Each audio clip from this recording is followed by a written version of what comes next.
Hey, welcome into Queen City News Plus. Today we got Order in the Court with Queen City News anchor Brian Blakely. And I'm Chief Legal Analyst Khalif Rhodes. Khalif, always good to see you. As we got court is in session right now for Order in the Court. 3 topics today we're going to be talking about. One, it's something that's not talked about a lot, but instead of right to life, we're going to talk about right to die.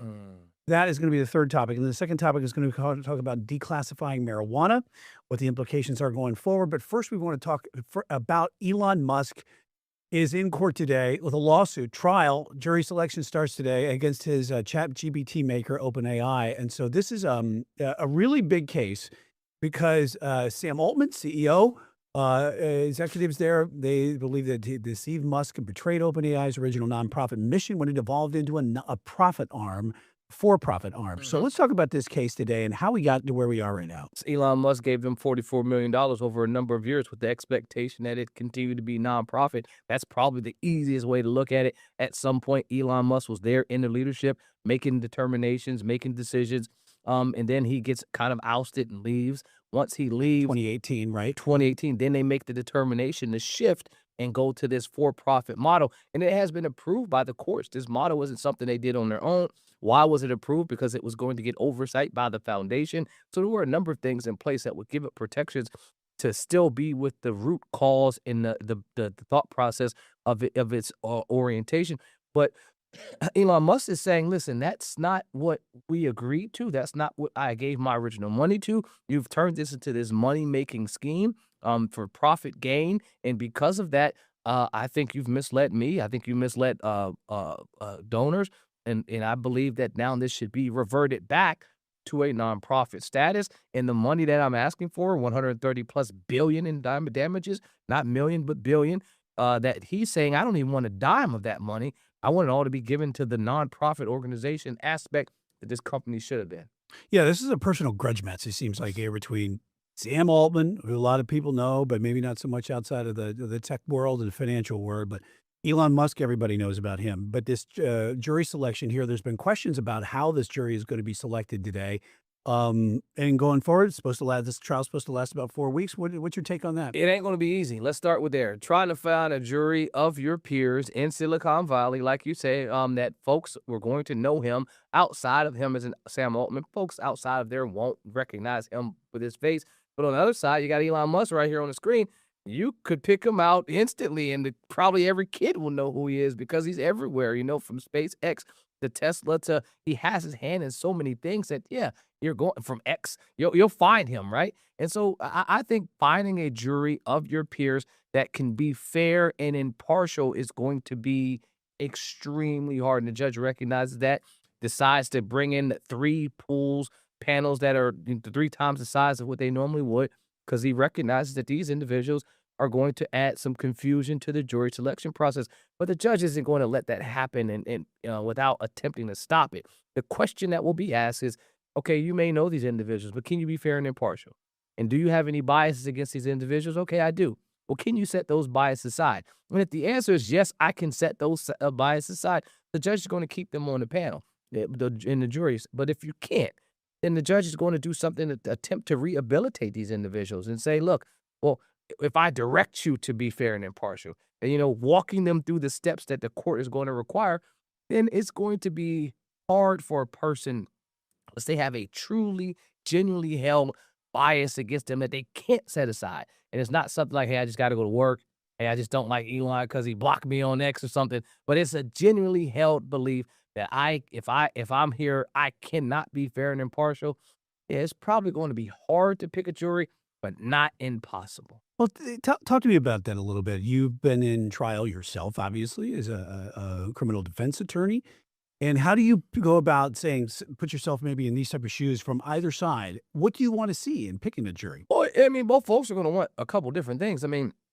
I think when I'm picking a jury, first I got to figure out, well, what am I trying to prove if I'm the prosecutor? And on the defense side, what am I trying to anticipate they're going to say about my client, and what issues does my client have? And so in this regard, looking at what Elon has to prove, he's going to say, well, was there an enforceable nonprofit commitment?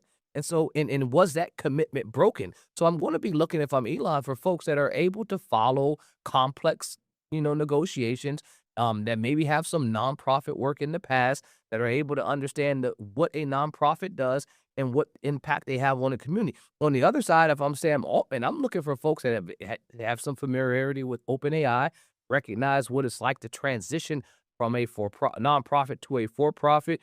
Because on my side, I'm saying that, listen, there was no commitment to stay nonprofit. And if anything, Elon Musk knew. That's what Sam Altman is saying. That's what his team will have to be alleging, and that there was no binding promise. This was just an admission that could evolve. So also looking for higher educated people that can follow and track. And sometimes when you're in a jury, trying to find the perfect juror doesn't, always happen. It's not as easy as it looks on the movies, but it is a science to it. You're looking for people that fit and will listen and follow the narrative that you're trying to direct them to. And so sometimes if you recognize when picking a jury that, hey, this person ain't even paying attention while I'm talking, it's going to be hard for them to follow for 4 weeks when I'm asking questions to potential witnesses. And so those are small signs, but as you dig deeper, as you start asking these questions about who they are and what they've done, you're trying to pull out of them, is this person a thinker? Are they someone that will be easily pushed? Will they be someone that will listen to me? Will they listen to the other counsel? Will they listen to the judge's instructions? And you're doing all this in real time and with the assistance of other counsel to make sure you don't miss anything.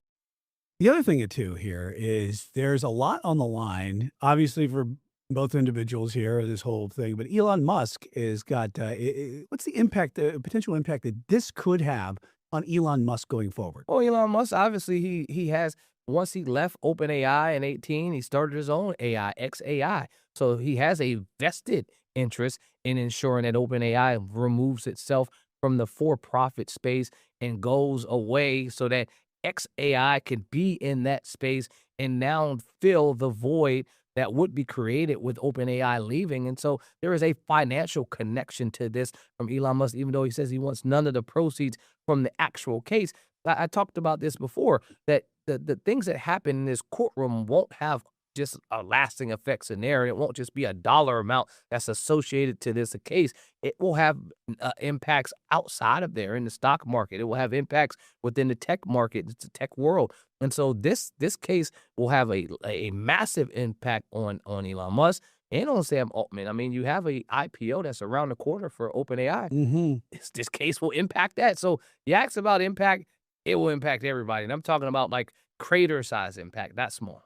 Yeah, and also going to be testifying too. Obviously, it's going to be Sam Altman, could be Elon Musk, but also could be Microsoft CEO Satya Nadella. So this is a who's who of billionaires that are going to be out there testifying, and everyone's going to be covering this case, not just in Silicon Valley. It is definitely going to be the who's who, but I take it back to the original thing. When you get up in that jury box, you've made it to the panel, but then they put you into the box for asking selection questions. Everyone, I mean, unless you're under a rock, is going to have familiarity with the names that are going to pop up hearing. But now, can you set aside any connection, any association, any biases that you created about these people? I mean, because Elon Musk is extremely vocal.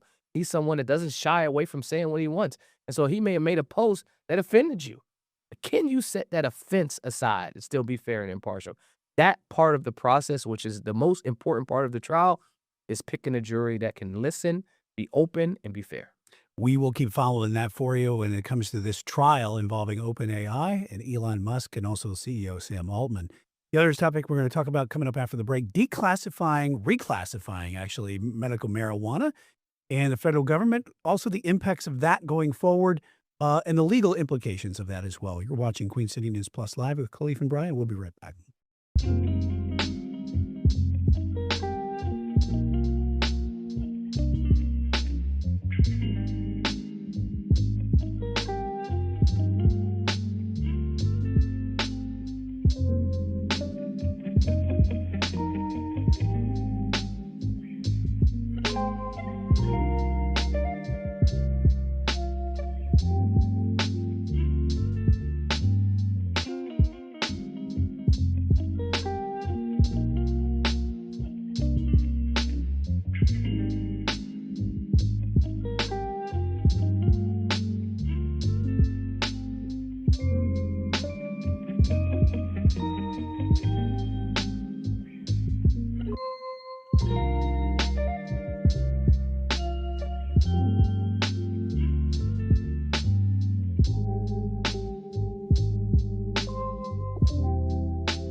Welcome back to Queen City News Plus with Khalif and Brian.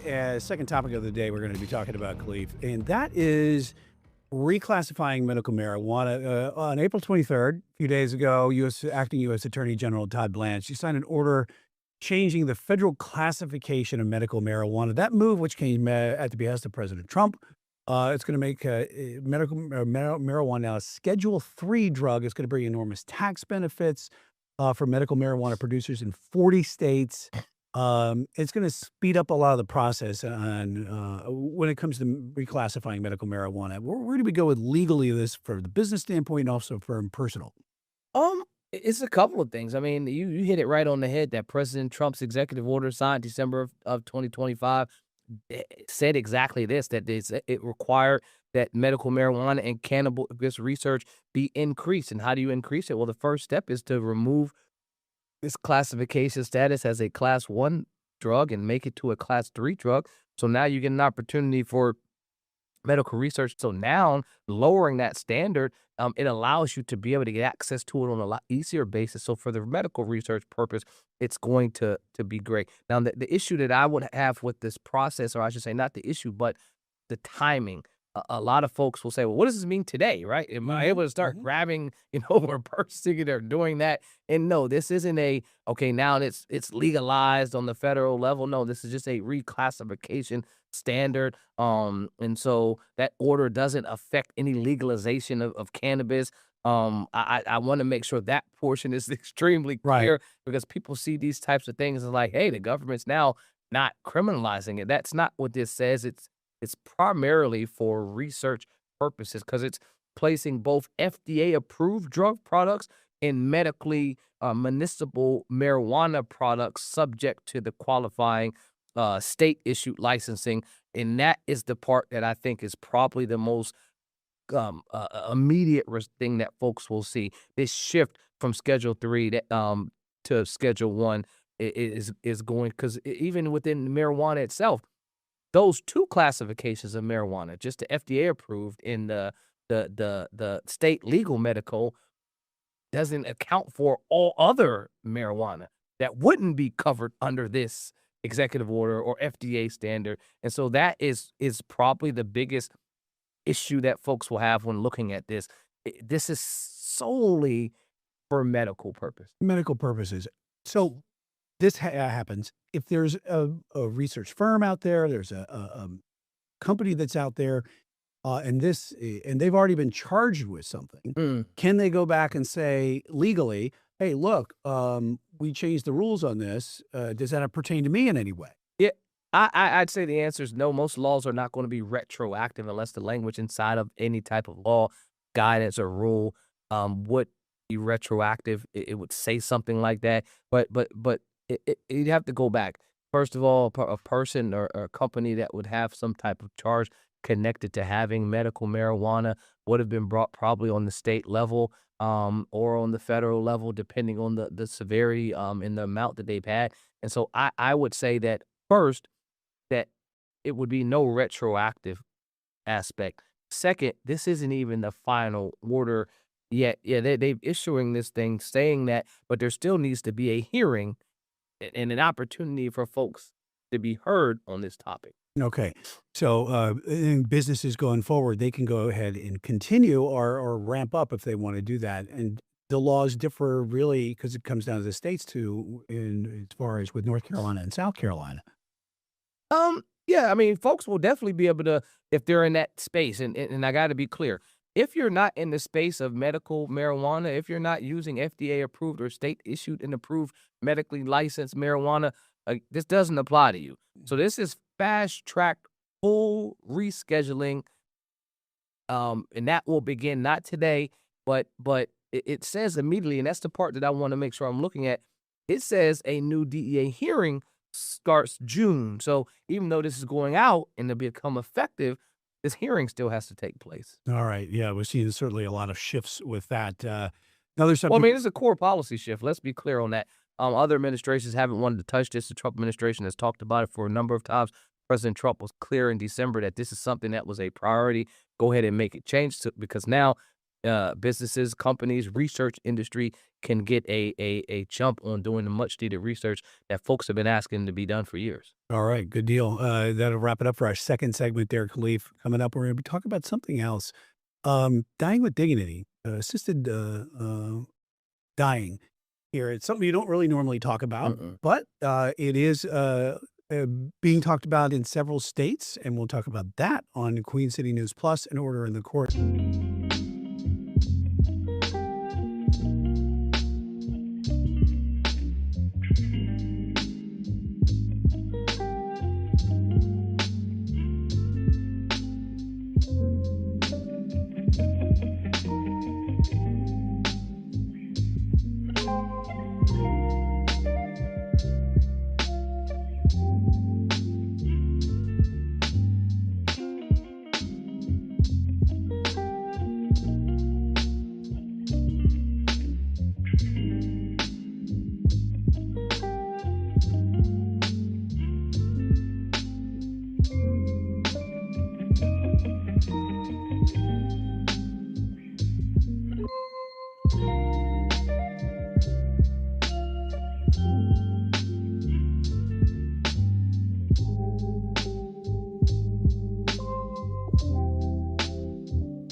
When we come back.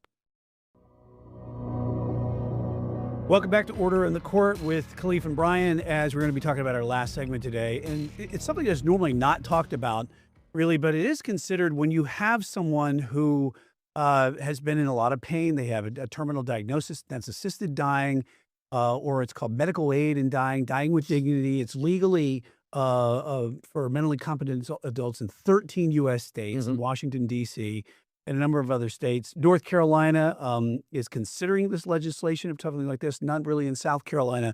But discuss that a little bit of about the legalities with someone who is really suffering, and then instead of a right to life, they want to have a right to die. Yeah, this is not euthanasia, so that's the first thing that people think about, like Dr. Kevorkian, like assisting people to die. This is that's not the same as this, and as you mentioned, it's legalized in 14 jurisdictions: California, Colorado, Delaware, DC. Hawaii, Illinois, Maine, Montana, New Jersey, New Mexico, New York, Oregon, Vermont, and Washington. Montana has pending court legislation going back and forth about that now. North Carolina does have some things on the books where they're attempting to get something like this passed. House Bill 410, a bill that directs North Carolina. This is the key part. Directs North Carolina Institute of Medicine to conduct comprehensive study on medical aid and dying. So not something that would pass there to say, okay, now once that's passed, you can do it in our state. This is saying if this bill passes, it will allow research to be conducted to see if this is something that would help individuals in our state, different than some of these other states that have already passed it. Oregon was the first to pass it in 1997, but you've had a number of states looking for things like this. Yeah, and we've had the states that are talking about it is providing a legal option for a peaceful death. Laws that would require like a 6-month prognosis, self-administration of Yep. a medication. Yep. This requires it further along with the research. But we all probably in our sphere or somewhere along our lives have seen someone that's really suffered in their last years, whether it's I have a family member who has tremendous neck pain right now. Yep. It's just can't deal with it. Someone who has a terminal diagnosis. Well, I'd rather not go through the end of the life of those type of things.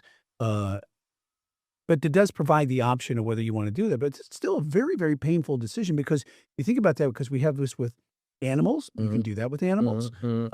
Assisted euthanasia, when you know that their time is done. But this is a lot different to that. But it's certainly something that is being considered more and more now. It's definitely being considered more and more, but I start with a couple of things. Is that palliative care treatment that's there already. That ensuring that the last months, the last days, the last weeks of a person that has a terminal illness are ones that their pain is diminished. Right, you're giving them things that won't cure, that won't heal, but will ensure that that process is there and is a slower process where they can enjoy their last few days. And so this works on that thought process. And it's ironic that we just covered the medical marijuana process when we talk about palliative care, because a lot of individuals that are going through that state where they are with chronic pain that's not treatable would connect to the medical marijuana research that would be used to assist them as well. I just think there are states out there that are probably not right now ready in their general assemblies to entertain the actual implementation of this in their states. I mean, if you're looking at the ones that I read, most of these are going to be either out on the West Coast or northeastern states. There isn't any state in the South, North Carolina being probably the only state that's on this list that has even remotely entertained that type of thing. I mean, and it's just I'm not sure we're here yet in the South for that type of legislation to pass. And so I think it will be a state by state thing as you see it. It won't be anything that's nationwide because our laws don't work like that. And you need general assemblies in every state to adopt something like this. And then you'd have, I mean, massive challenges to this. I mean, you'd have folks that are saying you have a constitutional right to this, similar to abortion. Mhm, And mhm. the courts, I would think this rendition of our Supreme Court, if this case came before it, would say, no, that you don't, that this is not a constitutionally protected activity, and that they would kick it to the states to make the decision.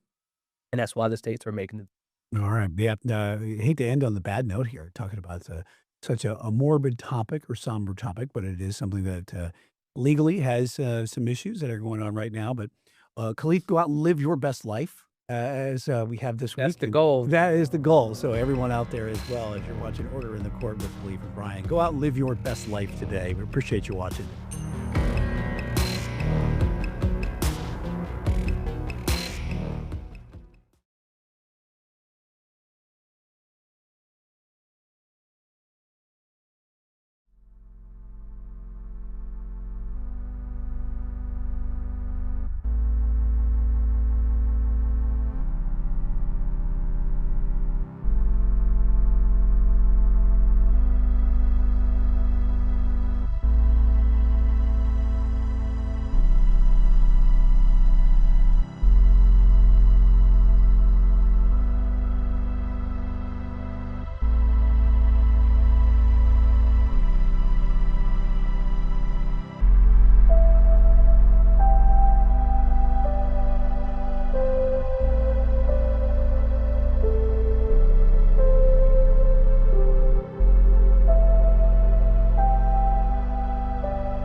Coming up on this edition of Pinpoint Weather University, we're heading out in the field. We're going out in the wild. We're doing an interview with Duke Energy at their Cohen's Ford Hydro Station. Operations being reduced there due to ongoing drought conditions. We're speaking with them about their low inflow protocol, the stages that go into it, and if we could move into a mandatory restriction stage of water coming up soon. Plus, the drought continues to get worse. But are we headed towards that 2007, 2008 level? We'll detail just how we could get there and if there's any weather features that could stop this historic drought from happening again. It's all coming up on this edition of Pinpoint Weather University. It starts right now.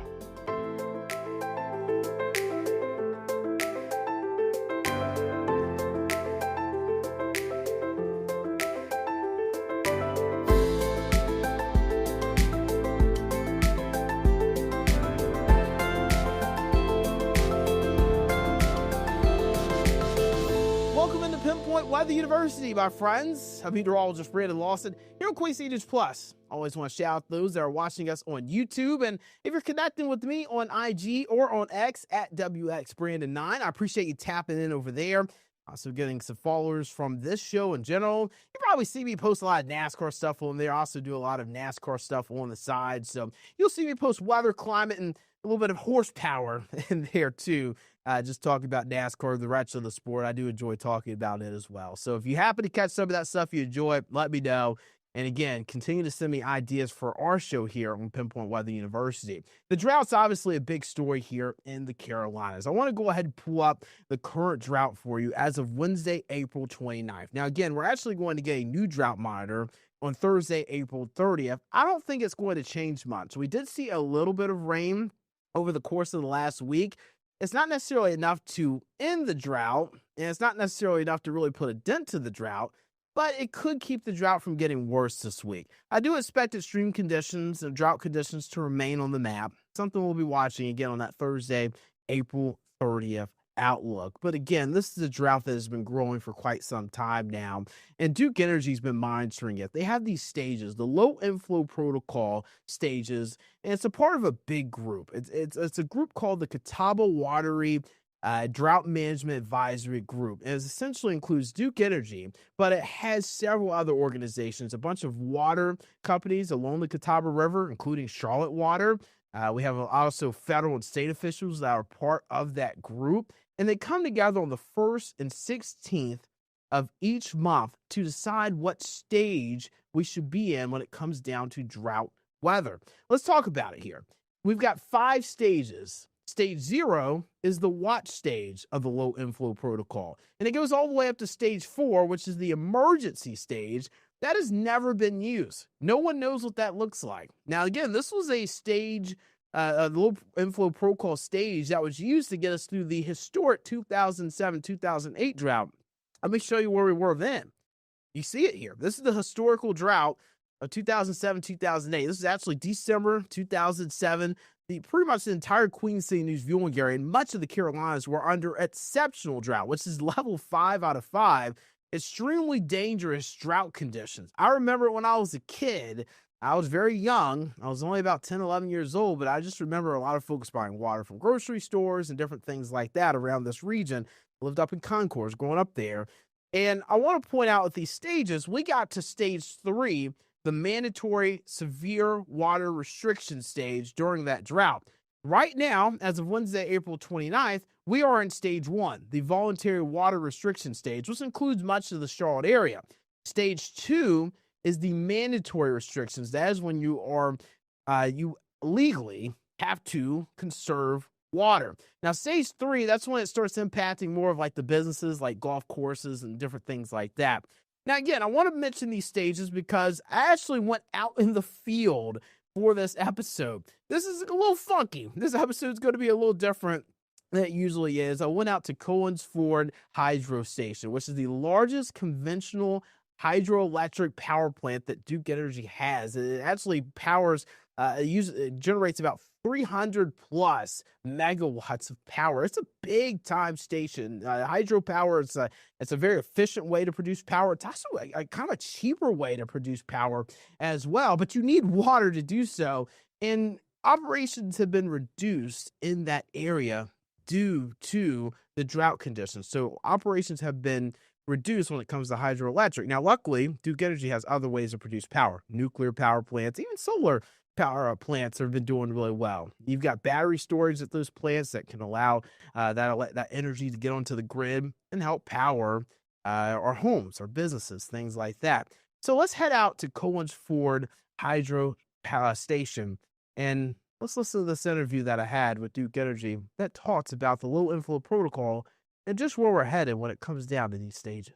So talk to me about where we are today, Brett. Yeah, we're at Collins Ford Hydro right now, and Collins Ford is the youngest of our hydro stations. We provide clean, reliable power, probably the most efficient power source that we have. But it does take a lot of water, which I think is why we're here to talk today a little bit about drought and some of the impacts on generation and broader uses. Now you're mentioning like the floodgates itself; they aren't like always coming out, Right, yeah. The things have changed here at the hydro station. Yeah, so very, very common misconception is that these floodgates are something that we kind of open and close on a regular basis. But the primary way that we pass water through is through the hydro station itself as we generate. So the majority of water that passes from one reservoir to the next actually goes through the powerhouse, not through the floodgates. It's when we get in excess that we have to use floodgates in certain situations. Let's talk about the drought program. How does the drought program work with you guys at Duke Energy? So a little bit of background, Duke Energy is part of a broader collaborative group known as the Catawba-Wateree Drought Management Advisory Group. It includes not only Duke, but a lot of the municipal water users, some of the larger water users in the area, industrial water users, and of course some of the state and federal agencies. And what that group does is they're essentially the group that will communicate out when we end up in a drought situation. What they're communicating out is basically our drought playbook, known as the low inflow protocol. And it helps us when we get in these drought scenarios to reduce water loss, essentially to extend our runway until we get measurable rain or a shift in the forecast that can help bring our reservoirs back to normal target. And there's different stages in this program. That's right. That's right. So there's 5 stages of the low inflow protocol. The first stage is a watch stage, stage 0. We spent a good portion of the last 2 years in stage 0. We've had the driest October to March timeframes that we've had since we started recording that data in the early 70s. So the previous October to March 24 to 25 was the driest, and now we have gone past that in 25 going into 26. But yeah, the low inflow protocol, as we move from stage 0 to stage 1, we here at Duke Energy, we're already making water reductions, release reductions to how much we're passing from one reservoir to the next. But we're also asking the other members of the Drought Management Advisory Group to ask their customers to make voluntary reductions, to start thinking about what impact that they're having and making small changes in their day-to-day lives that can help conserve water. How do you determine how to go from one stage to the next? Yeah, so we have some pretty specific triggers in the LIP. The first is our reservoir levels or our reservoir storage compared to what it should be this time of year. Right now, we're a little below 75%, which still sounds like a lot, but we lose a lot of water over time from a lot of different uses. The other triggers are the U.S. Drought Monitor, and stream flows or flow into the system is really what replenishes our reservoirs after long, large rain events. And then you mentioned there's a lot of organizations. What are some of those organizations that are a part of this group itself? Really, most of your municipal water intake or water users. Charlotte Water's a member, City of Rock Hill. There's various members all up and down the chain. What you may not know, this Catawba-Wateree system is an 11 reservoir system that stretches from all the way in western North Carolina down into South Carolina. So this system alone provides drinking water for over 2 million users. Very important, although small river basin, probably the hardest working river basin, arguably in the Southeast. And do you guys meet every once in a while? Yeah, so we meet on a monthly basis, but once we move into the further stages of the LIP will start to meet every 14 days, which is when we make determinations on what stage we're in or what stage we're going into based on those metrics I gave you. And with the drought continuing, what is your level of concern when it comes down to going to maybe some more of those upper stages? Yeah, so one of the things with drought, it's a long game. It took a while to get us here, and it'll take us a while to get out. So we don't want folks to panic. We do want folks, though, to take action.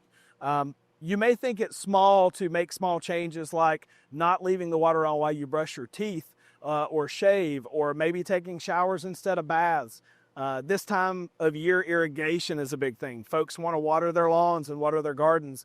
There's very small changes that cumulatively can have a very large impact on slowing down that water loss in the system. And this is a drought that started really in the winter. So what's the difference in water usage versus the winter versus now the hotter months of the summer? Yeah, absolutely. So one of the things that I think gets taken for granted, especially during the summer months, is just simple evaporation. We can lose over 200 million gallons per day from the system just to evaporation. Of course, water uses for things like swimming pools, I mentioned irrigation. Water demand's definitely way higher in the summertime. So it's also much more visual to folks that we're in a drought in the summertime, as things that are traditionally green during that time period maybe aren't so green in drought stress. Hey, Brett, what are your long-term thoughts when it comes down to this drought? Do you feel like we'll be okay through the summer, or is it something we'll continue to have to monitor? So this is something we're going to have to continue to monitor, keep our eye on in the long term. Again, it takes a long time to get out of drought.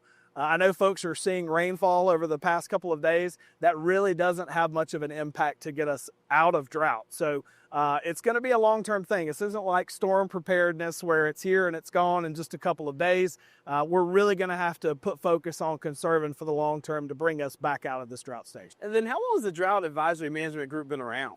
Oh gosh, the DMAG or Drought Management Advisory Group has been around since the relicensing time frame in the early 2000s. That's a really important piece of this.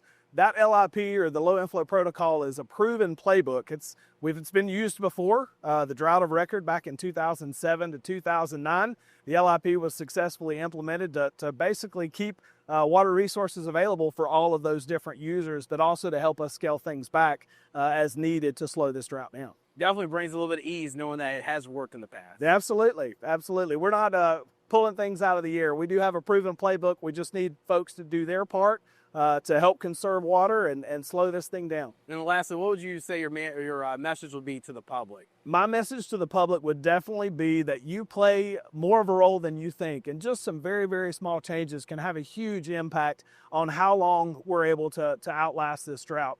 Rain will come at some point, but we're asking everybody to do their part. It's a shared resource, and everybody has a shared responsibility to help us slow that down.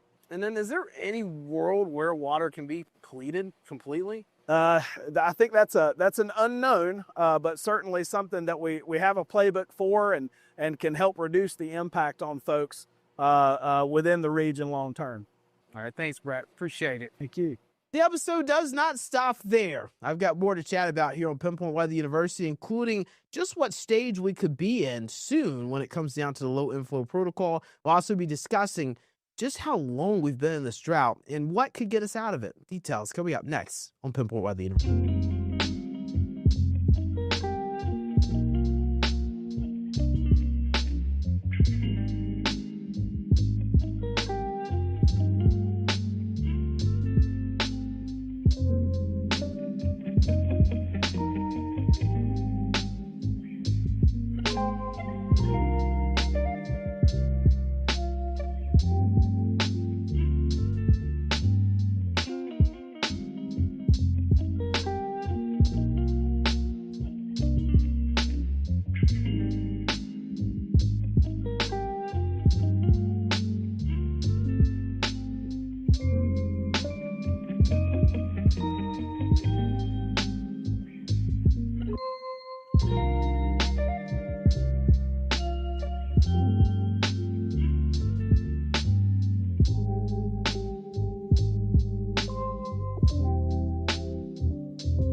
Welcome back into Pinpoint Weather University. I'm meteorologist Brandon Lawson. I was mentioning the drought that's been here for a while now, and it's something that a lot of folks haven't really started to talk about until like the last couple of weeks, and that's because the water restrictions have been put into place. And the water restrictions obviously impact everybody. When it comes down to wildfire, the fire danger doesn't really apply to everyone when it comes down to burn bans, because not everybody burns. I know a lot of people that do burn brush or have their fireplace, but I also know a lot of people that don't mess with fire at all.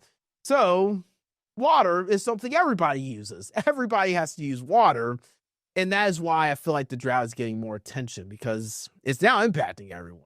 We are being asked to voluntarily conserve water. But I do think there is a really strong opportunity with lack of rain here lately that on May 1st, Friday, May 1st, those could be mandatory water restrictions. Now, how do we get here? Again, this is a drought that's been here for a very long time now. We actually started our rainfall deficits in September when you look at the streak. September, October, November, December, January, February, March, and April so far, we've had rainfall deficits. When you look at this chart here, and including January too, you're looking at some months like November, January, March, and April, where the rainfall deficit's like around 2 inches. It's a significant rainfall deficit, and it is causing major issues for us here in the Charlotte area and across the Carolinas. Now, the drought wasn't as noticeable during the winter, and we actually talked about that a little bit with Brett Hardis with Duke Energy, as you just heard from the interview. It wasn't as noticeable during winter because everything was dormant. Everything's dead. You're not going outside and you're cutting your grass in January. You're not doing that. Matter of fact, we did a lot of shoveling snow and ice in January, more than we did anything with our lawns. But now that things are growing, and we're in the growing season, and we're also seeing livestock get raised, the impacts are getting worse for our area. And also, people want to get their boats out. People want to get their boats out in the lake and the streams and rivers. And unfortunately, boat launches are being closed because the water is too shallow at the boat launches. So be careful with that. You don't want to end up with your trailer or your truck stuck in the rivers because it's too shallow. Abide by those closures. It's very important. And also, we've seen a lot of boats get scraped up from the bottom as well, just because of how shallow some of the water is in some of our lakes. So just keep that in mind when it comes down to some of the drought conditions here. But again, I wanted to point out, this has been a drought. We're talking about 15 to 20 inch rainfall deficit in some areas. That is a significant rainfall deficit to be in. And it's something we're going to continue to be in because we're not getting enough rain. Now, we did have some recent rain here lately. And I kind of want to talk about how that helped us and how it didn't help us. So, how the rain helps, there's some relief here. So pulling up this full screen, the wildfire threat was lowered. Now, there are still burn bans in place for North and South Carolina as of Wednesday, April 29th. The reason why is because we're so dry that even though the topsoil and the ground is saturated from some of the recent rains and we have a little bit more moisture in the air, we can dry out just as quickly as we moistened up a little bit when it comes down to the atmosphere. Also, I, for one, am excited about the rain because I am breathing better than I have breathed in 2 months. My allergies have been terrible. I've been sniffling and blowing my nose. I've got people in my newsroom here, coworkers that are using toilet paper. It's just so bad, the pollen. And luckily, pollen has been washing away. And we're getting into a time frame where pollen is actually going to become lesser of an issue when it comes to tree pollen, because as we get more towards early May, mid-May, tree pollen will start to settle down a little bit. We're peaking right now, but pine pollen's already kind of slowing down, but the rest of the tree pollen should start to slow down as well. But again, pollen washed away with some of the rain. And as I mentioned before, it kind of slows down the worsening drought that we're in. So again, we're in a drought. We're in it for the long haul, but we have stopped it from getting worse, I believe, at least this week. But that doesn't mean that restrictions and stuff are going to change. It doesn't mean that we're going to see things evolve in regards to greening up when it comes to the grass. It just means that this week we actually got some rain and we're not worsening a drought that has been worsening over the last several weeks. So we've also been cooler too, and we've talked about how that can cause temperature, that can cause more evaporation of water. Matter of fact, I believe I was with Brett Hardis of Duke Energy. He was telling me during the summer, 200 million gallons of water can just be evaporated just from the heat itself. Because remember, as you heat the ground and warm up the atmosphere is able to hold more moisture, so it evaporates a lot of that moisture out from our soil, our streams, our rivers, creeks, things like that, and we lose water that way. Now, I want to talk about some ways we can get out of this. We mentioned it last week on Pinpoint Weather University, but I want to talk about it again. The cutoff low pressure system is one common rainy scenario that we see. Cutoff low pressure systems are essentially an area of low pressure that gets cut off from the main flow of the jet stream, and it just kind of meanders around a certain area, and it can lead to several days of rainfall and continuous Gulf moisture over our area. We see this a lot during the late spring, early summer months. And this is something we would have to hope for. It's one weather phenomenon that doesn't lead to a whole lot of disaster, right? You don't tend to get too much flooding with this because it's just a constant moisture source. You don't usually get a lot of heavy rain with it. But if you're already in saturated ground and you've already had like a week of rain, it can lead to issues there. But overall, cutoff low pressure system, that would provide plentiful rainfall in 1 week and help us out a little bit, at least get us back to normal for a month or so. Now, something else that I've talked about that nobody wants around here would be a tropical system. But I'm going to talk about just why I don't think the tropical system will be as big of a concern coming up just here on the other side of Pinpoint Weather.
Welcome back into Pinpoint Weather University. I'm meteorologist Brandon Lawson. One more quick segment before we go here. Just want to talk about tropical systems. So during the fall months, we average about 4 inches of rainfall each month during the fall months. You're looking at September, October, November. A lot of that rain can tend to come from tropical systems. Whether they're decaying tropical systems or stronger tropical systems, we can get a lot of tropical moisture from the Atlantic during hurricane season. Now, hurricane season isn't expected to be as strong this year, and it's due to an El Nino. Now, let's point it out for you. I've actually shown this chart before. I'm very interested. We should get the new odds of an El Nino coming up on May 1st from NOAA and the Climate Prediction Center. But essentially, this is showing the odds of an El Nino as we get later into the year. I know you can't see the x-axis here. Let me kind of pull it out here, and you can see it. Like the bottom, that's showing March, April, May. April, May, June. If you look at the x-axis, the kind of the bottom part of it, I might actually be able to scroll my mouse over. You can kind of see my mouse there, my cursor. So that's looking at March, April, May, June, May, June, July. So we're looking at 3-month pairings. But notice as we get into kind of like the July, August, September, October, look at how these odds really, really go up when it comes down to the El Nino. So El Nino is definitely going to be present by late summer, early fall. And that is when we're going to start seeing hurricane season pick up. Getting into August and September, you're starting to get into the peak of hurricane season. However, when it comes down to El Nino, and as we've shown before on the show, an El Nino can lead to a lot less tropical activity because you get wind shear from the warmer waters out there in the equatorial, central, and eastern Pacific. So again, those weaker trade winds lead to warmer water, high moisture content, but you also get a very strong subtropical jet stream along the southern branch of the jet stream of the U.S., and that leads to more wind shear over here out in the Atlantic basin, and wind shear can tear these systems apart. So that's why I'm not too worried about a tropical system, but again, I don't want one, and nobody really wants a tropical system around here. But let's say we do get into more of a drier pattern in the fall, we'll be talking about a worsening drought even later this year. Something we'll have to monitor closely, and something we'll continue to monitor together here on Pinpoint Weather University. I'm meteorologist Brandon Lawson. Again, thanks for stopping by. Hopefully you enjoyed us spending a little bit of time out in the field. If you did enjoy our time out in the field, let us know. Again, you can connect with me on Instagram at WXBrandon9, on X at WXBrandon9, and also you can send our Queen City News Facebook and X page as well, a message, Instagram, or at Fox 46 Charlotte. But if you type in Queen City News, you'll be able to find us. But send us a message saying, hey, I enjoyed having Brandon out in the field for this episode of Pinpoint Weather University. Let us know so we can get more out in the field for you and give you some more interviews on different topics, especially this one, since it's so dire for the area, with water restrictions possibly becoming more mandatory across the region as the drought worsens. Meteorologist Brandon Lawson, my friends. As always, take care of yourself and each other as we navigate this earth together. Be safe.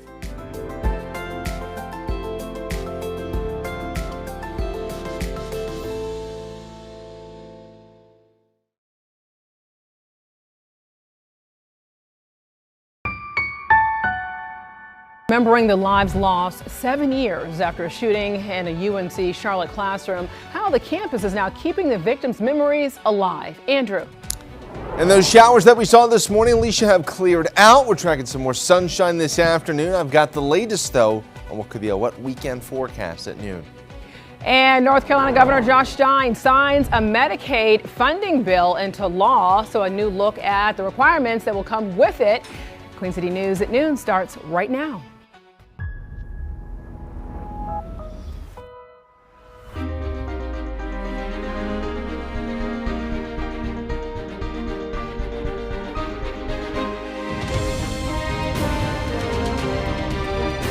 Queen City News starts now.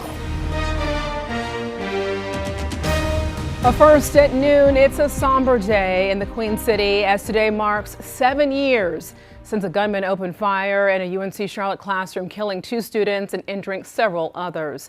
Family and friends gathered on campus today to pay their respects. And Queen City News anchor Savannah Rudisell was there as university leaders honored 19-year-old Reed Parlier and 21-year-old Riley Howell, who both lost their lives in the event that changed the campus forever. Two flower wreaths now stand in front of the Kennedy building, as they have every year since 2019. They honor each of the lives lost in the attack. Campus leaders finished up this morning a remembrance ceremony. It's been a somber tradition they've held since 2019. Family members were here, other campus officials, faculty members, and a handful of current students as well. As family members went to go place small butterflies within the collection of white flowers around the pictures of 19-year-old Reed Parlier and 21-year-old Riley Howell. This attack happened on the last day of classes for the spring semester 7 years ago. 4 people were hurt and 2 people were killed.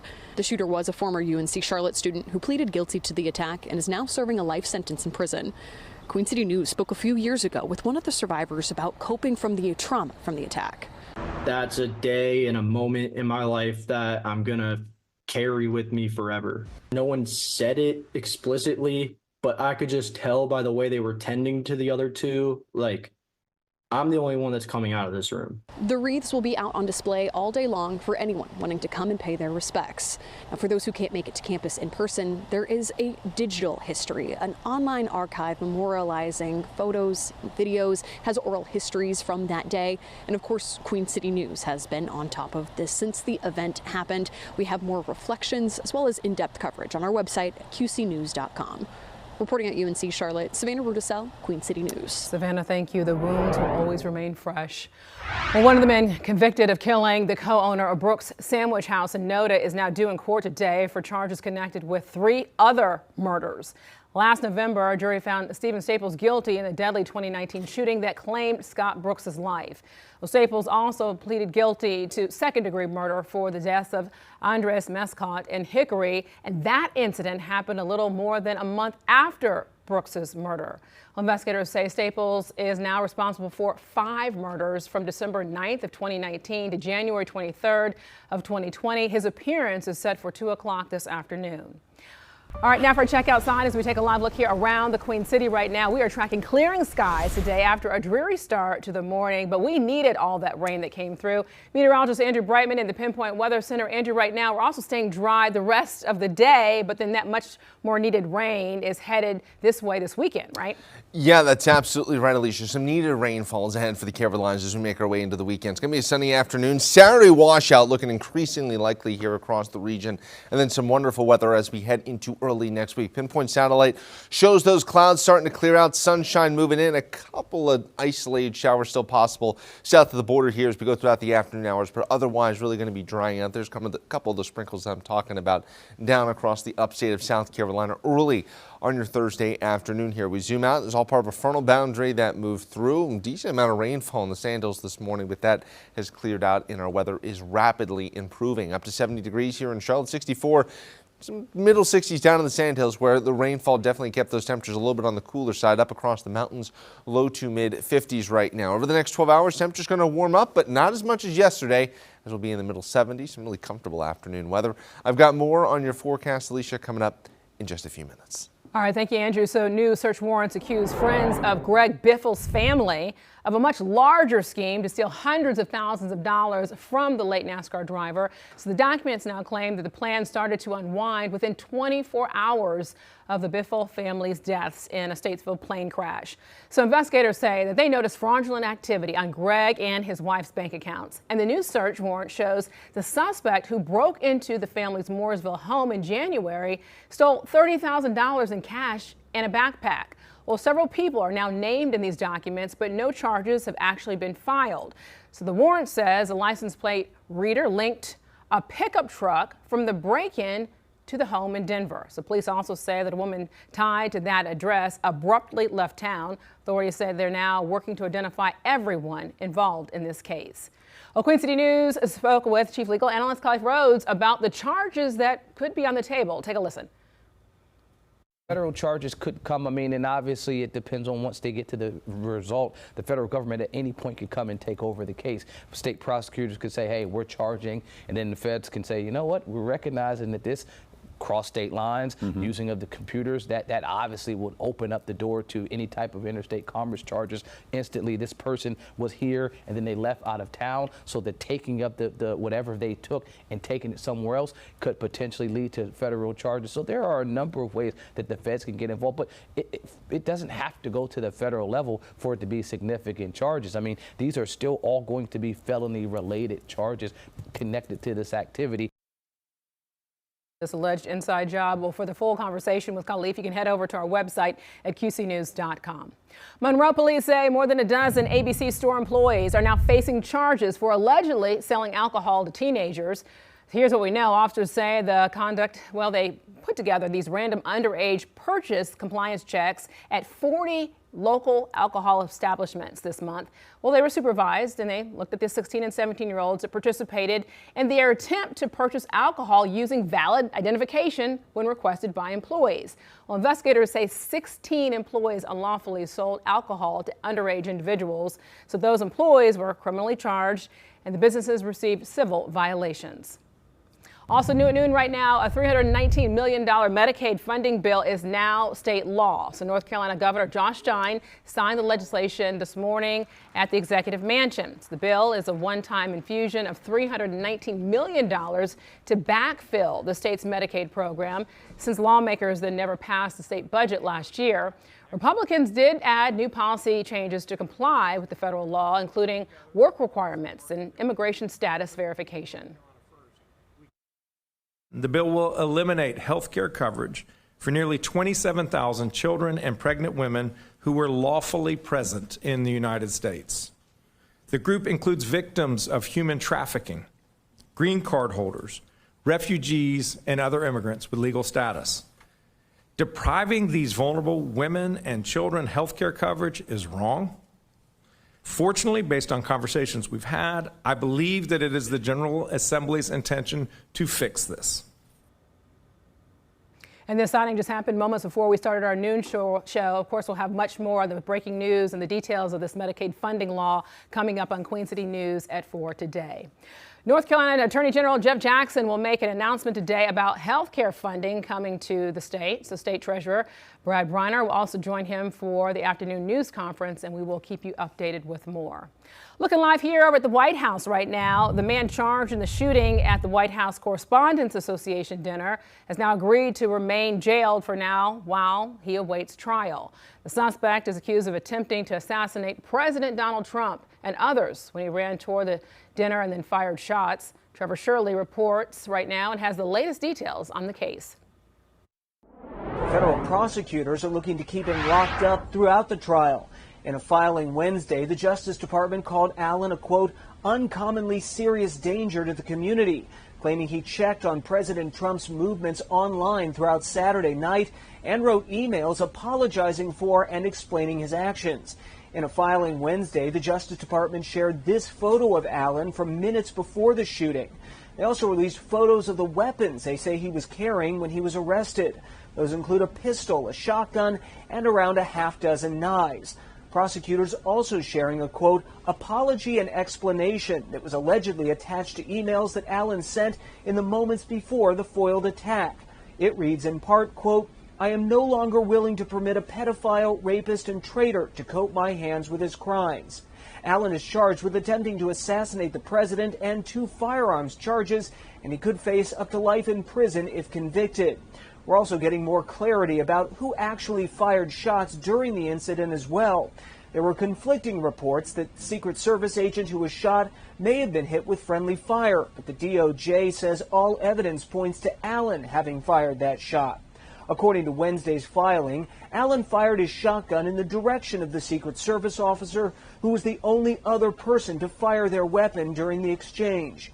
Questions began coming up after the DOJ's initial case against Allen didn't mention that he allegedly fired at the officer, which Acting Attorney General Todd Blanche says was because ballistics work was still underway. At this point, it's still unclear when Allen's trial may get underway. Reporting at the White House, I'm Trevor Shirley for News Nation. Trevor, thank you for the update there. Mecklenburg County officials are now pushing back on claims surrounding poor jail conditions. Their response to a letter about inmates sleeping on the floor and running out of toilet paper. Plus, Not doing this right now. We will address this after the meeting. You will get further direction. A heated, tense exchange during a Charlotte-Mecklenburg School Board meeting is why members are at odds over a delay with the district budget. And it can help you save money on your favorite things that arrive on a ship. How a multi-million-dollar investment in ports can now drive down the cost of goods for American families. Andrew. Coming up after the break, I've got the latest here on a bit of a sunny afternoon, but a lot of rainfall potentially ahead this weekend. I've got the latest from my pinpoint forecast next. All right, stay with us. Your time now is 12:11, 64 degrees outside right now. Look at that, a beautiful sight over uptown as you're watching the most honored and the most local news right here in the Queen City.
All right, looking live here at the nation's capital right now. Federal Reserve Chair Jerome Powell plans to keep his seat on the board after his term ends next month.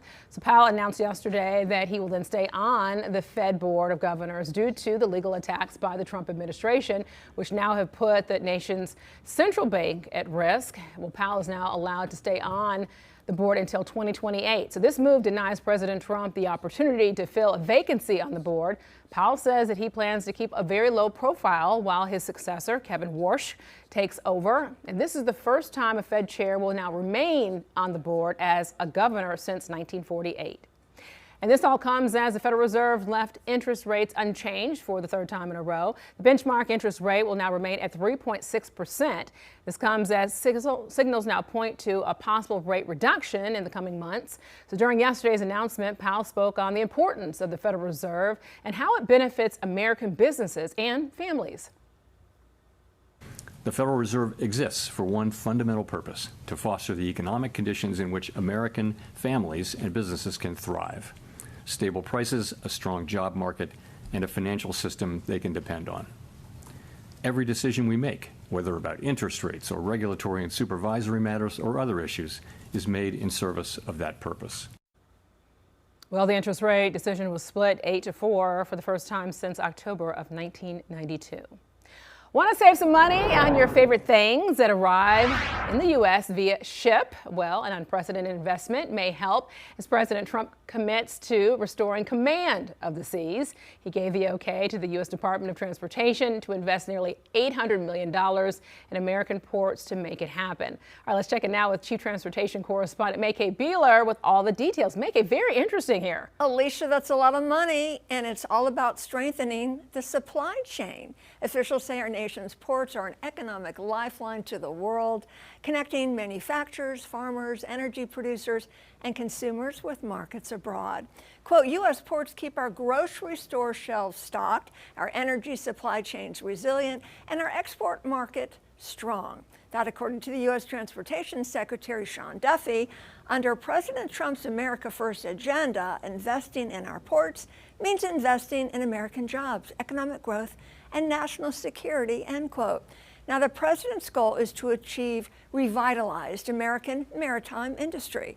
And the U.S. Department of Transportation's Maritime Administrator says the investment enables port improvements, including modernization. Quote, they will have generational impacts and enhance the nation's short and long-term economic competitiveness, end quote. Now, the investment will help drive down the cost of goods for American families. The U.S. has more than 300 ports operated by states, counties, and private corporations.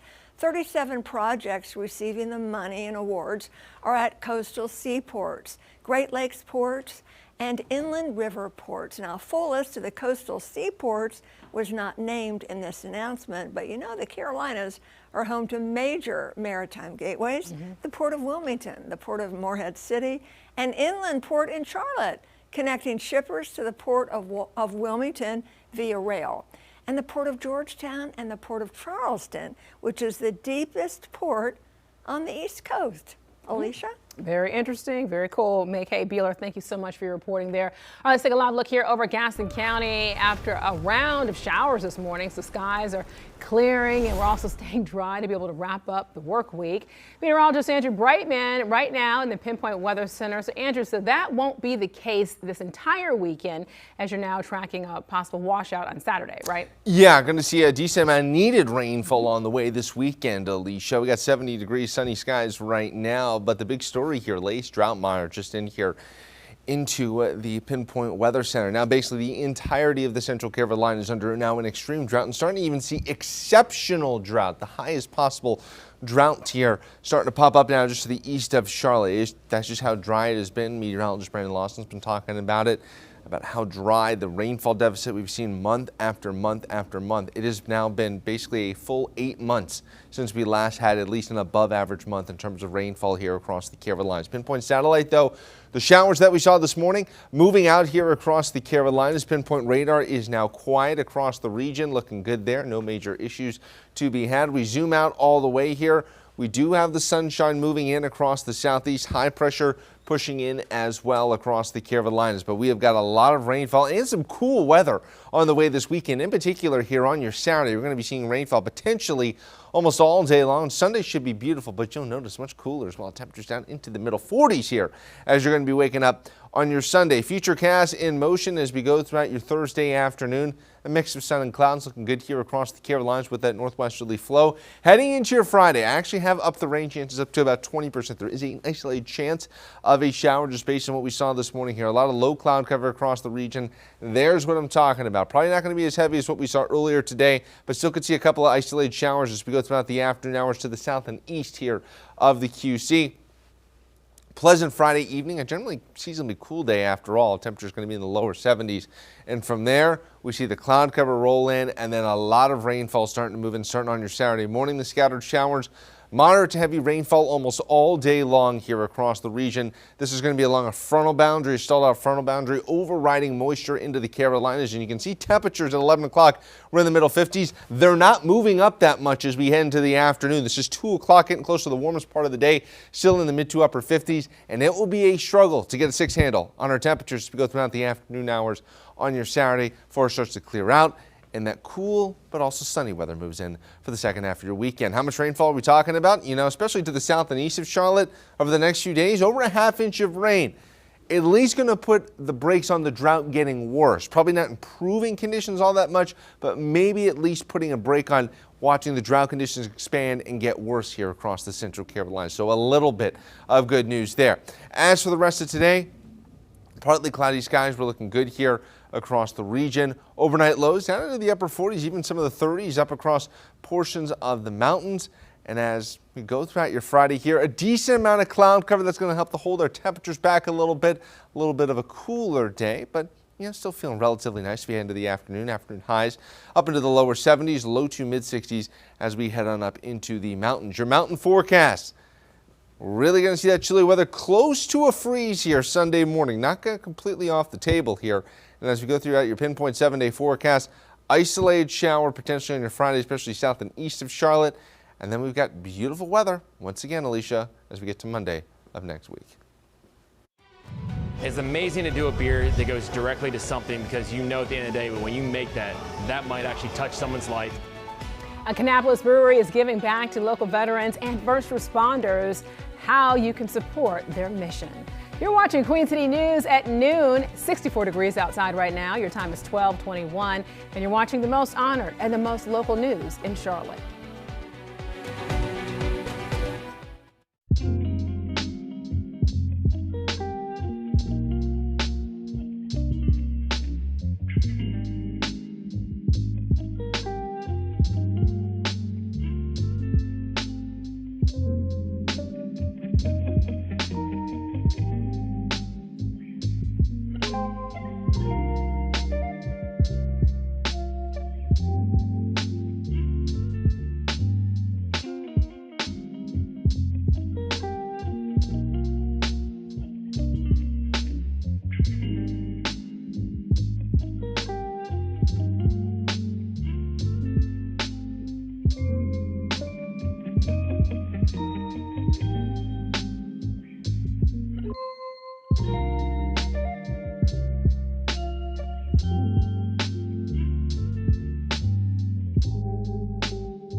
A proposed bill to address South Carolina's liquor liability law is still now awaiting approval from lawmakers, but the law requires businesses that serve alcohol to carry at least $1 million in liability insurance, a measure originally put in place after a serious crash involving an uninsured driver. Well, entrepreneurs now say those rising costs are pushing some businesses to the brink right now, and in some cases forcing them to close. Well, at Voodoo Brewing Company in Myrtle Beach, owner Todd Pickler says that he's already seeing the difference, and he says insurance is now one of his biggest expenses, and those costs could eventually creep up on customers. At some point, some of these costs will be passed on to the consumer, which just means, higher food and alcohol So last week, state senators voted to suspend part of the insurance requirement, but the proposal still needs an approval from the House. A veteran-owned and operated brewery in Kannapolis has a new beer in honor of veterans. Check this out. M67 is the newest beer at an Old Armor Brewing Company. So right now it's a light lager that would then benefit veterans and first responders in the Cabarrus County area through a local nonprofit called Warrior Always Rise. Old Armor co-owner Stephen Perrine now spent 5 years in the Army. And he also has several veterans or family of veterans as employees. So they pride themselves right now on being available for every branch of service, even Space Force. It's nice to have something like that. You know, we want to be the center of people's thoughts when, they lose somebody. We want them to have a place safe, not have to go hey, can we do this? No. How can we do this better for you? And that's really important because when you lose somebody, it's awful, and especially when you lose them in the line of duty, it's even worse. Absolutely. So another way neighbors can give back is through the brewery's Pay It Forward system. Customers can come in, buy a drink for their branch of service or first responder. How cool is that? A social media bill advances in North Carolina, so what it means for minors who already have social media accounts and those who were hoping to create one. You're watching Queen City News at noon, the most honored and the most local news in Charlotte.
Let's take a live look here over Gastonia right now as the skies have now started to clear up. Gorgeous day as we're seeing right here, 70 degrees outside. Let's bring in meteorologist Andrew Brightman. Andrew, so right now the rain is gone, but it's coming back. It is coming back, and we need the rainfall to come back again. Just talking about that latest drought monitor, just look how basically the entirety of the Central Carolinas is in that extreme drought and starting to see exceptional drought pop up here. So that rainfall that's on the way, we saw a little bit this morning, especially down in the Sandhills. We saw that rainfall a lot more widespread once we get to the weekend here on your Saturday. Pinpoint satellite, we got partly cloudy skies, kind of looking really nice here as we go throughout the afternoon hours.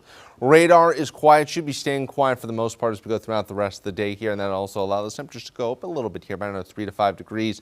All that rainfall now moving offshore with the frontal boundary, but this front is really good for the most part going to be stalling out, and we're going to see another area of low pressure right along that frontal boundary and push that moisture into the Carolinas. I'll talk more about that coming up with my forecast here in just a few minutes. Airport delays, just checking around the country here, some of the major hubs. Not seeing much in the way of any major issues. Always best to check ahead, though, with your local carrier. Temperatures upper 60s, low 70s right now. I've got more in your forecast, Alicia, coming up in just a few minutes. All right, thank you, Andrew, for that. Deputies say they've now busted a cross-country retail theft ring operating in Union County. So investigators also say they were tipped off to the scheme by an out-of-state law enforcement agency. According to the report, it involved recruiting people across the U.S. to steal items from retail stores and then ship the stolen goods to the ringleaders in Union County.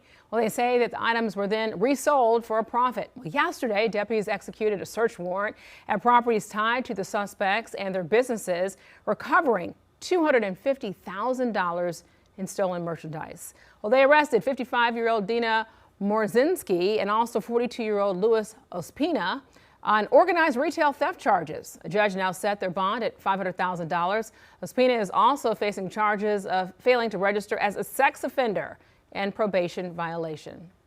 Mecklenburg County officials are now denying allegations that they've received about problems with inmate housing and care at their detention center. So they posted a YouTube video last night with the jail's commander addressing claims from a letter from a group claiming to be the National Association of Upward Mobility. According to the commander, the letter refers to inmates being forced to sleep on floors, running out of toilet paper, and not receiving proper medical care. But officials say the letter is not accurate. Due to the current population levels within the facility, some residents may be assigned to stacker bunks, accommodations which are approved sleeping arrangements used in correctional facilities.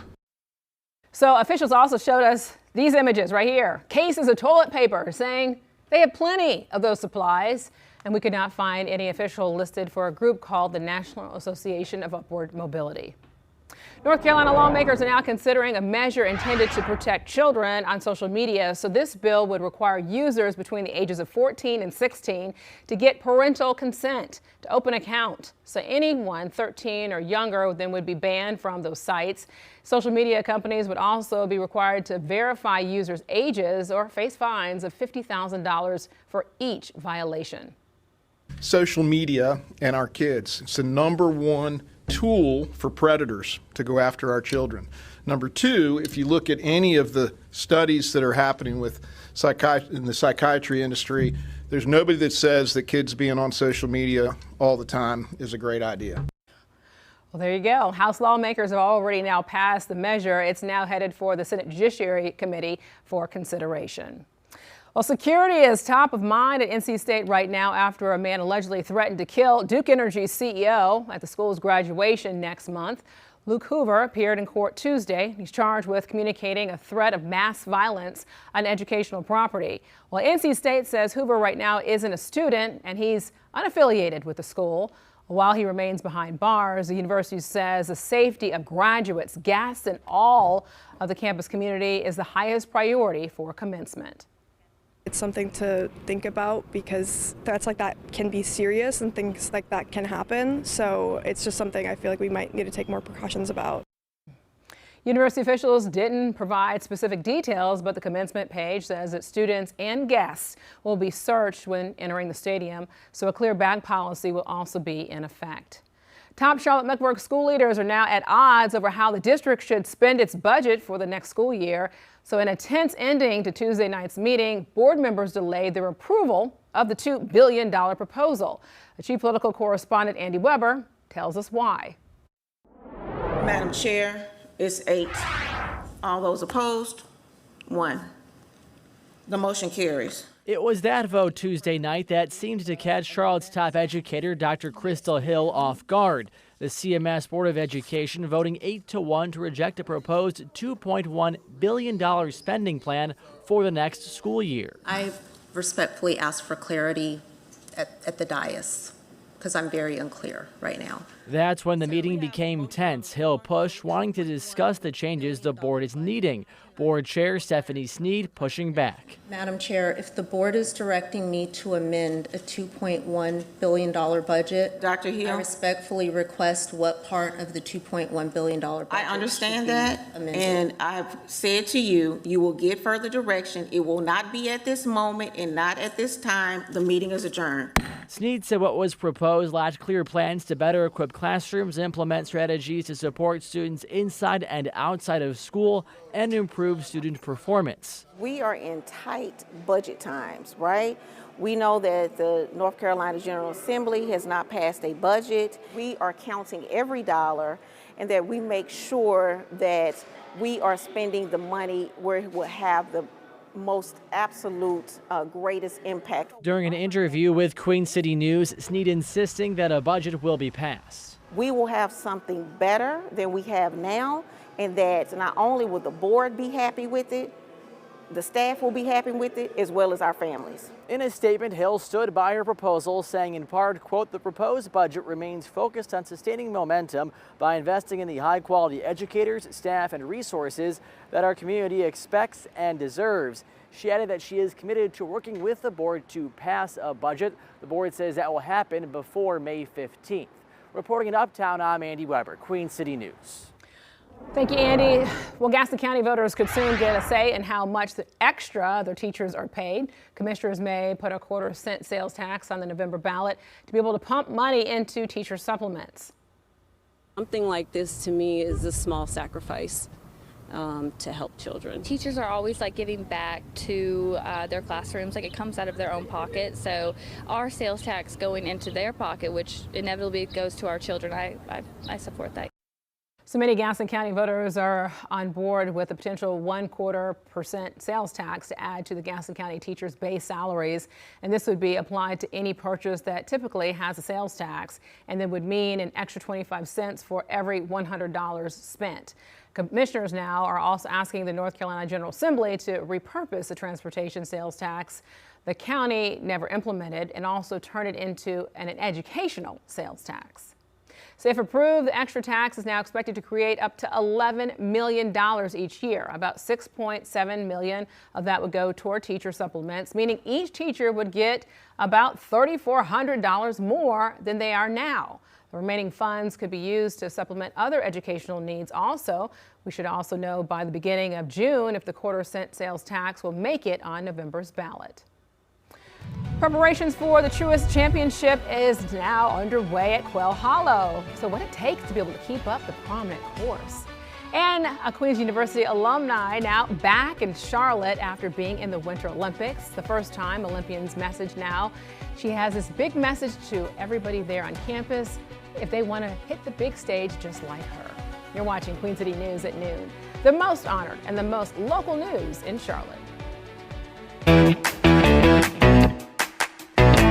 Welcome to Epic Discounts by BestReviews.com. I'm Melissa Bergameni. And I'm Ashley Howard, and we are ready to save you some serious cash. And we even made it easy for you. So go ahead and scan the QR code on your screen because we're ready. That's right, and spring has arrived, and we've got 4 smart tech picks to upgrade your life, whether you're at home or on the road, or hey, even staying active. Let's fill you in. Okay, so first up, peace of mind every time you drive. This is the Rogue R2 4K dual dash cam. You're getting crystal clear 4K video in the front and full HD in the rear of your vehicle, so nothing gets missed. And it even has advanced night vision, so your footage stays sharp even in low light. Plus, it comes with a free 128GB card, so you're ready to go right out of the box. All right, next up, let's talk about you, your health, your goals. The Fitbit Charge 6 makes it so easy to stay on track. You can track your heart rate, steps, calories, and even your GPS routes without your phone. And it connects to certain gym equipment for more accurate heart rate tracking. Plus, you get Google Apps built right in and a 6-month premium membership to help you understand your stats even more. Whether you're out for a walk or getting in a workout, this makes it simple and motivating. And I think we could all use a little more of that. I know I could. I think we all can. Now, for something oh so fun, the BirdFi Smart Bird Feeder turns your backyard into a live nature show. It's weather resistant, easy to refill, and holds plenty of seeds. It's peaceful, educational, and simply sensational to watch. And finally, let's talk safety. The SwamCam pool alarm system gives you real-time alerts and live video from your pool area. If there's unexpected movement in or near the water, you'll know right away. And it works for both in-ground and above-ground pools. It even has a built-in Wi-Fi repeater for better outdoor coverage, giving you extra confidence. All right, let's take one last look at today's products helping save you money. From smarter driving to better fitness, backyard fun, and home safety, these spring tech picks make everyday life so much easier. Head to epicdiscounts.com or scan the QR code on your screen to scan, shop, and save with Epic Discounts by Best Review.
Money for the military. I'm Blake Berman, host of The Hill on News Nation.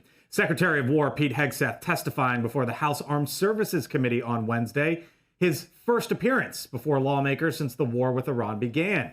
During the hearing, Pentagon leadership providing the War Department's first official estimate of the cost of Operation Epic Fury, putting that figure at $25 billion. This all comes as the White House is requesting a nearly $1.5 trillion budget for the military for fiscal year 2027, a 44% increase from the previous year. The secretary vouching for the new ask.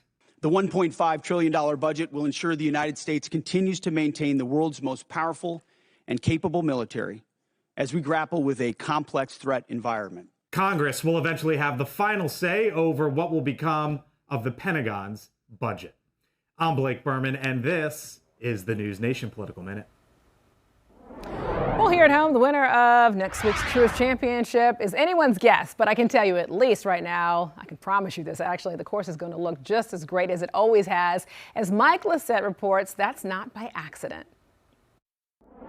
Time is running out at Quail Hollow. We call this Advance Week, so this is the week before the event. And much like those well-known workers at the North Pole right before Christmas, this is like Santa Claus and his elves.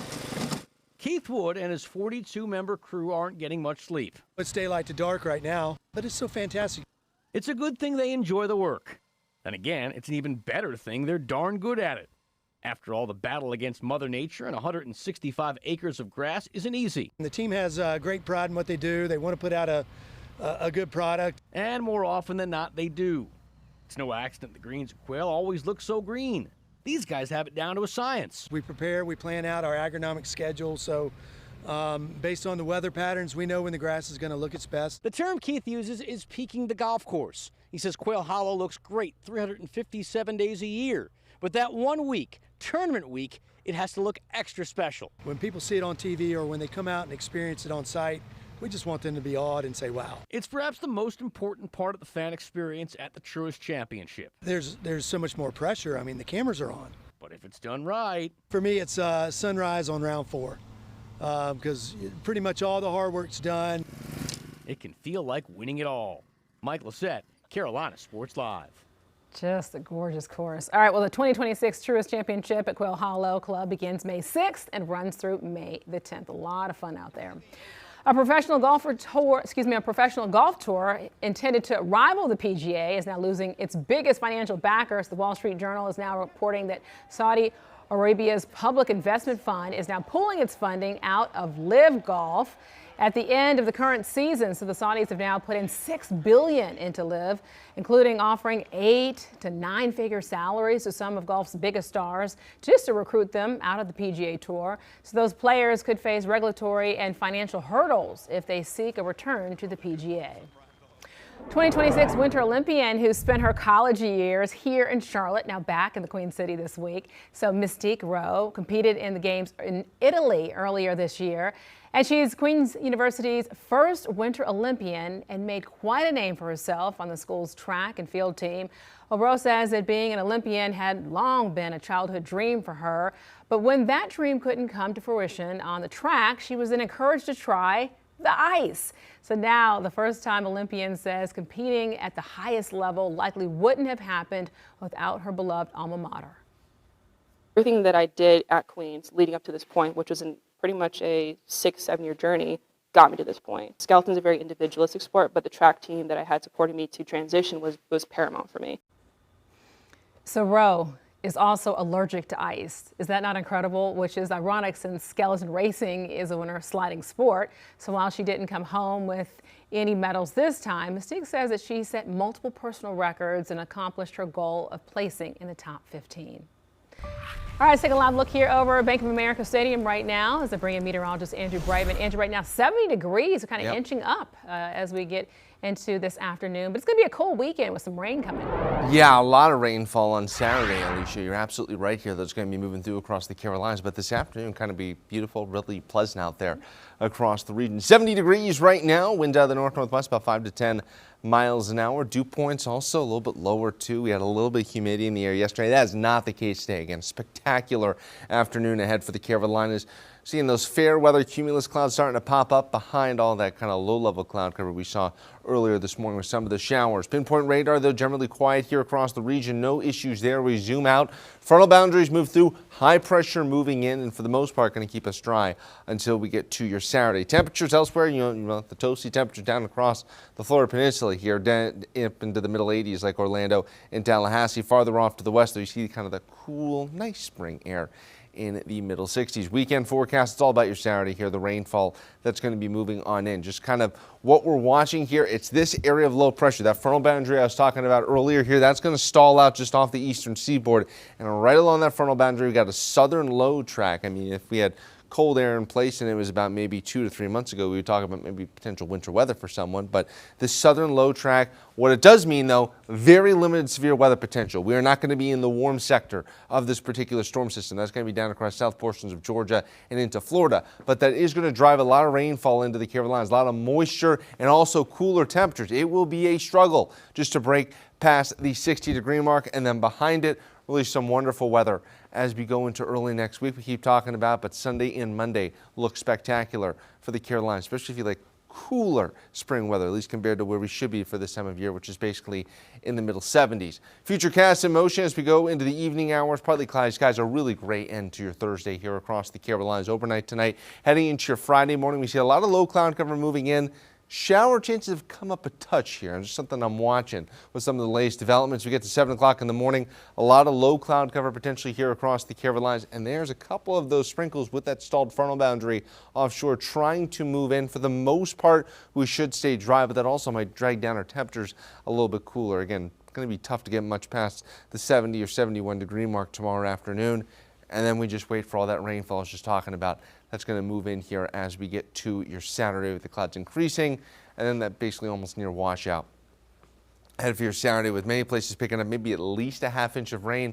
Won't be surprised if we see a little bit more. So while maybe not shrinking the drought conditions, I think with our next drought monitor, unlikely to get much worse compared to what we just got here with that latest drought monitor update. As for your backyard grilling forecast this evening, is going to be great out there. Wanted to put a couple of burgers and dogs on the grill. Cool night, comfortable night though. Temperatures in the upper 30s even as we get up into the mountains. Let's go around the Carolinas tomorrow. Should be a fairly nice day, a little bit more cloud cover. Isolated shower upstate of South Carolina down through the Sand Hills. Going to be watching that closely here. Charlotte, Concord, and Albemarle, partly cloudy skies, looking pretty good here. Temperatures not getting too far past the low 70s here as we go throughout your Friday. Statesville and Salisbury, it is a similar story. Let's go to your pinpoint 7-day forecast though. Rain falling, decent amount of it on the way here on your Saturday. It might be our biggest rainfall event in several weeks. And then beautiful weather for early next week. You're watching Queen City News, the most honored and the most local news in Charlotte. We'll be right back.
Well, from puppy love to kitten kisses, animals can always bring plenty of affection into our daily lives. And today is National Adopt a Shelter Pet Day. Veterinarians are also raising awareness about what potential owners need to be able to watch out for. So there are several pressure points people should know about before making the commitment to become a pet parent and give a pet a forever home. Experts say it's critical to give them time to warm up to their new surroundings, and this could also include giving dogs and cats their own space within a home. If owners already have animals at home, vets recommend socializing them through closed doors. If there are young kids in the home, there are also some very special steps to take to keep everyone in the house happy and healthy. Trying to get to know the pet before you adopt to see if there's any hint of aggression. Little children are sometimes like they're affectionate, they want to give it a big hug, right? And so depending again on past trauma that the pet could have, they may take it as like, oh, are you attacking me or not? So supervision initially would be important. Adopting from shelters can also help local communities. Typically, they can also come with proper vaccinations and also help with getting those animals spayed or neutered. North Carolinians love to spoil their pets, according to a new survey from Trusted House Sitters. The Tar Heel State ranks 14th for the top states that love to be able to pamper their furry friends. And the study also takes into account pet spending, luxury pet services, online search behavior, and even luxury-themed pet names. So on average, North Carolinians spend a little more than $1,300 a year on their pets. Well, Queen City News brings you 11 hours of news every weekday. So this is what we're working on starting on Queen City News at 4 today. A Supreme Court ruling weakens a voting law established in the Civil Rights era. So how it could impact districts in North Carolina that were drawn to protect majority or minority voters. And the Secretary of Defense faces more questioning on Capitol Hill over the war with Iran. His testimony as new reports detail the rising costs for Americans. You're watching Queen City News at noon, the most honored and the most local news in Charlotte.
Queen City News has a whole new way to stay connected to us when we are not live on the air. You can download the Queen City News Plus app on your smart TV using either a Roku, Apple TV, or Amazon Fire device. So this right here is a look at today's lineup on the app. The first, Morning Edition, then Behind the Lens, followed by We Are Not Alone. You can watch it all on our new Queen City News Plus app. If you're into history, I have a show called Local Roots. You can always check that out, Andrew. Yeah, it's getting great content, just learning about the history here of the area. One final check in your pinpoint 7-day forecast. Got a lot of rainfall, needed rainfall on the way here this Saturday.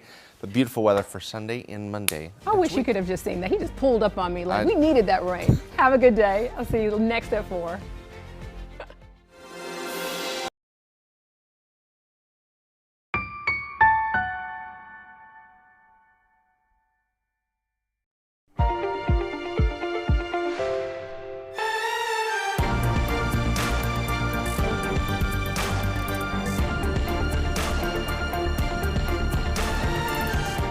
What is going on, everyone? Welcome into Morning Edition. We have had some amazing conversations over the last couple of weeks, and some of these become our favorites. We hope that they will become yours as well. And as we were looking back at some of the highlights, one of the top ones that really has caused quite the kerfluffle in Charlotte is the expansion and the addition of possible toll lanes on I-77 to try to get more people going through the city of Charlotte.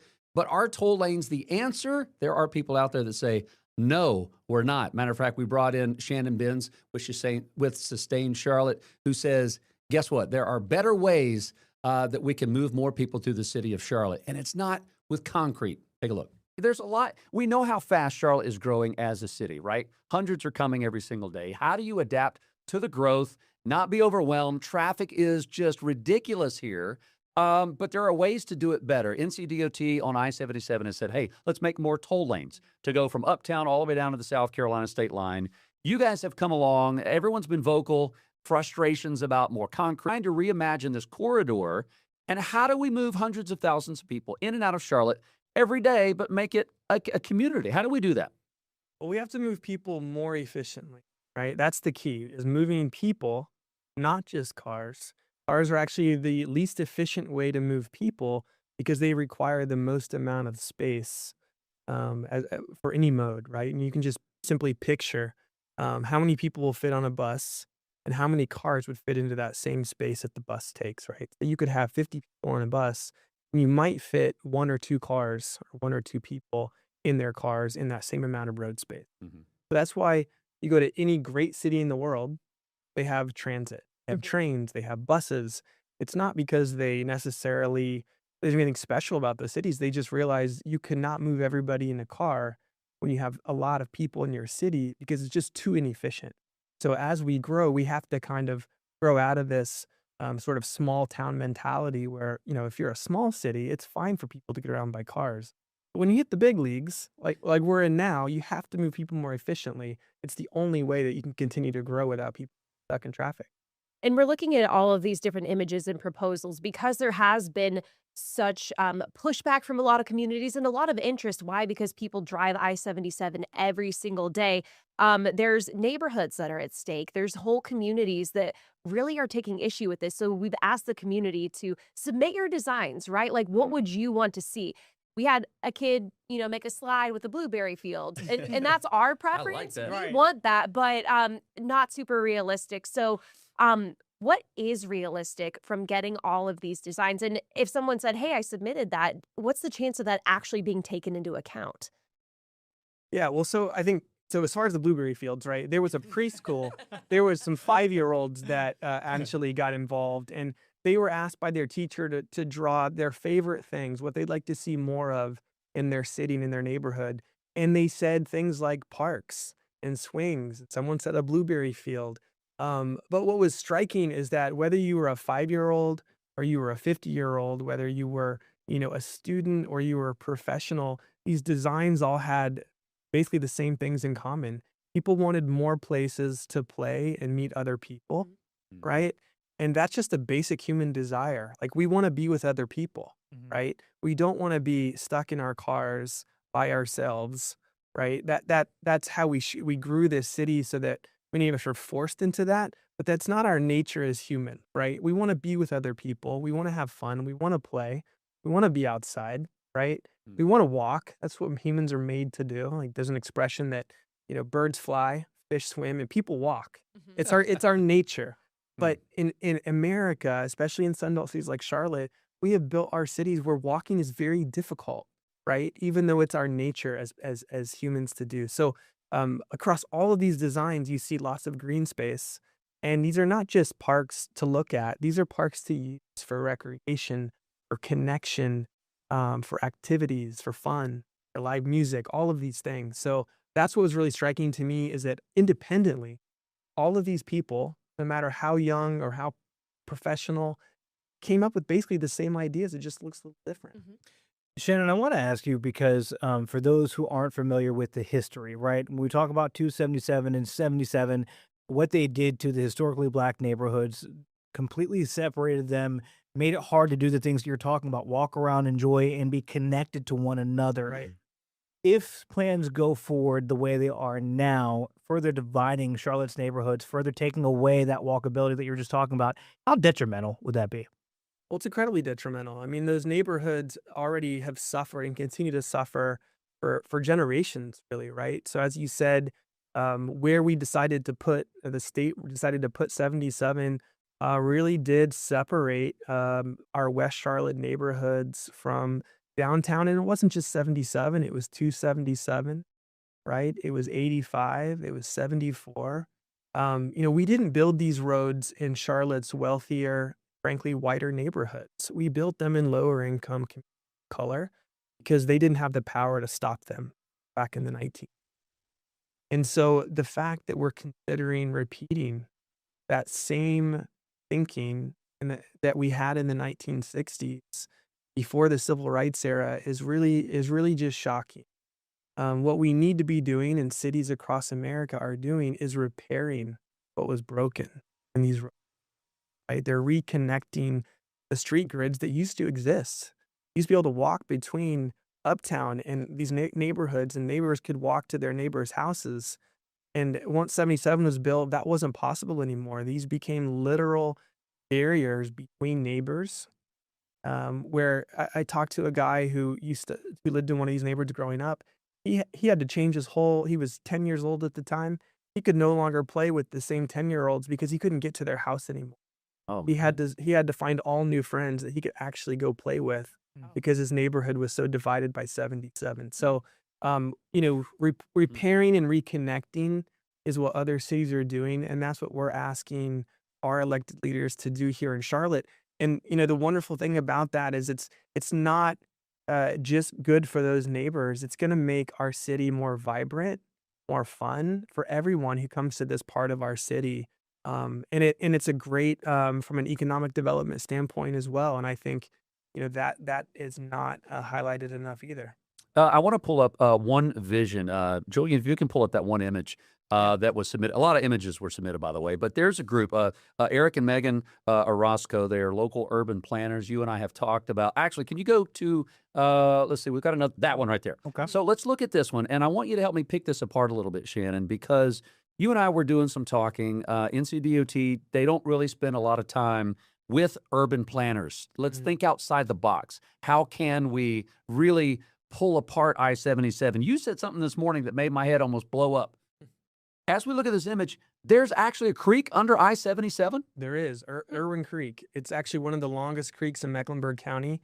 It goes well down into South Carolina as well. It turns into, the original name of Irwin Creek was Sugar Creek. It was actually Big Sugar Creek. What we call Little Sugar Creek was Little Sugar Creek because it's smaller than the actual Sugar Creek, which was, both of them were named after the original Native American tribe. Suga was mispronounced as sugar by English first. And so Sugar Creek is now called Irwin Creek because it was named after a landowner whose last name was Irwin. Okay. But anyway, as you follow Irwin Creek it's actually clear up in North Charlotte. It goes a lot further north than what we're used to seeing west of Uptown. Yeah. Starts in North Charlotte, goes all the way through West Charlotte, and kind of curves back towards Pineville. Goes through Pineville, goes down to Indian Land and beyond. Oh, man. And it changed its name. So it's Irwin Creek through all of Charlotte. And then as it gets down into South Carolina, it becomes Sugar Creek again. But it's all the same creek, and it all flows into the Catawba River. And so as we're going back and forth between two different images here. This one here is the creek on the left, right? That's the one that would be basically uncovered. Right. to flow freely. You got parks all around I-77. This is another image that a guy named Matt Weschler, who gave you from Land Design. Yep. This is what they're doing in Austin. And so you basically bury I-77, right? It's underground, and then you put parks and greenways on top of it where we can come together. Is it realistic when we look at these? Absolutely. Yeah, you can see it's possible. Other cities have done this all over the country. Austin, Texas has a plan in place to actually add 3 of these freeway caps to reconnect East Austin to downtown Austin. They hope to start construction, I think, in 2029. And so what you see in these visions are at least 2 caps. So I think both of these envision 2 separate caps. 77 on the west side of Charlotte kind of goes over some roads and under some roads. And so some parts of it are going to be easier to cap than others. And so as you see, like in this vision here, a part of it is still above ground and some of it is put below ground. Yeah. But it's really kind of flipping things. So when we built these freeways through our city, we built them all above ground. And what that did was that completely disconnected existing streets. That's why we have so many neighborhood dead-end streets that dead end into the banks along these highways, right? So if we put them underground, we can reconnect all of these neighborhoods and free up all this land, right? So think of the land that 77 occupies, right? It's anywhere between 6 and 8 lanes plus ramps for 11 miles through our city, just south 77. Yeah. That's an incredible amount of valuable land that we can do so many other things with if we put the road underground. And if we did that, because we're talking about adding toll lanes, right, to help get more cars moving through, would we be able to just expand lanes while we're under there too? If what we have and just putting it underground, if it's not enough above ground, how would it be enough below ground? So yes, absolutely. They could add toll lanes Okay. if they put it underground. They would just make a wider tunnel, Right. We don't actually think, again, that's going to solve the problem. As I mentioned earlier, the way cities move more people is through more efficient means, which means mass transit. A light rail under there? It could be. Or Okay. just dedicated bus lanes, right? Like we could take the existing 77. Yeah. Like I said, it's between 6 and 8 lanes, where you are. We could take one, and many cities have done what I'm about to suggest here, take 1 lane in each direction and just have it be only for high occupancy bus lanes, carpools, right? Like what was supposed to happen on Independence. Right. Exactly. Yeah. Exactly. And so if we did that, which we could do for relatively no money, right? We'd have to probably buy some more buses. We'd have to obviously hire some more drivers. But if we ran a bus on 77 South, right, from the suburbs into uptown Charlotte at rush hour, and we had that bus coming every 10 to 15 minutes, and it had its own lane on 77. Yeah. People could fly through to get to uptown without having to sit in traffic. And we can literally do that tomorrow. And we know that is just the beginning of many conversations. We need your input as people. If you have ideas on how we can better move people to the city of Charlotte, we want your help. All right, we're going to take a quick break. More to come on Morning Edition. We'll be right back.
No question, the most out of this world story that we've been excited about, I would say all year, has been the Artemis crew going beyond where humans have been around the moon. And of course, we had to sit down with our transportation correspondent and self-proclaimed space geek, May K. Beeler. What is this like? What is it going to be like? What's the future of the Artemis and space travel? Oh, this is a good one. Sit tight. Here it comes. This is historic. Let's just start here. How cool has this been to watch? This was so involved, and think the first time we've gone back to near the moon, because we didn't land, but near the moon since the Apollo program ended in the 70s. So this was huge. And the neat thing is, for young people like you all, who were not alive when we landed on the moon in 1969, this old fly girl, I was watching, and it made a huge impact on me. So I'm hoping it will do to all of you and to the next generation. Yeah. Of astronauts. And we have girl astronauts now because we're not this little. I wanted to be an astronaut, but back then it was just male test pilots. And I didn't think I was smart enough.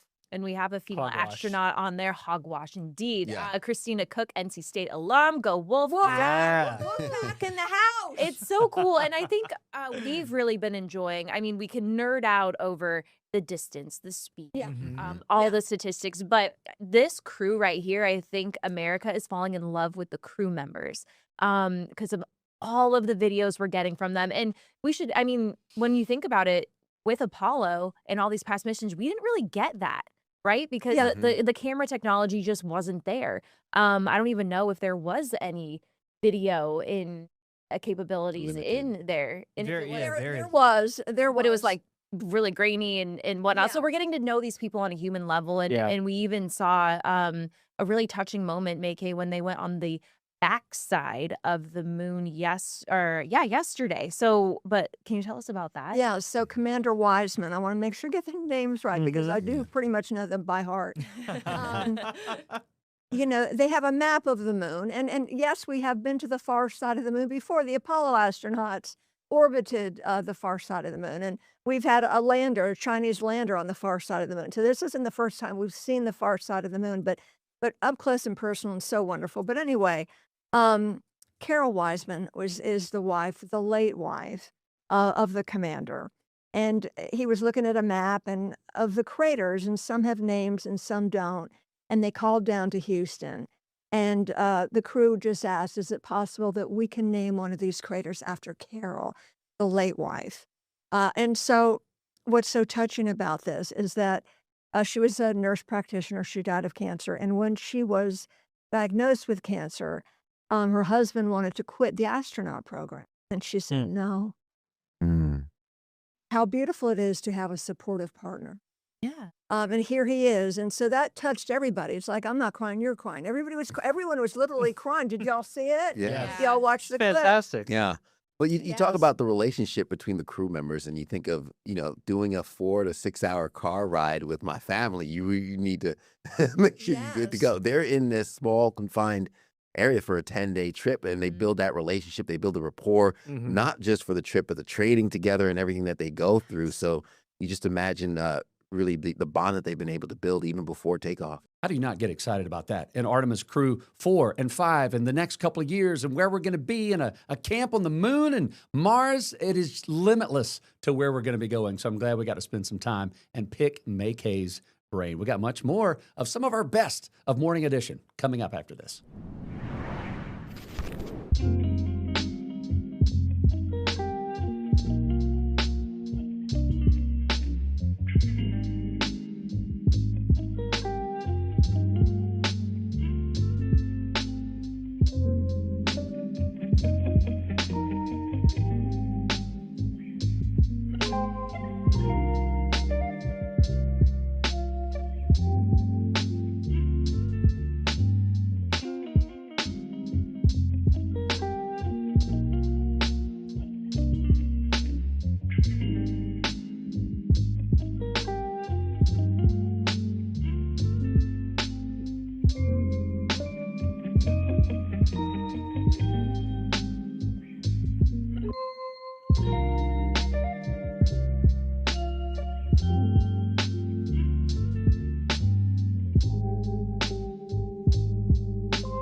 So staying with the space theme, it's no surprise. It doesn't take us very much to go off the rails and go down a rabbit hole. What started as a conversation with one of the Artemis crew taking video of the moon with their phone turned into this conversation of, if you had to travel to space with your spouse or your significant other, your partner, could you do it? Would you do it? Would you end up wanting to kill each other, you know, having to be locked up in space for a couple of days or a couple of weeks? So the conversation, whoa, did it take off on a turn.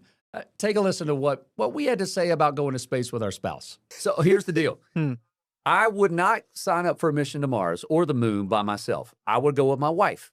She is the perfect Amazing Race partner. Would you go with your spouse? Yes or no, good or bad, for better or for worse, Julian? Would it be for better or for worse for your spouse to be your astronaut partner? We got to go to commercial break? I'm just saying. I would 100% go with Jordan. I would, yeah, I would. I worry because Artemis had problems with the toilet, and my wife needs at least 6 bathroom breaks. Oh no. Houston, we have. Just keep the crab face. We got a problem. So it melts the ice on the outside. We can't afford a clog. No. Should have to get a little back. I would go with my husband. Yeah? He's very smart. He's really good at math. I would be the more organized one and maybe like a little bit more of the calm one, but like he could make us a really great spreadsheet about all the things. Oh, good. Yeah, yeah.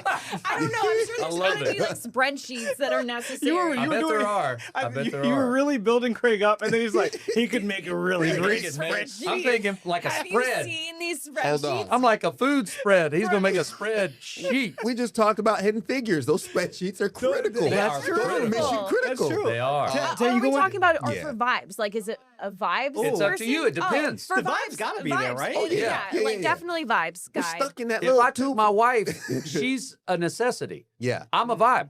Okay. Oh, you're the I know, vibe guy. listen, do I the know my role. actual I know my important role. Stuff, and you would be. Like I would the be like hype a man? ship cruise director. Oh, I would perfect. be. I would be the rocket moon landing director.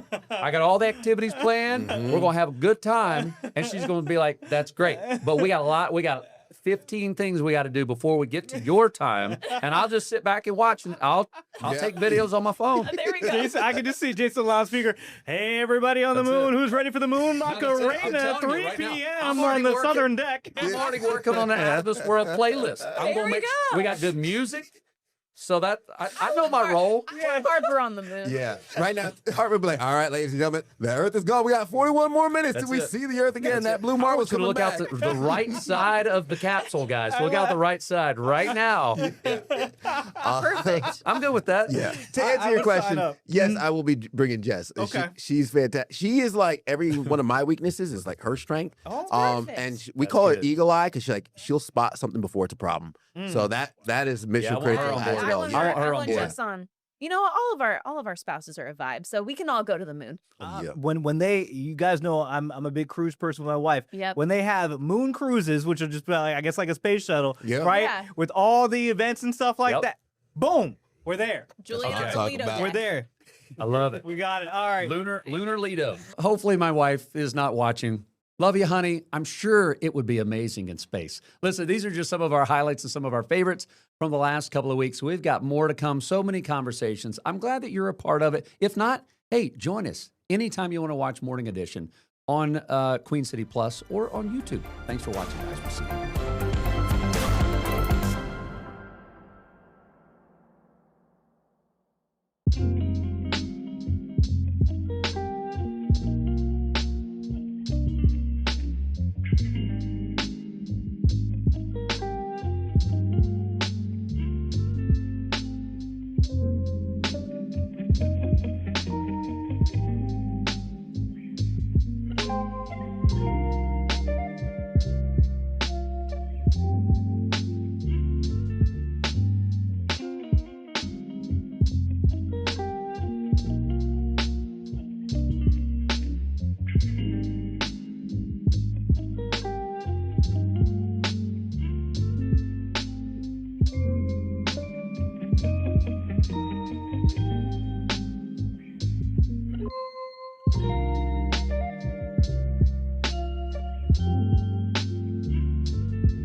Hello and welcome to Behind the Lens, an inside look at what it's like to gather TV news.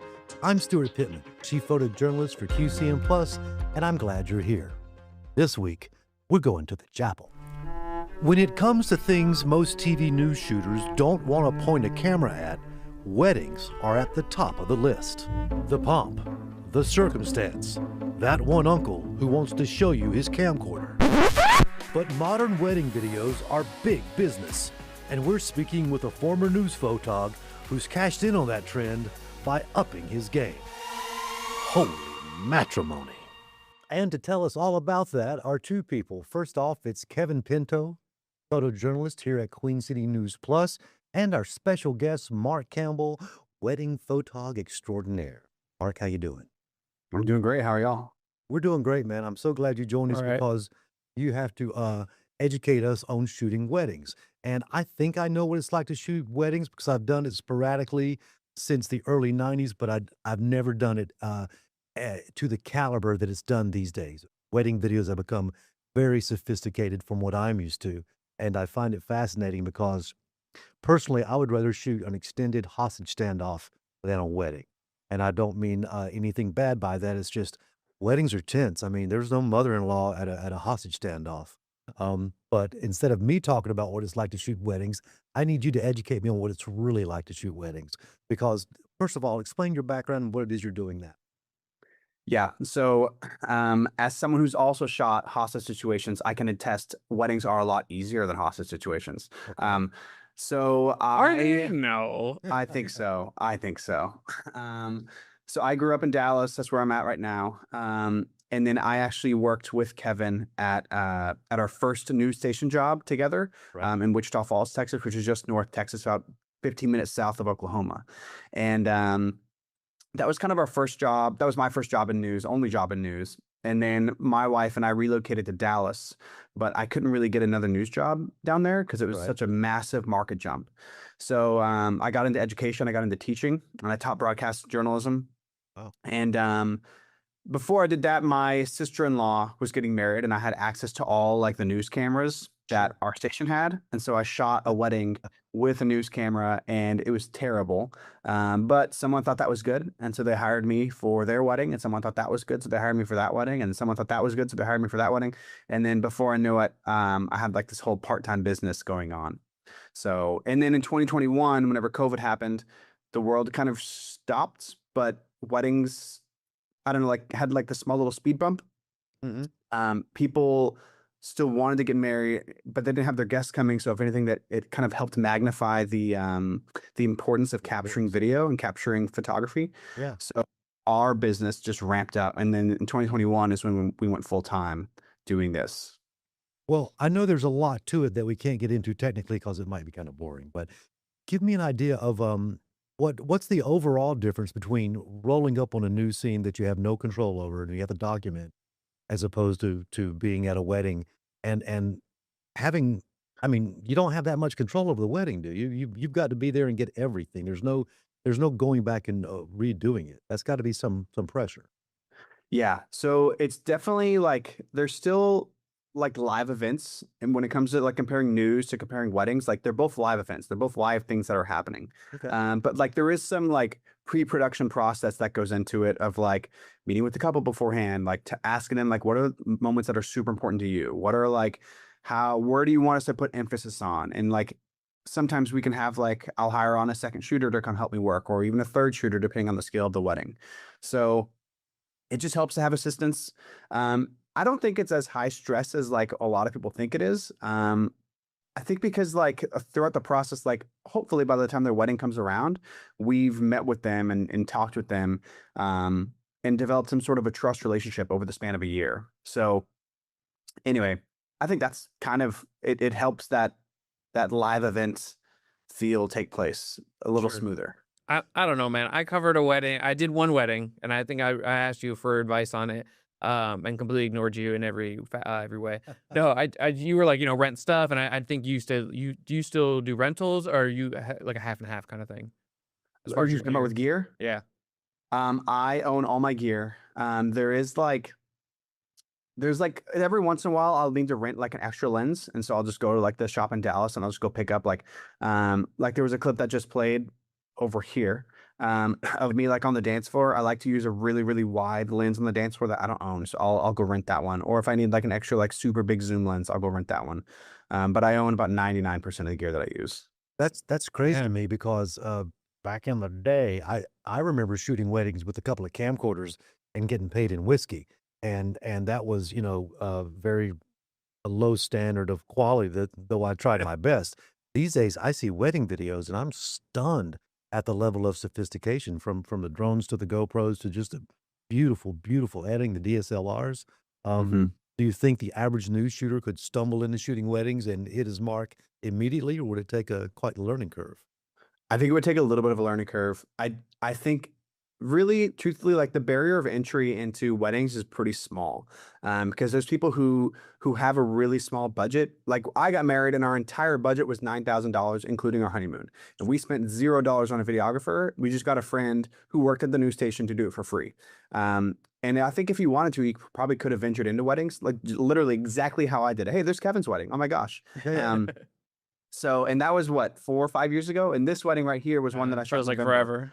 forever. I don't know whose wedding that is. That's not my wedding. But No. anyway, It's but that's true.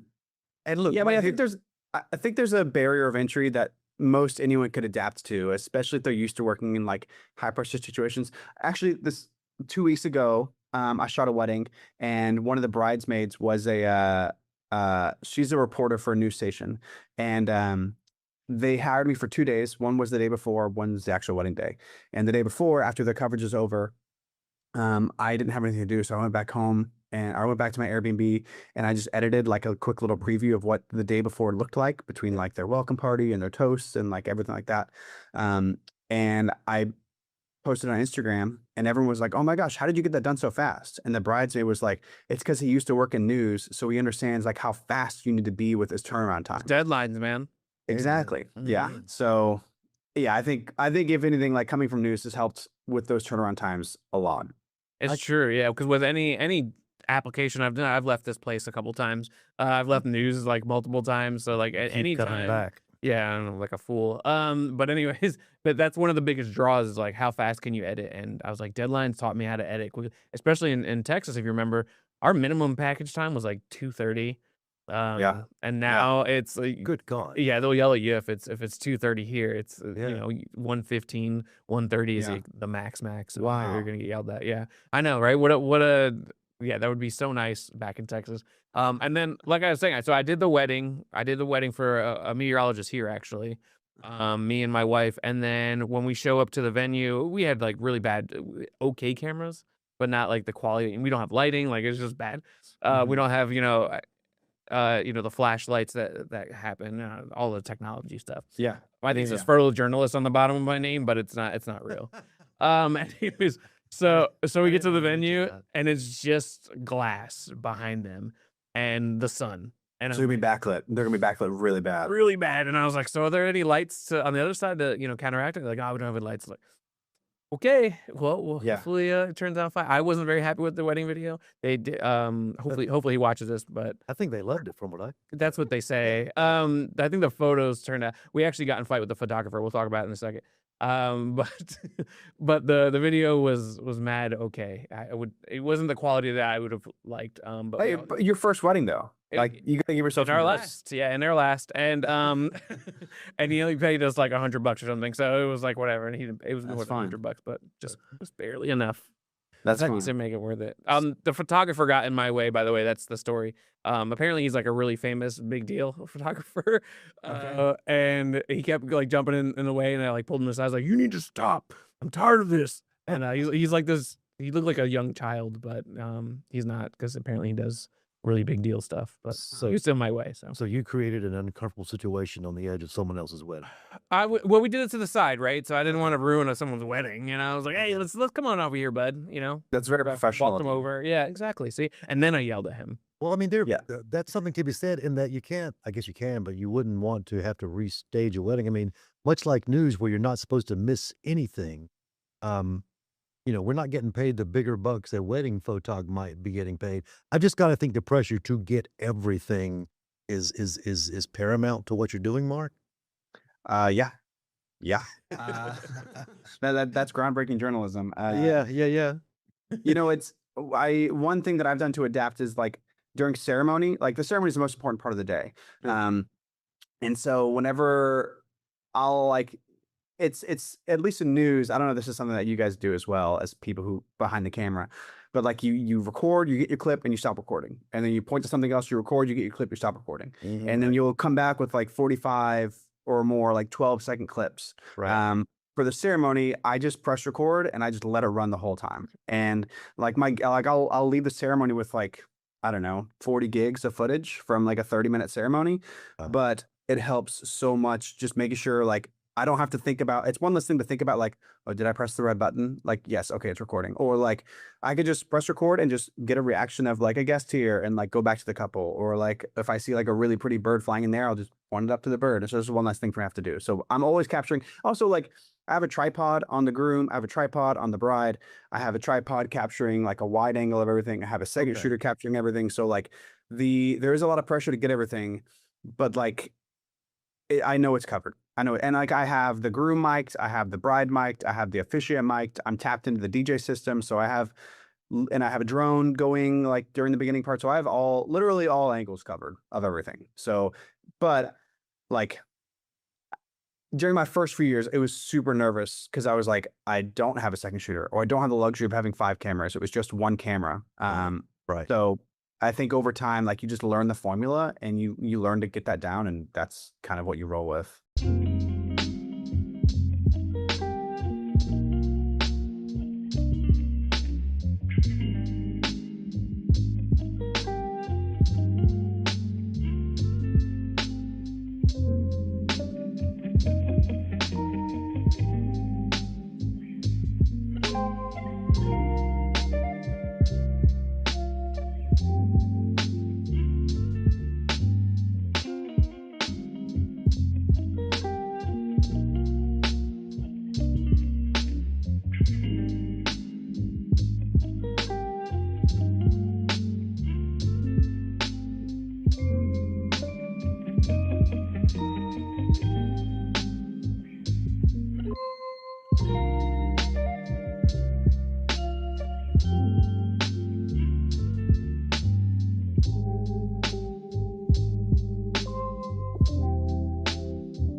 Talk to me, though, about the editing of the wedding. These things don't put themselves together.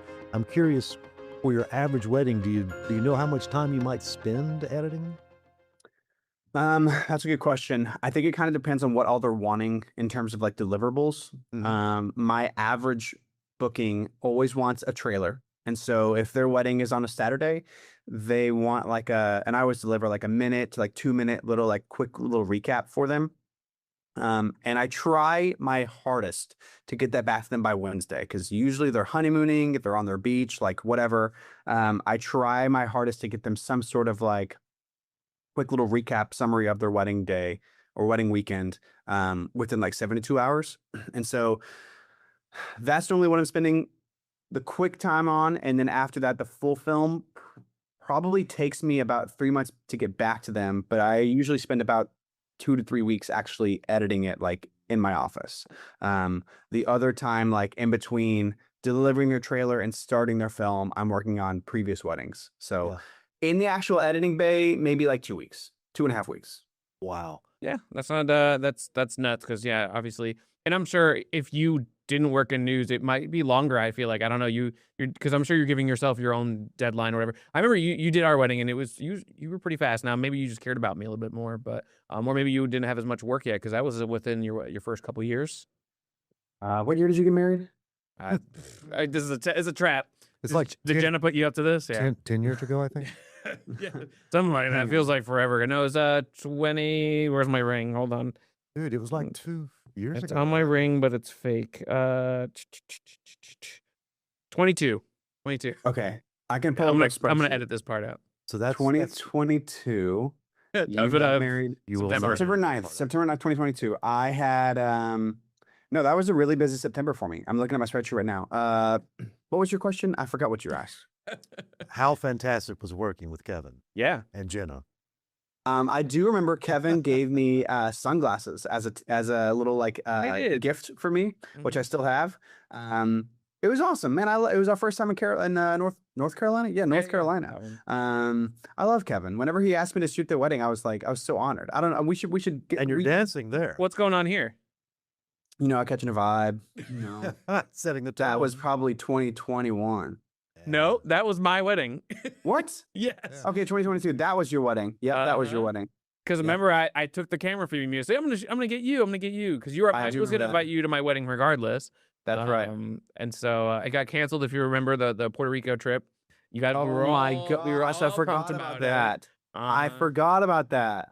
Look at Kevin and Gina looking all good. Yeah, that's all. It's all Mark. I see Gina every day in sweatpants as a photographer. To see her all girled up like that is quite something. Beautiful. And then there's that guy. I know. That is the funniest shot, and I had to keep it in there because that was so corny when we thought of it. I was like, y'all proposed that. Y'all proposed that. Yeah. And we got it the first try too, where it was like everyone do, and you were like, yo, you guys got it. I noticed that you got extensive shots of the dog. Yeah. Oliver, yeah. Oliver, yeah, and Oliver got some views on TikTok. Is that a common thing that the family says, hey, you know, you got to get a goldfish or aardvark or whatever? I mean, no goldfishes or aardvarks, lots of dogs. I would say probably like, I don't know, 20% of our weddings have some sort of a dog feature, like some sort of a dog factor in there, whether it be like the ring bearer or like they bring their dog like on the day of, they have a first look with their dogs. One couple had they did their first dance and then their dog joined in with them on their first dance. People with their dogs are crazy.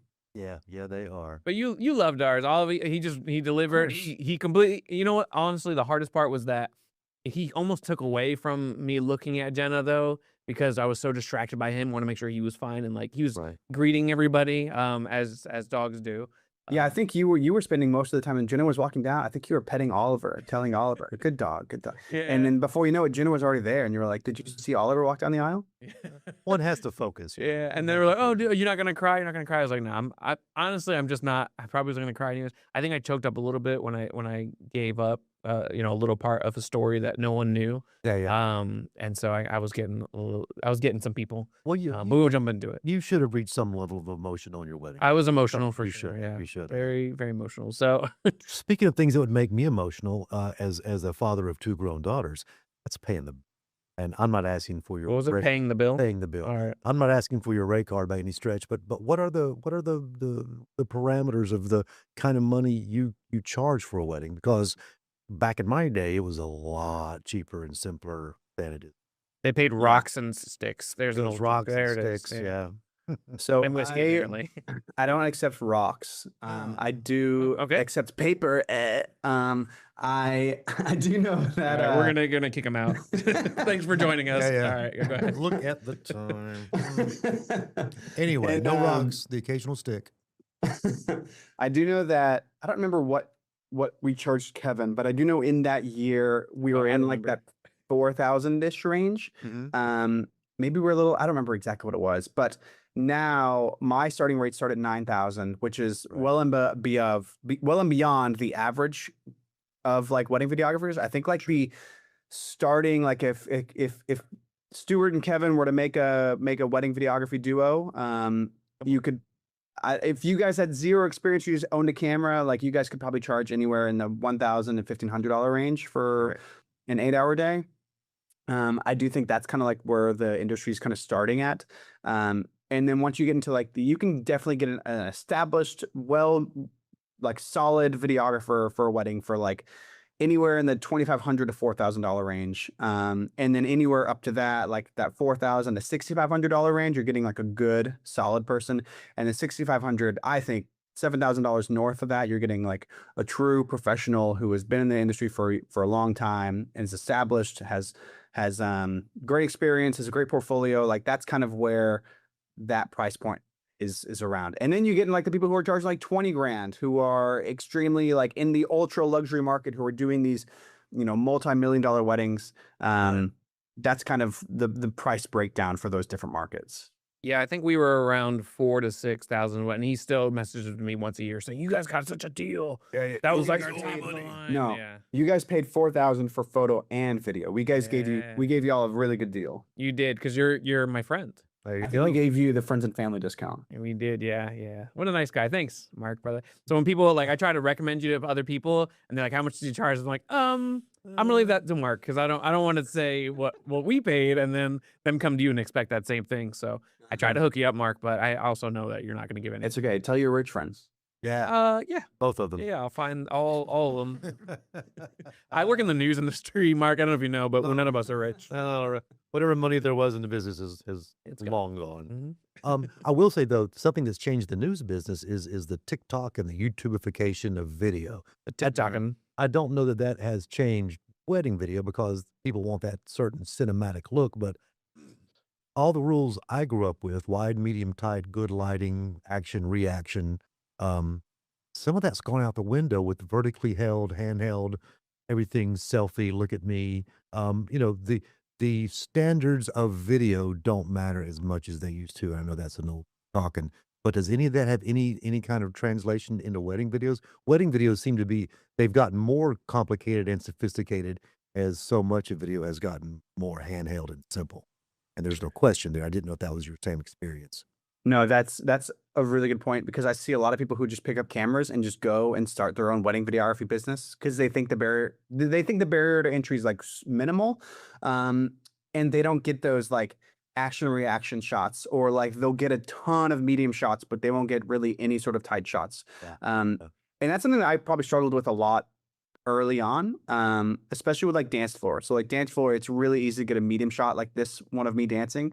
That's a medium shot. But then like now I'm recognizing in the weddings that I'm doing now, that had like a live band and have like all the lighting and have like this packed dance floor, it's way more impactful to just step off, get a super wide shot of the whole dance floor. And man, I posted a trailer recently that had this epic like wide shot, and the singer for the band like jumps up and like does a splits midair and lands, and it was just this epic like perfect shot. And then you'll get people who are like what are the tight shots we can do the dance for? Like is someone drinking a beer, and like someone will like have a beer and they'll pass it to their friend, and like if you can just get a shot of them like their hands in the air like they're dancing, like telling it like narratively, using different tight shots and wide shots and medium shots and like drone shots to balance out those medium shots helps so freaking much. And you'll see other people who do it, and it's just medium shot, medium shot, medium shot, medium shot, medium shot, and it's just kind of boring. So yes, I think the storytelling element of going like wide, medium, tight, and like the action reaction. Like if someone's dancing and someone does the splits, and like you just quickly pan up to their like face and they're like freaking out or something, like that helps tell the story way more than just a bunch of medium shots throughout the day. That's interesting because having shot a couple of weddings under duress against my will, I know I probably attacked it like a news photographer, wide, medium, tight, and until the actual ceremony starts, and then even I know to roll and don't miss a thing.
In that time shooting weddings, though, I've got to think there have been some weird, unscripted situations. The weddings I've been to, there's always something funky going on.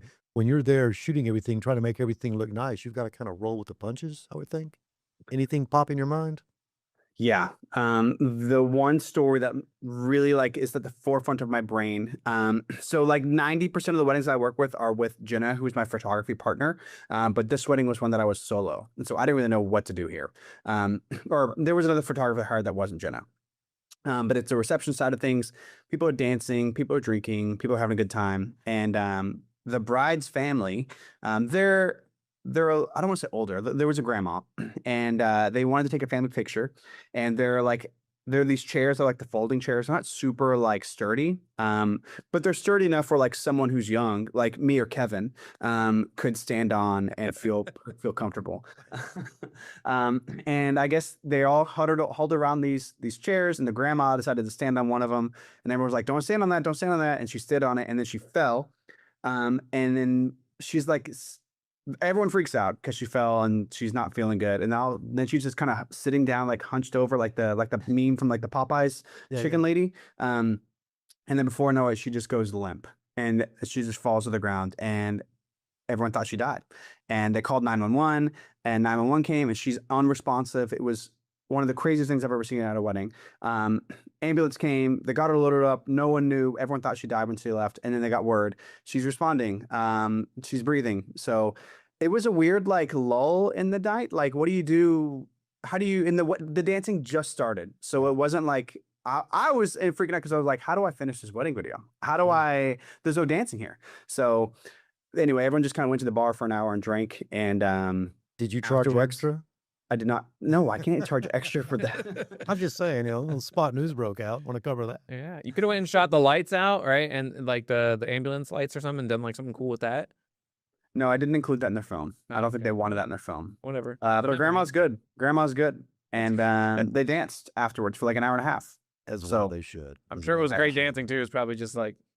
It was really weird. The bride went on the mic and was like, "Hey, we're not going to stop the party. Everyone's really sad. But I know she wants us to celebrate our marriage." And I think at that point, shortly after, they got word that she's responding. So they were like, "Hey, she's alive. Let's party." So it was all good. It was good. I love that. Grandma took a dive, but we're going to carry on and play one more song. Yeah. So it's like doing news. Much like news. Yeah. Before, and we're going to wrap in a minute because we're running out of time. But is there any overall lesson you learned in news that really helped you in shooting weddings besides learning how to turn a camera on and all that?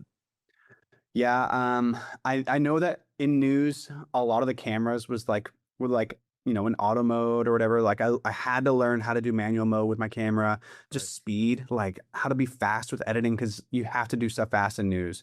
Sometimes we get back to the station at 4 o'clock when your package is due at 5 o'clock, and by the time the reporter's done writing it, you only have like 20 minutes to edit everything. That might be extreme, but like sometimes those are the parameters that you have to work with with weddings. Like we've done weddings where like you have a same day edit, like we'll finish a ceremony and like we have an hour to get something up and they want to watch a video in the background during cocktail hour, like on a projector. And so we've had to do like same day edits like that, which are extremely exhausting. But thankfully, like I think my experience with news kind of helped me prepare for situations like that. Well, this has been an education. It doesn't want to make me shoot weddings at all. No, you really haven't sold it to us. The money sounds great, but The money other than sounds that, I'm good. fantastic, but the whole getting there and getting everything and being dressed up and dealing with the in-laws and the drunk uncles and all that stuff, I will take a pass. Mark Campbell, Kevin Pinto, you have educated me in an area that I didn't want to be educated in, but I feel better about it anyway. And I thank you very much.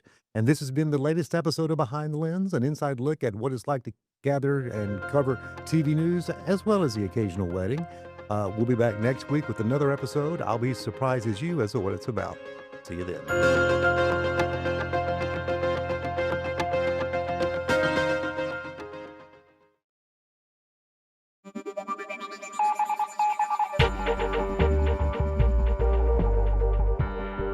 Welcome, everyone, to this edition of We Are Not Alone here on Queen City News Plus.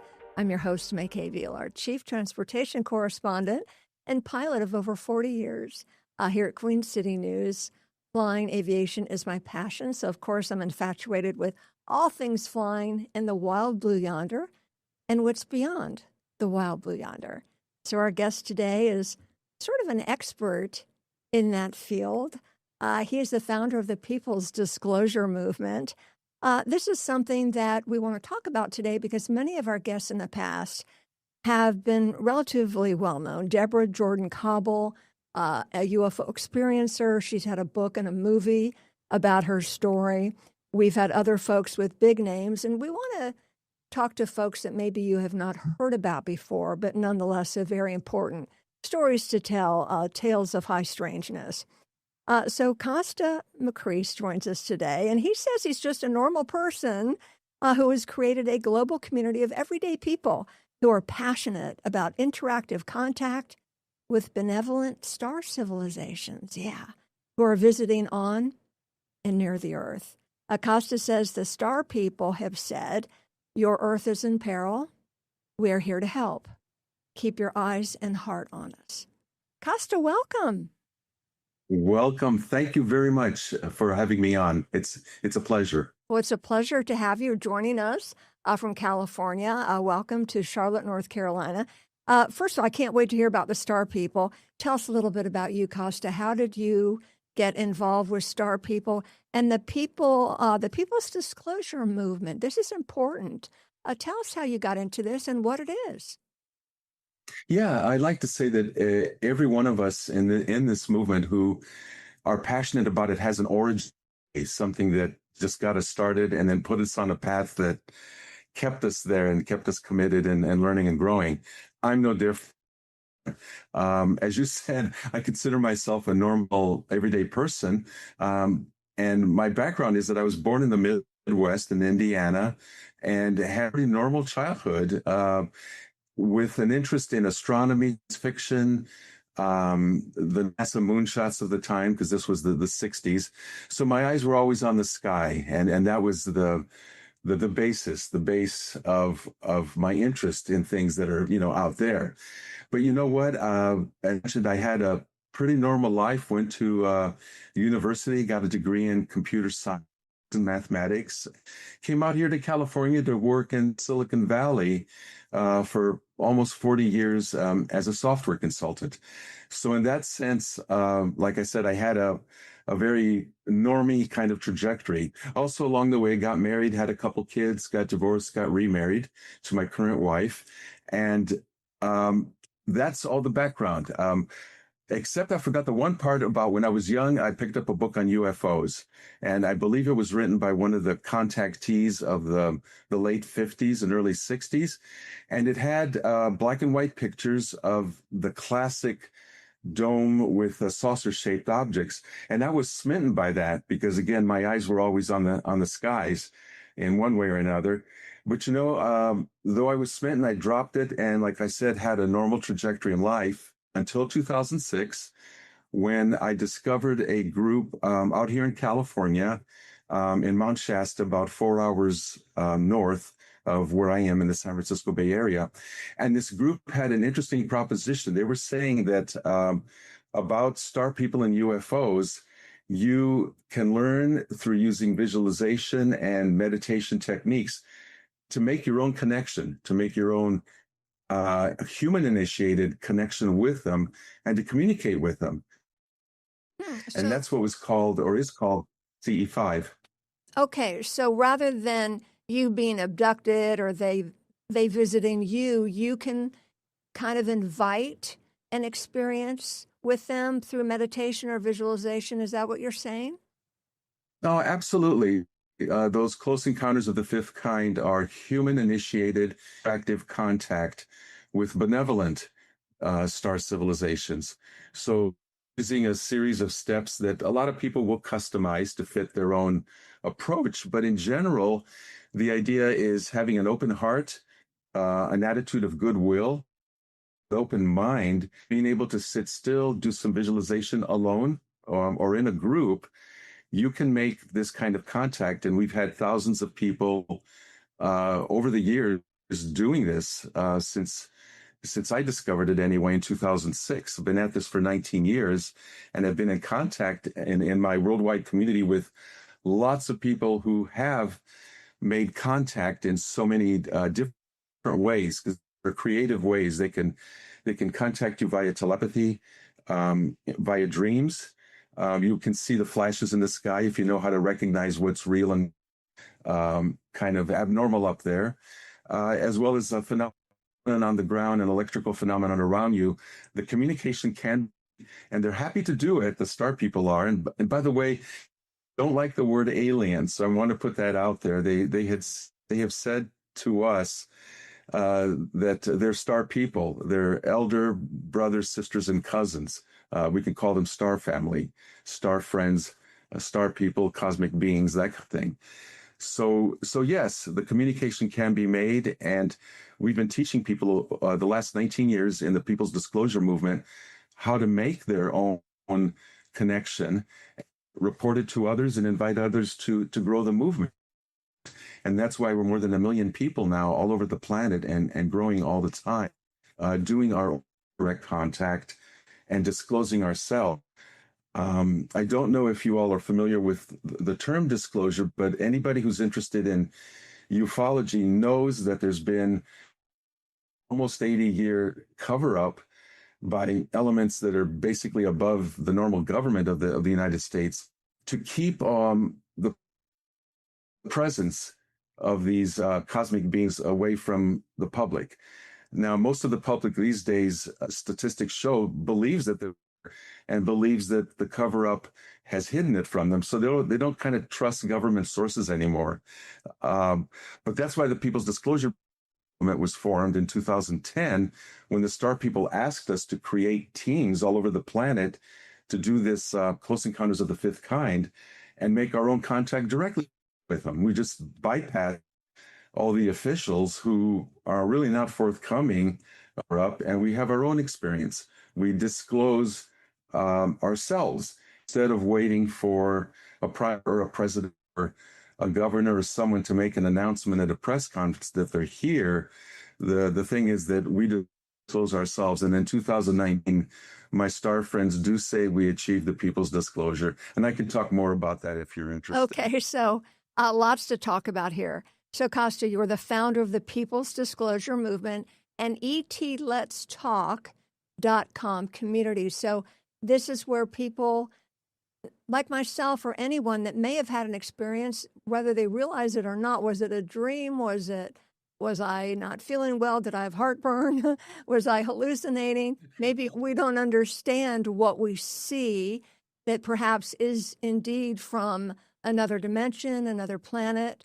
But you put people together so that they can share experiences and maybe get some sense of normalcy in this new world. Does that sound right? Am I understanding it properly?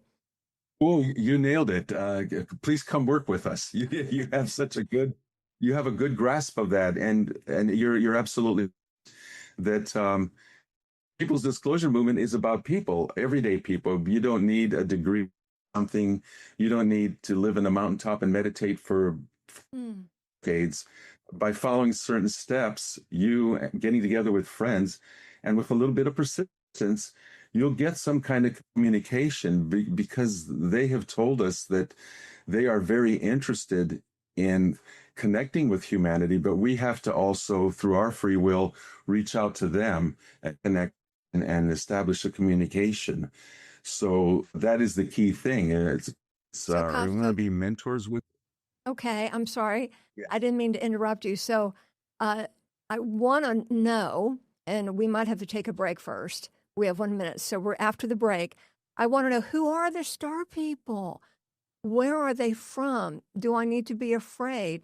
You said benevolent. How do I know we don't open Pandora's box and talk to something that's less than benevolent or harmful? So when we come back from the break, your first experience with the star people, who are they? Where are they from? And what do we need to know? All right, stay right there. We'll be back on We're Not Alone continues right after this.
Welcome back, everyone, to this edition of We Are Not Alone. Our special guest today, Costa McCree's fascinating. He's talking to us today about being the founder of the People's Disclosure Movement, and he has a website, etletstalk.com. It's a community where people can come together and talk about their experiences, normal people like you and me. So, Costa, you talk about the star people. Who are the star people? Where are they from? Are you afraid of them? What do they look like? How did you first meet them?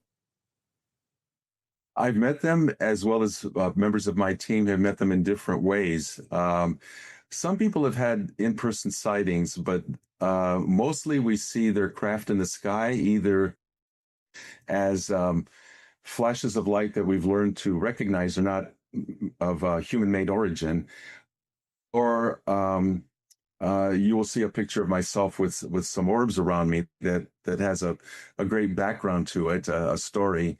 That's another way that they show up. Are we afraid? No. In my community, we've not really been relayed any negative experiences. I will say that there probably have been negative kind of races here. It's a huge cosmos, and it's filled with all kinds of beings, and have some been around the earth and near the earth, most likely. But here's the thing, it's all about vibration. That's what protects you and makes certain that you connect with the highest, with the benevolent beings, which are here in vastly greater numbers than than others, the negative ones that might be here. They're here by their millions. Who are they?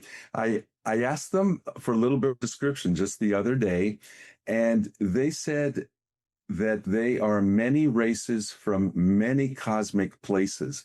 They are a collective. They call themselves an association of all these races from places, which I believe also includes, like, for example, from Sirius, that star system, from the Pleiades, from Arcturus, and probably many other places that they declined to mention. I wanted to put forth the idea that there is a collective, a very cooperative, loving collective that's interested in the highest, has the highest intentions for humanity. And they want to mentor us and be co-creators with us for a golden age. So those are the benevolent ones. That's what we focus on. And through our CE5 interactive contact, by using, and I know this sounds like a little bit of a cliche, but if you approach your practice of connecting with them with love, with an open heart, you can use some kind of a spiritual practice, whatever you practice, to protect yourself, to create a high vibration, a high frequency. Because when you have that love and that openness, there's nothing that can penetrate that. And you have a lot of protection. And that's what I want to assure people, that that's what's operating in your favor, so that you do have a connection with beings who are kind of lowering their vibration to meet us halfway. And that's really, it's very simple. That's what it's about. It's about that vibration, and you're open. If a person has a little bit of fear or a lot of fear while trying to make a connect within themselves, the odds are that it may not happen, or it may happen the way you don't like. And that's why I counsel people to look inside themselves and check in and create that space within themselves of the openness and the courage to reach out to the cosmos like that, and let the fear just roll away. That's what happened to me. So I just want our viewers to know this is a Zoom interview, and we're having a little bit of glitches here and there. And, forgive us, it's the nature of the beast. I know our viewers are going to want to know, well, how can they connect? And I know what you said, you have to have the right vibration and no fear. But before we leave you, they're going to want to know how can they connect? Also, what message do the star people have for us? I want to talk about the picture of you with all those orbs around you. What was that about? Can you tell us about that? I will. First of all, let me say, if they come to etletstalk.com, it's free. It's for the public. There are 7 steps there of CE5 instructions that people can follow, and use those. And just practice and make their own action. There's also that we're going to be getting them in touch with, so that they can find other people around them. So you can do this alone or with a group. Any place that's safe for you, from your living room, from your backyard, on the beach, in a secluded place by a mountain. It doesn't matter, because everything is one, I believe, and they're all around us anyway. So choose a place that's safe, comfortable for you. Practice those steps that you can find on etletstalk.com, and good luck. I think you'll be successful sooner or later. Now, as far as that picture there, it was during my first week of learning how to make contact.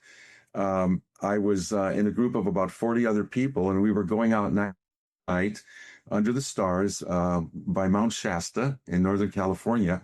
And we were learning how to make the contact, and we were really being successful. We were seeing the in the sky flashing and learning how to identify what's versus what's terrestrial. Well, during one of the breaks, people were taking pictures of each other with the forest in the background. Showed me a picture of themselves, and there were two little orbs that had shown up that were to the naked. And I said to this person, "That's cool. What are those?" And this person told me, well, they've been showing up more and more pictures. People believe they're star beings or interdimensional beings or spirit guides, but they're starting to show up in pictures more. And I thought to myself, I'd like to get one or two of those. So I posed against the background. They're in the forest, and my friend pointed the camera at me, took the picture, showed it to me, and it was just me, just sitting there, in the normal background. And I was a little bit disappointed. And I said, look, one more time. So we lined up again, take the same picture. And just before my friend clicked the shut, I had this kind of playful, spontaneous thought self. And so I put my right hand over my heart, and silently, I just put the thought out there, said, "I love you. I invite any beings of light and love on this planet or off this planet to join me in I love you." And again, I said this mentally, and then I friend go ahead, and he clicked the shirt, and I again playfully just thrust my arm out like ta-da, trying to have fun with it. And then I asked, well, did anything show up? Did I get one or two orbs here? And he said, "You got to see this picture. You got 2,000. And that's what you see here. He's surrounded by all these beings. Later on, I asked my spiritual guides, because we all have guides, if we believe in that, or angels, whatever you want to call them. Asked them about that picture. And I said, "Was that you all and your crowd and your homies and stuff showing up in that?" And the answer was, "Yes, that was us. And we want you to keep a hard copy of this picture in your pocket at all times, because whenever you're low, disappointed, alone, pull out the picture and look at it and realize you are never alone." And that's the message I want to give everyone out there. None of us is ever alone. Oh, my goodness. And I know some people, you can take photographs and you might see orbs sometimes, and they say, "Oh, that's just the light reflecting," or it's something else. I guess that would be a possibility too, not saying that's what this picture is, because there are gobs of orbs in there. Well, let me add, it's a great perspective to have. We tried to eliminate all qualities. We threw sand up in the air. There was no moisture in the air. It was a dry atmosphere. So being kind of scientifically minded, actually 2 or 3 of us started getting involved in this. We tried to debunk our own picture by recreating, doing things like we said, light and sand in the air and this, and we could not recreate what you see there. So I take that to the bank. For me, it's conclusive enough. I love that. Costa, we got to take another break, and we'll be right back on We're Not Alone continues. Stay.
Right there. All right, everyone, we're back here on We Are Not Alone. Costa Macris joins us today talking about the People's Disclosure Movement. Costa, how can people join? I know it's free. How can they join? How can they get in touch with you? And before we say goodbye, what's the most important message you think the Star people want us to know? So first, let's start out with the People's Disclosure Movement. How can folks listening, how can they join? They can come to etletstalk.com and surf around the site, get familiar with what the disclosure movement is about. And there's a form there where it says join movement. Just supply your first name, last name, country, email address, and you'll be on the mailing list. I'll be sending you newsletters about our activities month, making contact, news about webinars, interesting films, videos, and books that are all about making this contact as experiencers, because that's what we call ourselves. So yeah, they come to the website, etletstalk.com, and join the movement there. It's all free. There's no paywall or anything. And, we welcome you into the community. We're more than 1 million people, and movement is something our star friends that is like a snowball rolling downhill since 2019, when we reached the tipping point where the cover-up is over. So many of us all over the planet have made contact by request of our star friends that a cover-up is never again possible. It's the fact that we own the future now of contact, and we're no longer victims of the past of the cover-up. So we're very positive, and we have a vibrant community, lots of contact happening, and I invite people to come and be part of it with us. So, Costa, let me ask you, a lot of buzz about the age of disclosure, that groundbreaking documentary everybody's been talking about. And now Steven Spielberg is advertising Disclosure Day to be released in June. Do your star people have any messages about those movies? Are they going to help us or help change the world in any way and open our eyes and move us? I know we're already in disclosure. That's because you and I are talking about this. But is this going to help us move forward? Have they shared any thoughts with you about that? Yes, in particular about Spielberg's movie, because I specifically about that. Well, what impact will it have? What can we do to help whatever impact? And what I was told is that it will inform and educate people who will understand that there has been a cover-up. There will be anger. There will be, why weren't we told this among people? And that's very natural, that minds get open and educated. But following that, because we'll have a positive ending, though I don't know the whole plot, but I was told that it will be an opportunity for all of us who want to make contact to reach out even more, because it will educate and bring lots of people who are experiencers and have been holding this in all their lives. It will bring them out and tell their story to others. And so we received a message when I asked them, what should I tell our audience? And their reply was, we're here, we're clear, get used to it, and in a very positive way. So we're be asked to tell our stories, not to try to convince people, but if we've been holding back, to find a community, tell our stories of our own contact, and really not alone. There have been millions of people who've had these experiences, and this movie will trigger a positive outflow of more people telling their stories, getting connected, and growing our movement, so that someday we can have a physical presence here on Earth, because that's what the star people are working towards. They really need us to show up, and this movie will do that. Well, listen, very informational today. We're grateful for you.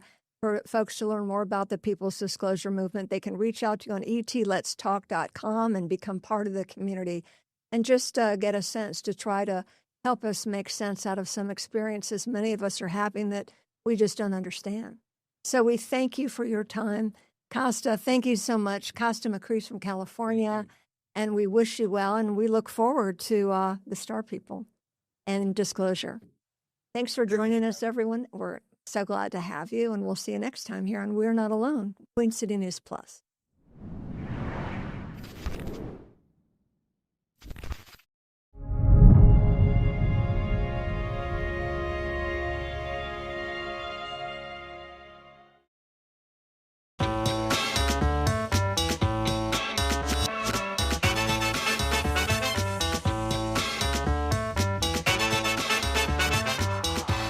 Welcome to Turnkey. I'm Queen City News Plus, your go-to show for everything real estate. We talk about the latest market trends, do's and don'ts of the industry, and provide expert advice on navigating this dynamic landscape that we call home.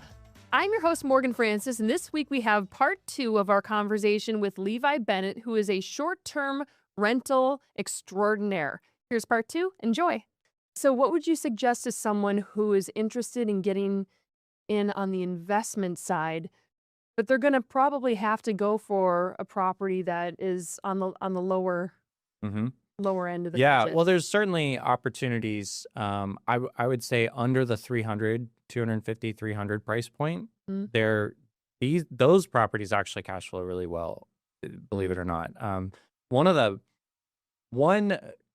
demographic that seems to be pretty immune to this kind of price sensitivity is our millennials. And I'm a millennial, so I'll talk about us. We like our avocado toast and all the typical cliches, but we don't mind spending money on something that's nice. So if you find, like, I have a cabin in Bryson where it checks every box. It's nothing really particularly special in the sense that, it's only 700 square feet. It's a 2-1, but it's a real log cabin. It has a very long range view, a covered patio with a hot tub and a fire pit.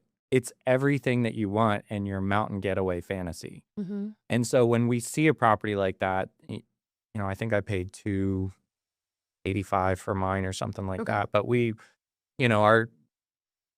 consistently done $50,000 a year on that property. So our gross yield is well into double digits. Right. Our net yield is also in double digits. So it's a great overall. It's a real short-term rentals. There's a lot of different kinds of real estate investments. You could buy a car wash. You could buy, all kinds of things. Short-term rental is not that passive. So if you want to put some elbow grease into a glamping dome or an A-frame or a small log cabin somewhere in an emerging tourist market, like mine's in Bryson City, which has the railroad, the Nantahala Outdoor Center. There's a bunch of beautiful cool area. It's too. a really cool. We always use that live shot on Queen City News because it's just so beautiful Yeah. with the creek there and everything. And it's amazing. Like I grew up in Charlotte and did not ever go to Bryson. We always went to Blowing Rock or Asheville, but we never went that far west. And my first time there was to look at this house for another client who passed on it. And I was like, this place is incredible. We're not going to Like, take it. I might. yeah, I did. I was like, well, if you don't want it, like anyway, so So who manages it then? I do. I have a property management company. It's sort of a boutique firm. We focus on revenue optimization. So Gotcha. there's a lot of nuance. This is another problem with short-term rentals, is people think it's market-based. And if you have a long-term rental, especially if you come from the long-term rental world, that's a great investment strategy. It's more of a long play. Mm-hmm. But if you have a 3-2 that the market rate's $1,500 a month, you're probably going to get around $1,500 a month. Right. Depending if you have fenced-in backyard, you might get a little bit more, a little bit less. But it's going to be about that. Short-term rentals vary dramatically. I mean, you can take two houses that are next door to each other, completely identical, and one operator runs the pricing and the minimum stay, minimum nights, and the seasonality one way, and the other person just lets it go. The one that's being optimized is going to make like 3 times the amount of money. And the other thing too is if you trend on Airbnb, and this is why unique is king and having real amenities, the difference between a 90th percentile property and a 50th percentile property, if you're completely average in the 50th percentile, and you compare it with one that's in the 90th percentile, like a like kind, it's not 40% more revenue. It's like 3 to 4 times more revenue. It's an exponential amount. So people are spending money on the premier, high-end, nice-looking, well-optimized properties. And it's not always about the visual part of it. It's, the forced equity side, although that's very important. Right. It's also about how you're protecting certain dates that are high demand. Like we don't open up our Christmases until Q3, for instance, Okay. because we don't want somebody pulling it off in Q1 trying to get a deal. So we let the demand, also it gives us a chance to see what the demand is like that year because they start booking very early. Okay. Christmas is like the most in demand week of the year, particularly in Western North Carolina. So we like to hold back, see how the demand shakes out, because if you book too early at too high of a price, they will cancel on you. But if you are able to wait, that price will continue to go up. We use all dynamic pricing. I was just going to ask you, do you use a Yeah. platform for dynamic pricing? 100% Okay, always, what is yeah. that platform? We use Price Labs. There's a lot of Actually, someone else mentioned they use Price Labs. Price on the Labs show. is the oldest, the best one. They're Okay. obsessed with their craft. They're just really good at it. It's a very technical platform. It's at first you may feel like you need to be an engineer to use it because it almost looks like a Bloomberg terminal when you first look at it. Okay. It's like it's a lot. Okay. But what's cool about it is that it gives you hundreds of levers to pull to really make sure that you're creating a pricing strategy that works for your property. So taking the time to learn Price Labs and then apply it to that property and make sure you get real comps that are not just because Price Labs found it. You can actually go and check the ones that you want to get a really good basis of what people are paying in real time.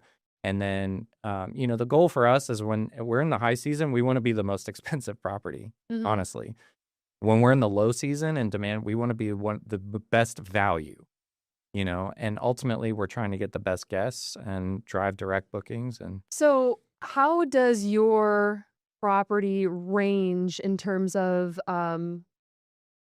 price per night, for instance, throughout the year? Are you, on the low end, $150 a night, and then on the high end, 400? Like, what does that range look like? So my cabin is a good example. I've been running that one the longest. We'll go down to 125 a night in the very slow seasons. I mean, in 3 years, we've only had 3 weekends not book. So, I mean, Wow. we keep our occupancy high, but we'll try to target the price point that's appropriate for the weekend or the season. But on Christmas, we're, 600, 650 a night, that week, or New Year's, Thanksgiving. Those are the big ones. And then October's just crazy. I mean, October's our strongest month, and All the leafers that's typical for all of Western North Carolina, though. trying to see the fall colors. As a whole, July and October, and that's the great thing about Western North Carolina, just as opposed to maybe the beach. The beach is cash cow like crazy in the summer months, but they're dead. Right. Unless you've got an interesting feature on the property or some kind of private. I met somebody who had like a deal with the fishing charters, and they had a deal that they would actually pull the boat right up to their property that was waterfront, and then they had a fish cleaning station right there, and so it was like a perk, and that's how she got bookings through the December, January, February, which no one else. I mean, it's a ghost town the rest of the year, but So it's all about that one thing that you have. That you someone gotta else think doesn't. outside the box. Yeah. Is my point? Yeah. So how do you find the properties? I know you've got access to MLS, Sure. but there could be hundreds of new listings a day. So how do you go through, or are they not on MLS? Are most of the investment properties that you find through your relationships? Yeah, it's 50-50. I mean, I would say 40% of my, and it depends on the season or the environment that we're in. Right now, 40%, 50% of my closings are off market. So they are because of relationships that I've made. The other, during COVID though, I mean, we would find stuff on market all the time. Some of our biggest winners, that castle was on market for I think a year or really? 9 months. Well, I mean, your client stuck $500,000 into it. Not everyone wants to take that on. I mean, that was a huge project. Right. Yeah. And that is, again, these are why we have the conversation early of what are your goals? What are you able to do?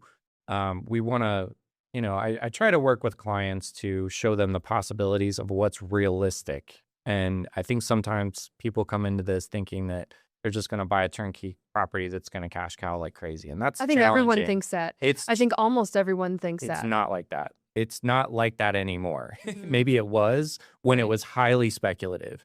Back when Airbnb, I remember the days when people didn't think Airbnb would even be a real viable company long term. Why do you think that was? I think anytime somebody's coming in to disrupt the industry, there's going to be a big voice, no matter what it is. There's going to be a lot of voices and a lot of strong opinions about, because people don't like disruption. There's always a group of people that don't like disruption for Right. whatever reason they have, and that's not a bad thing.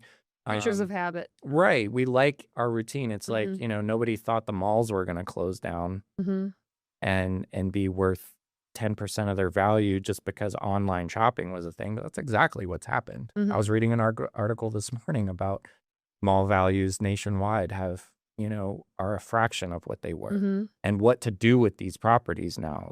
Some are converting to mixed use and putting condos over them, and then Yeah, there's one not far from here that they're doing a lot of like medical space, office Right. space inside the mall to try to kind of keep the tenants there. And I'm sure the revenue or rent is probably, that structure has changed, because I know malls, they, for instance, like a store, they'll pay their rent, but then sometimes it'll be in addition to that, it'll be a portion of their their sales that they'll pay as well. triple net or something Yeah, like that. yeah. I'm not fully informed on that one, but It's just not my enough to expertise, pass the but real yeah. estate exam. Yeah, exactly.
So I guess going back to the short-term rentals, let's just say you're meeting someone for the first time and they have this idea that they want to get into it. What is your first suggestion to them beyond let's figure out your goals?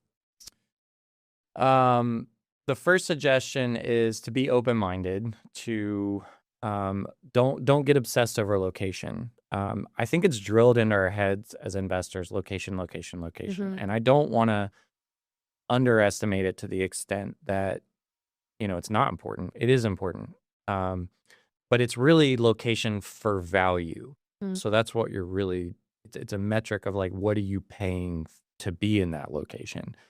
To be honest with you, you can have a short-term rental be successful. You could throw a dart at a map of North Carolina and create a successful vacation rental if you acquire at the right price. Well, we've talked a lot about, you've got yours in Bryson City. We've talked about the one, the Castle in Banner Elk, but Charlotte is also a good market for it. You're probably going to get a different buyer, right? A different client coming in and Sure. renting out your place. It might be someone who's here in town for a concert and wants to spend the weekend Yep. versus spending a week, in the mountains.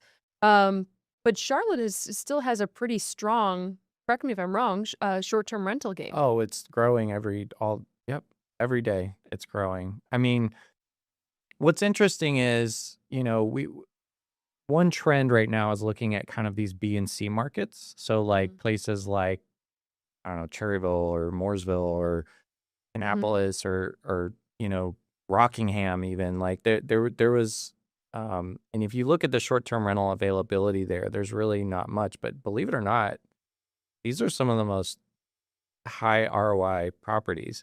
And what's interesting about this is some of these communities they don't have the economy for somebody to come in and say, I'm going to open a hotel here.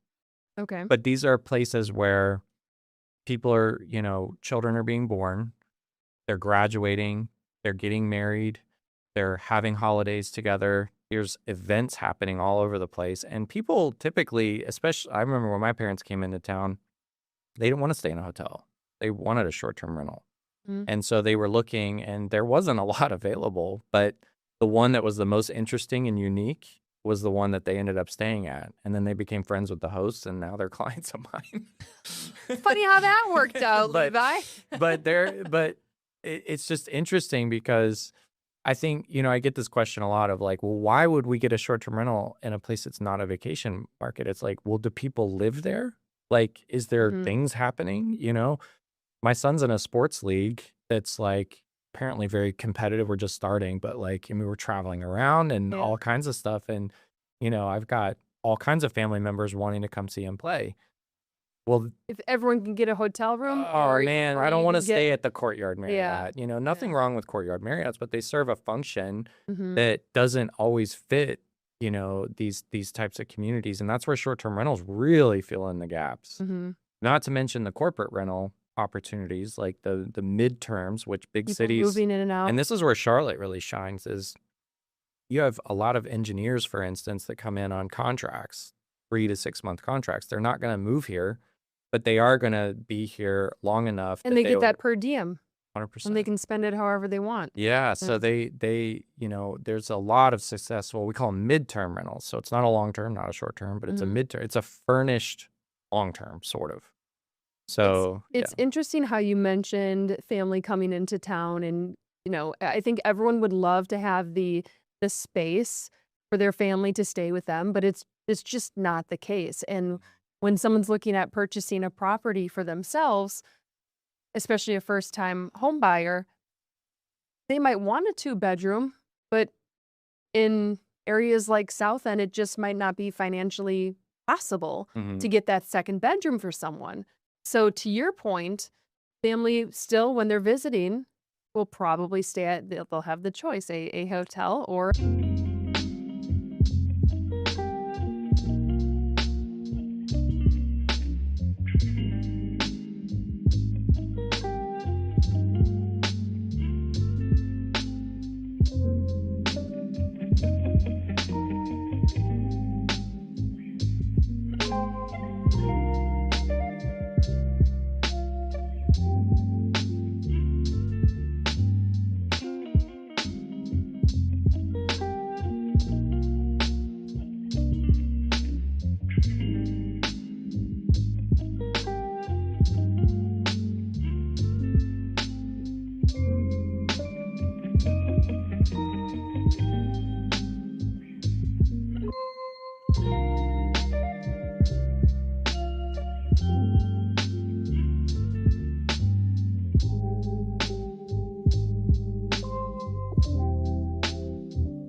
Airbnb. There's a really interesting opportunity that is very unique to Charlotte, actually, right now, that kind of overlaps with my space, is that the ADU program. Have you talked to anyone much about the new ADU incentive that Charlotte is doing? What is that? So they're doing a grant right now Mm-hmm. that, and I don't know the detail. I read it when it first came out. This would be an interesting one, but Charlotte has decided that ADUs are Accessory dwelling unit. accessory. Yes. So it's basically another living quarters on property. Mhm. And there's some criteria there, but essentially they will give you a portion of the money to pay for the construction. And then I think you don't have to give it back if you keep it for long enough. Certain number of like years. how It most sounds grants kind of work. like first-time home buyer. It's very benefits similar as well in grants. Yeah. But Charlotte's, I mean, it's a very positive grant, I think. And but what it allows people to do is they can construct something on their property that will not only add a significant value, particularly as certain generations are getting older, that there is a trend of moving in with your kids Right. and having Mother-in-law suite. a mother-in-law suites. I mean, that's what an ADU Right. really is known as. But they're getting very popular in the real estate world on primary homes. So what's in it for Charlotte then? Why is Charlotte like, we want to give you money to do this? So Charlotte's got some density, I guess it's some density issues that, they want to create more value and basically increase density without, having to bulldoze a home. Right. Essentially, so essentially what they're saying is we need more density here. We know there's a demand for it. So, I'm not sure why. I mean, Raleigh's doing the same thing. But Charlotte, I think, pioneered this in the Carolinas and has come up with a fantastic opportunity for people. And I don't know how long it's going to last.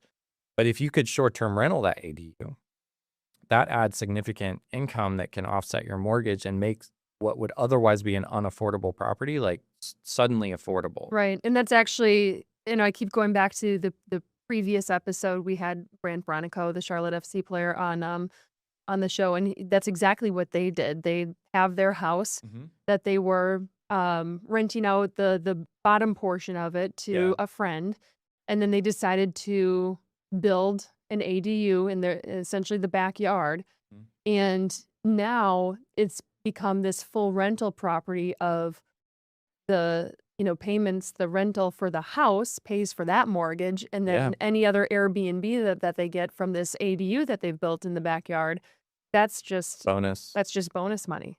Yeah. 100%. It's a fantastic program that Charlotte's doing, and I think everyone that has a property that could qualify for this should at least consider it. Now, if you're in an HOA, that might be a different story. You'd probably have to get approval. There might be stipulations. 100%. Know your HOA docs. And the nice thing about AI is that you can upload your HOA docs and then ask AI, like, what would be the process, or is this allowed?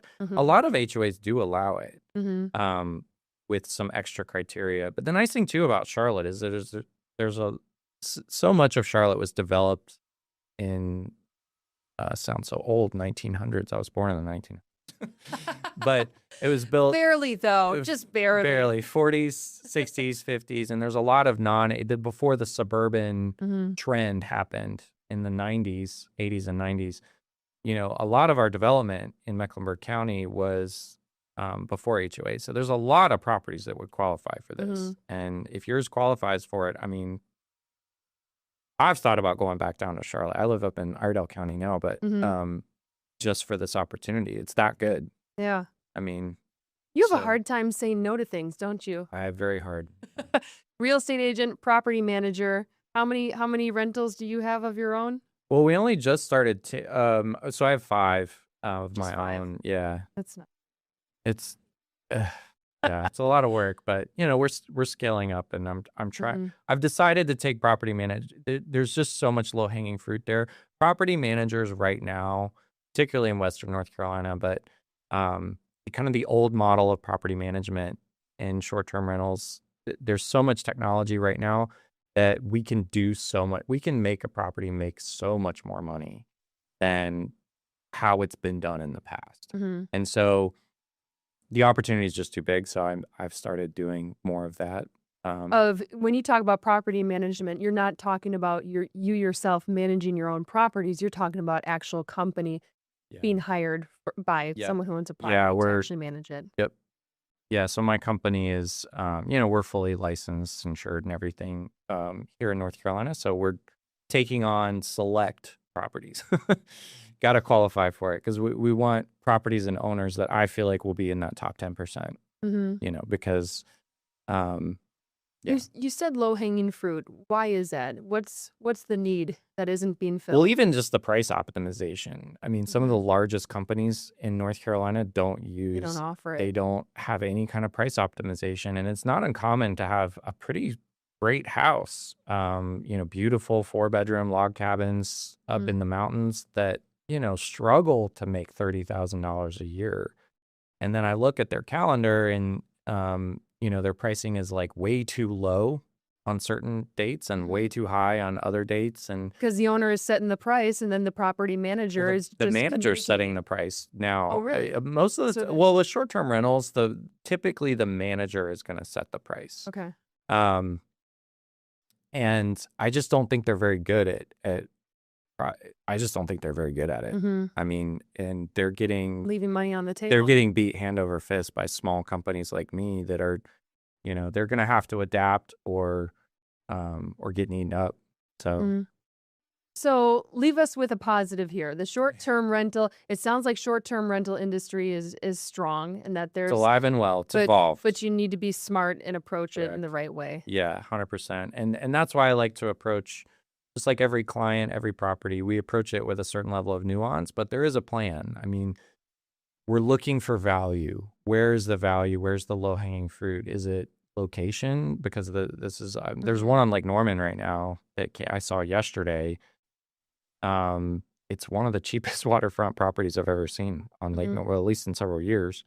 And it's kind of perfect for a short-term rental. It's in a place that needs short-term rental. And, there's always people saying they want a short-term rental in Lake Norman, but those opportunities when they're really good usually blip on the radar and then they're gone. So You have to be quick with them.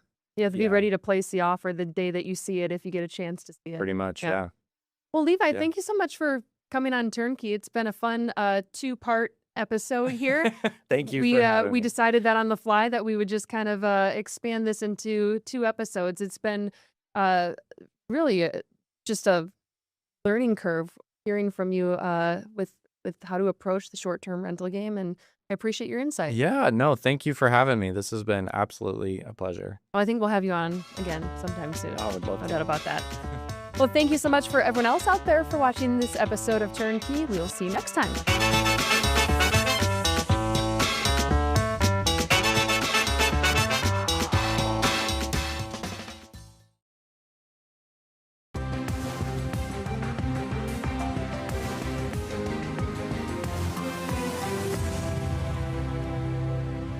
All right, welcome into Queen City News Plus Live on this Thursday. It is 3 o'clock as we take a live look inside the Blue Room. This is where all of the magic happens. I'm Morgan Francis, joined by Brian Blakely, meteorologist Andrew Brightman, and Amy Thompson, controlling things behind the board today. Magic happening today, right? Yeah, Lots of magic. exactly.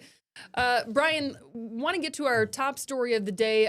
Inflation report came in, and it hits a 3-year high. Yeah, not good for consumers right now, as 3.5%, highest level in 3 years, and so consumers have faced escalating prices. This is from March, as the war in Iran has sent oil soaring and everything else pretty much up. Gas prices are up 2 cents tonight, overnight to 432 nationwide, and a year ago we were sitting at 292, and also gas prices right now are sitting at 394 here in Charlotte. But anyway, the whole report here, it doesn't give consumers a good sentiment right now for what's happening right now, because inflation is definitely on the rise. Yeah, and I mean, the Fed is delaying any interest cuts, which has kind of been the name of the game lately. At the same time, Americans' incomes increased 0.6%, which is obviously slower than the rate of inflation. So, I think the only positive for consumers is tax season. They got a little bit of an extra boost when it came for those tax refunds. However, a lot of that is getting gobbled up by the prices right now of everything. You know, you think about the increase of oil prices, it increases gas prices, and that trickles down to everything else that we pay for. And we're seeing it with these numbers, this economic data that is coming out. The Labor Department also came out with reported initial jobless claims at seasonally adjusted down to 189,000 in the week ending April 25th.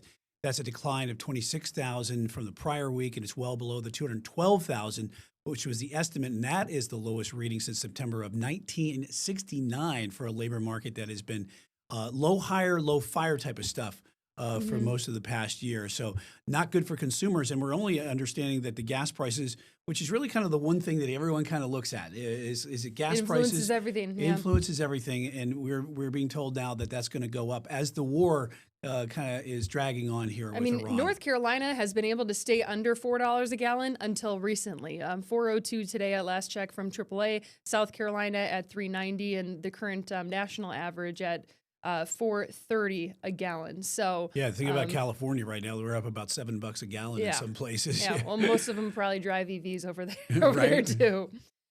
Second story, just a real, just adding heartbreak to an already just horrible situation, Brian. You know, the Greg Biffle family, well-known NASCAR driver, they passed away in a plane crash in December in Statesville. It was a horrible thing. They had a number of kids on board. Well, their home was broken into not too long after the plane crash, after the family had passed away. Now we're learning new details about what investigators believe is a larger, deeper scheme to steal from the family. Yeah, and we're learning that this particular home surveillance video, this is after the fact where the home was robbed up in Mooresville, that the police and detectives are now saying that that was an inside job, they believe.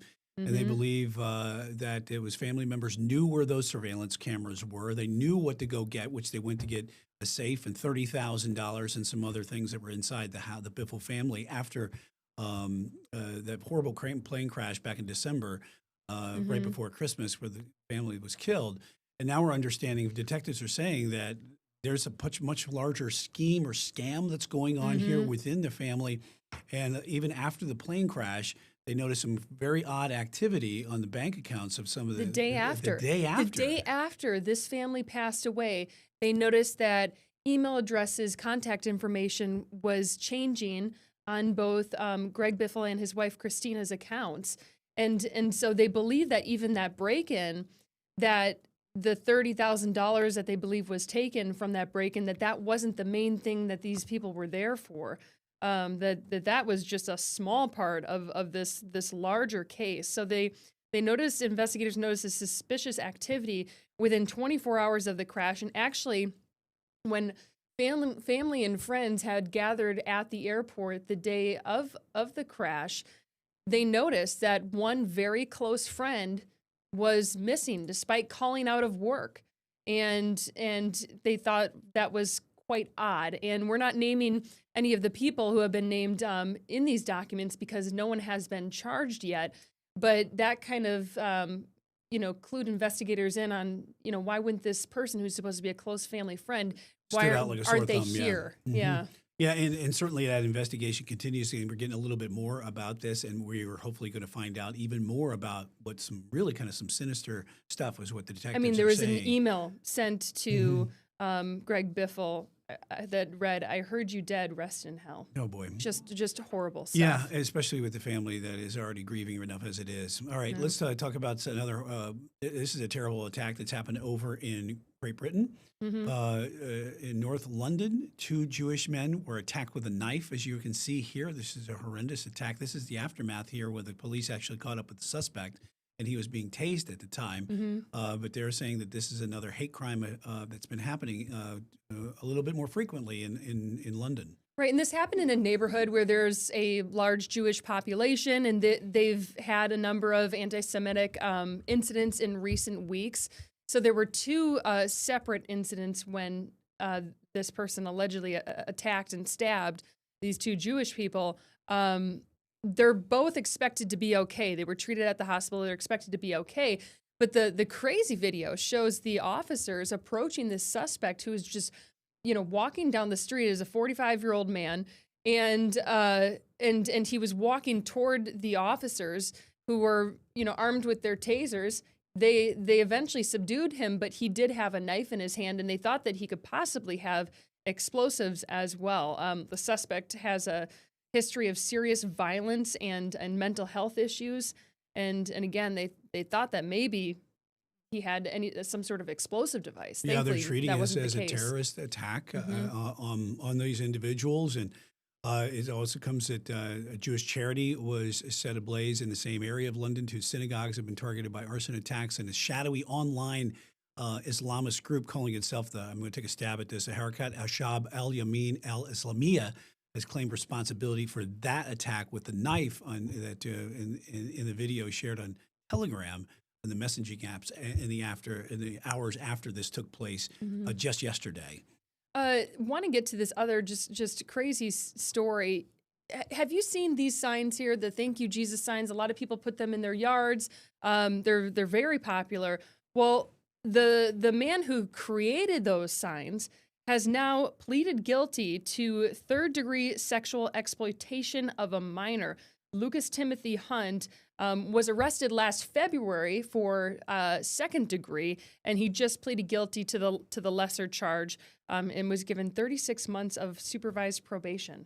Yeah, interesting about this. Obviously, it's high profile because he was involved with the Thank You Jesus yard signs in the community. He's regularly recognized as popularizing them.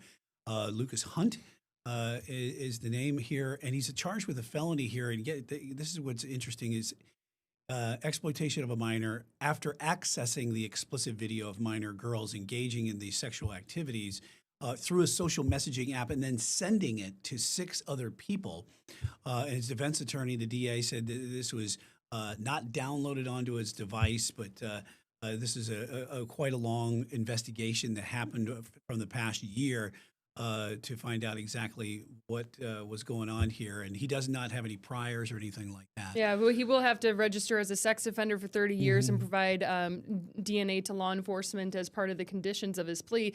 The president of Thank You Jesus Mission released a statement saying that it's always been more than one person. It's about people who love Jesus and want to show their appreciation, and just said we can't comment on these particular charges at this time. Yeah, another story too here is staying here in North Carolina, and this is a man that this is kind of coming to light here a lot here lately. This is a man who is in court today. He was accused of making violent threats toward President Donald Trump in Apex. And you see the stuff that was written on his car right there. They confirmed that the Secret Service, the SBI, the FBI, they're really looking into this. It was at a tidal wave auto spa yesterday afternoon. They were making violent political threats. They believed that he was traveling from South Carolina to Washington, D.C. They don't know exactly what he was doing, but it had on his car there, "Tell Donald he was fired." 5 dead, 5 years, 3 Navy, teacher, and trucker. And they're still trying to uncover exactly some of the meanings behind this. Yeah, auto spa, another word for a car wash. But he was obviously arrested for making these threats. Well, interestingly enough, the Secret Service and FBI also responded. So these threats were enough to be taken seriously. That seriously, aside People felt from threatened at the car wash. Right. I mean, they evacuated some of the businesses in the area. This happened at 2:30 yesterday afternoon in South Carolina. The South Carolina man, a 41-year-old Daniel Swain, who was arrested in connection with the incident. He's been charged with possession of meth, resisting a police officer, and having a fictitious license plate. But obviously, with everything that's been happening recently with the White House Correspondents' Dinner and some of the heightened focus on political threats. And threats. James Comey, former FBI director, charged the other day with the 8647 post that he made on a North Carolina beach. Has been charged and indicted with that. It just goes to show that law enforcement, they're taking any sort of threat very seriously. Yeah. Let's get to something that's a little bit of a lighter note, talking about our weather as we take a live look at uptown Charlotte. You can see some of those Carolina blue skies, but Still some of those clouds kind of hanging overhead. Some big ones there. Are we going to get any more rain? Let's check in with meteorologist Andrew Brightman right now to see what's in store for us for the weekend. As it's Thursday, we're always thinking about the weekend, Andrew. Yeah, we're thinking about the weekend on Monday, Brian. Don't be ridiculous. But yeah, Past and future. Yeah. We've got some beautiful weather, as you were talking about this afternoon. Then as we head into the weekend here, a potential washout on the way for your Saturday. A lot of what weather going to be moving on in, and then we got some great weather early next week shaping up here across the Carolinas. Right now, current temperatures moving up here, but not as warm as yesterday. In the middle 70s currently here in the Carolinas. Pinpoint satellite, for the most part, just those fair weather cumulus clouds is what we've been seeing here across the region. Radar is quiet, zooming out. That frontal boundary moved through. That's what gave us some of the rainfall this morning. And then we got the sunshine, but still that frontal boundary is going to be stalling out. More cloud cover moving in on our Friday. Temperatures across the southeast, a little middle 70s out there. Weekend forecast, all about your Saturday here in terms of the unsettled weather, the wet weather that is going to be pushing through the region. Futurecast in motion as we go throughout the rest of your Thursday. We'll see partly cloudy skies heading into your Thursday evening here across the Carolinas overnight. Moving into your Friday, we see some of that cloud cover to start here. A lot of low cloud cover on your Friday. Just keep that in mind. Maybe even some patchy fog, but the ground is still so dry out there. But as we head into the afternoon hours, isolated showers possible, especially to the south and east of Charlotte. If you saw some rainfall this morning, you have a slight chance of a shower here tomorrow. And then from there, we're going to be watching really some of the clouds start to build in here across the region as we get ready for our next storm system that's going to be moving on through. And you can see some of that rainfall here as we get to your Saturday morning at 4 o'clock in the morning. Really heavy rainfall moving on through there. Some of the rainfall totals we could see here. And actually, I'll just pull up a Futurecast. What's, kind of the overall forcing mechanism for what we're going to see this wet weather. That stalled frontal boundary to our south. We're going to have an area of low pressure developing along it here, pushing through the Gulf of Mexico into the Carolinas as we go throughout your Saturday. Potentially could be a near washout here, especially from Charlotte points off to the south and east, and some cooler weather moving in behind it. But this is some very, very beneficial rainfall we're going to be seeing here across the Carolinas. Those drought conditions just continue to get worse and worse here across the region. So we'll definitely get some needed rainfall as we go throughout your Saturday, and then some of the beautiful weather returning once we get to your Sunday. Pinpoint 7-day forecast here. Watching that wet weather here on your Saturday. Sunday, though, looks beautiful here across the Carolinas. Also some great weather as we get to Monday of next week. But even though we've had the rain, the drought has gotten worse. The drought has gotten worse. Drought conditions continue to expand now. Actually have some areas of exceptional drought here to the east of Charlotte. Sounds like those water restrictions are probably going to hit Just tomorrow. not even a drop in the bucket, literally. Yeah. All right. Hey, coming up, we got some good stories about Roblox. And also, we got a big fat fellow that everyone's checking out in San Francisco. This is going to be fun to take a look at this guy. Stay right there. You're watching Queen City News Plus, live from the Blue Room today.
Hey, happy Thursday, and welcome back to Queen City News Plus Live as we're taking a look at the 7-day forecast. Now, let's take a look at the skyline right now from our Arlington camera, and that gives a good picture right there.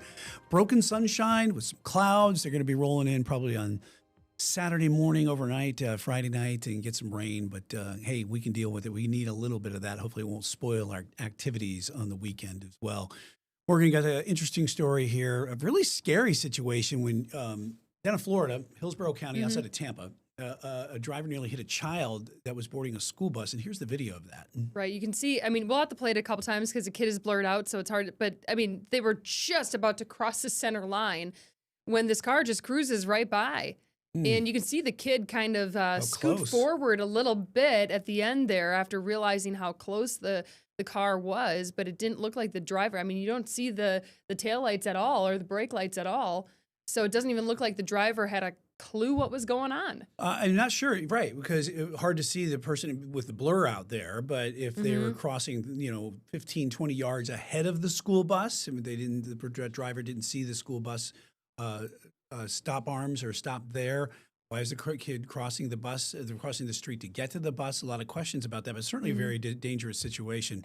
Nobody got hurt out of this, and the driver was actually issued a citation out of this. And this is something we've seen in Charlotte several times. And police aren't going to give a warning in this situation. I mean, you're gambling with a child's life, I believe is what the Hillsborough County Sheriff's Office said after this incident. And it's just too close of a call. Yeah, you've got to stop for those buses. Right. You mentioned this before going to commercial break. The platform Roblox. Popular with kids. Are you familiar with this? I am. Okay. I have a teenage boy, 14 years old, who it's kind of it's a gaming platform, but he used to really love it a few years ago, and it's really exciting, fun game that kids love too. But now. We've seen a lot of protections for kids that are playing games online because they can be susceptible for child predators that come on these type of platforms and want to exploit children. But now in Indonesia, children under 16 there will be required to undergo facial scans to verify their age to comply with the new restrictions that they have in the use of social media and digital platforms in the country. Just in Indonesia alone, Roblox has 45 million users. 23 million of them are children. So this is why we're seeing this, because so many children use this platform there. So kids, for kids ages 5 to 12, they'll have no chat features. And from 13 to 15, the chat features will be limited to parents or approved family and friends. So there are even restrictions, once they do verify the age. But they'll be asked to do a video selfie, every user, and then they'll determine your age based off of that. And then that will dictate what kind of a platform you'll see. And very well studied and thought out, this policy. And a lot of people are applauding this. Kids, some of them aren't, especially the teenagers, but this is certainly in the effort of safety. We've seen this happen with Australia, who's launched some social media restrictions and trying to protect the kids going forward, not only from their own mental being, from being online so much and social media and how damaging it can be from being always on your phone, but also in the fact that you protect yourself from online predators. And that's what this was in hopes of doing it right now, because we've seen these type of things just explode when you're using your phone, the doom scrolling, or if you're on Roblox or something like that, you don't know who can come on. And the company claims that the data is not going to be stored. It's going to be immediately deleted. But there is that level of concern too, I think, from parents that, your kid's face is getting scanned by a company. And so there is that element to it too. I think a lot of parents nowadays don't put their kids on social media for that reason. And so it's just kind of wonder still your kid's face is getting scanned by another company. Sure. Let's talk about our big fellow we were alluding to before the break. This take a look at this, crazy. a large adult male sea lion. No, wait. No. That's coming up. More. Oh yeah, we got we got another crazier video. This is a Twitch streamer. Oh yeah, that's who right. Was going cross country to raise money for charity and was doing quite well until this happened. Watch. Keep watching. Keep watching. Keep watching. Oh! There. So that was the car that was following the streamer to protect him from traffic. There was another car driven by an older driver, 82-year-old man, who obviously didn't see the car in front of him and slammed right into the back of the car. That car then slammed into... Humble Zay here. He is doing a walk from Philadelphia to California to raise some $200,000 for treatment. And he was here. He just got hit. He was live streaming this on Twitch, which a lot of Twitch streamers... We've blurred out the chat because you can only imagine what was said on the live chat. But he is okay. His real name is Isaiah Thomas, and walking in front of that car. This is on a highway in Indiana. And he was very good about it. He got right back up, and he said, "Good thing I had a back brace on that saved me," is what he told officers. Oh wow, yeah. So he's trying to raise $200,000 for his planned trade school, Humble University. But yeah, I mean, thankfully he's okay, and he has vowed to finish his trek and finish raising money for charity. Obviously, more cases of where you should watch where you're going and what's in front of you, right? It seems like he had the vest on. He had a car following him. I'd be willing to bet he coordinated with police to make sure it was okay going at that pace on the road. But if you're going slower than traffic on a road, things can still happen. And he's lucky that he's okay. He is lucky he's okay. Yeah. Now let's talk about the big fella right now. We have to go to commercial break. We have to take one more commercial break, and then we're going to talk about the story that clearly Brian has been waiting for all day. We'll be right back. Right here. All More right. Queen City News Plus live after this.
right, the most important story of the day, according to Brian Blakely, is Chonkers the sea lion. Brian, take it away. Take it away. Let's take a look at this. This is Chonkers.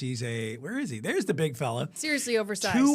2,000 pounds. He's been hanging out a lot at Pier 39 in San Francisco. And you can see he's a lot larger than some of the other sea lions. He's called a stellar sea lion, and that's when they're much larger. Look at him bigger. just posing for the Most cameras. sea lions are, about 800 to 1,000 pounds. And this big fella has been like the showstopper hanging out at the San Francisco Pier there. And just wanted to check out everybody. And he's going to be around there for quite a while because as long as the food sources around there are going to be available, then he's going to be there. But everyone kind of stopped by to see all the sea lions. But this guy is the one they really want to see. Apparently, the sea lions started to go to this pier in 1989. This was after an earthquake hit the San Francisco Bay Area. And it was like within months, there were 300 of them there, completely took over the dock. And then in 2024, there was a record 2,100 sea lions that parked at that pier. Obviously, the food source, the shelter from predators. And I don't know if that particular sea lion needs any sort of protection because it's quite sizable. Yeah, he's been well fed too, it looks like. And he's having some fun. There are people who, by the way, there's someone from this article who said that they drove or traveled from Atlanta, Georgia to San Francisco just to see Chonkers because they of saw all it the on things the in news. San Francisco you could see, and then you want to see him. Yeah, I'd you know be what? part To of the each their list. own, Yeah. I guess. Hey, you got Turnkey. What's your latest We episode? just recorded an episode today. This is a $15 million home that's going up for sale. It's up for sale right now. Quail Hollow area. Quail Hollow, right on like 15 and 16. So we have the tournament coming up next week. So a lot of people. Doug Lebda, the former. Doug Lebda is the former Lending Tree. CEO of Lending Tree. He sadly passed away a number of months ago in a tragic ATV accident. The listing agent for his property is someone who he mentored and who deeply loved him. And it's you we know. will turn to that also as we turn to the Truist Open that is going to be here at Wells Fargo Quail Hollow. Yeah. Coming up Hey, next week. Thank you so much for watching Queen City News Plus Live. We appreciate it. Hope you have a good rest of your day. Have a great Thursday.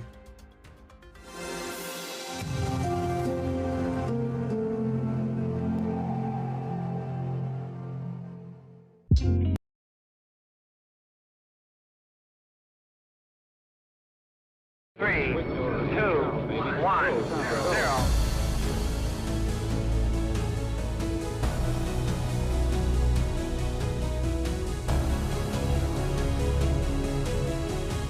Good afternoon. Welcome back, everyone, to another episode of Ground Control, where we talk about all things outer space here on Queen City News Plus.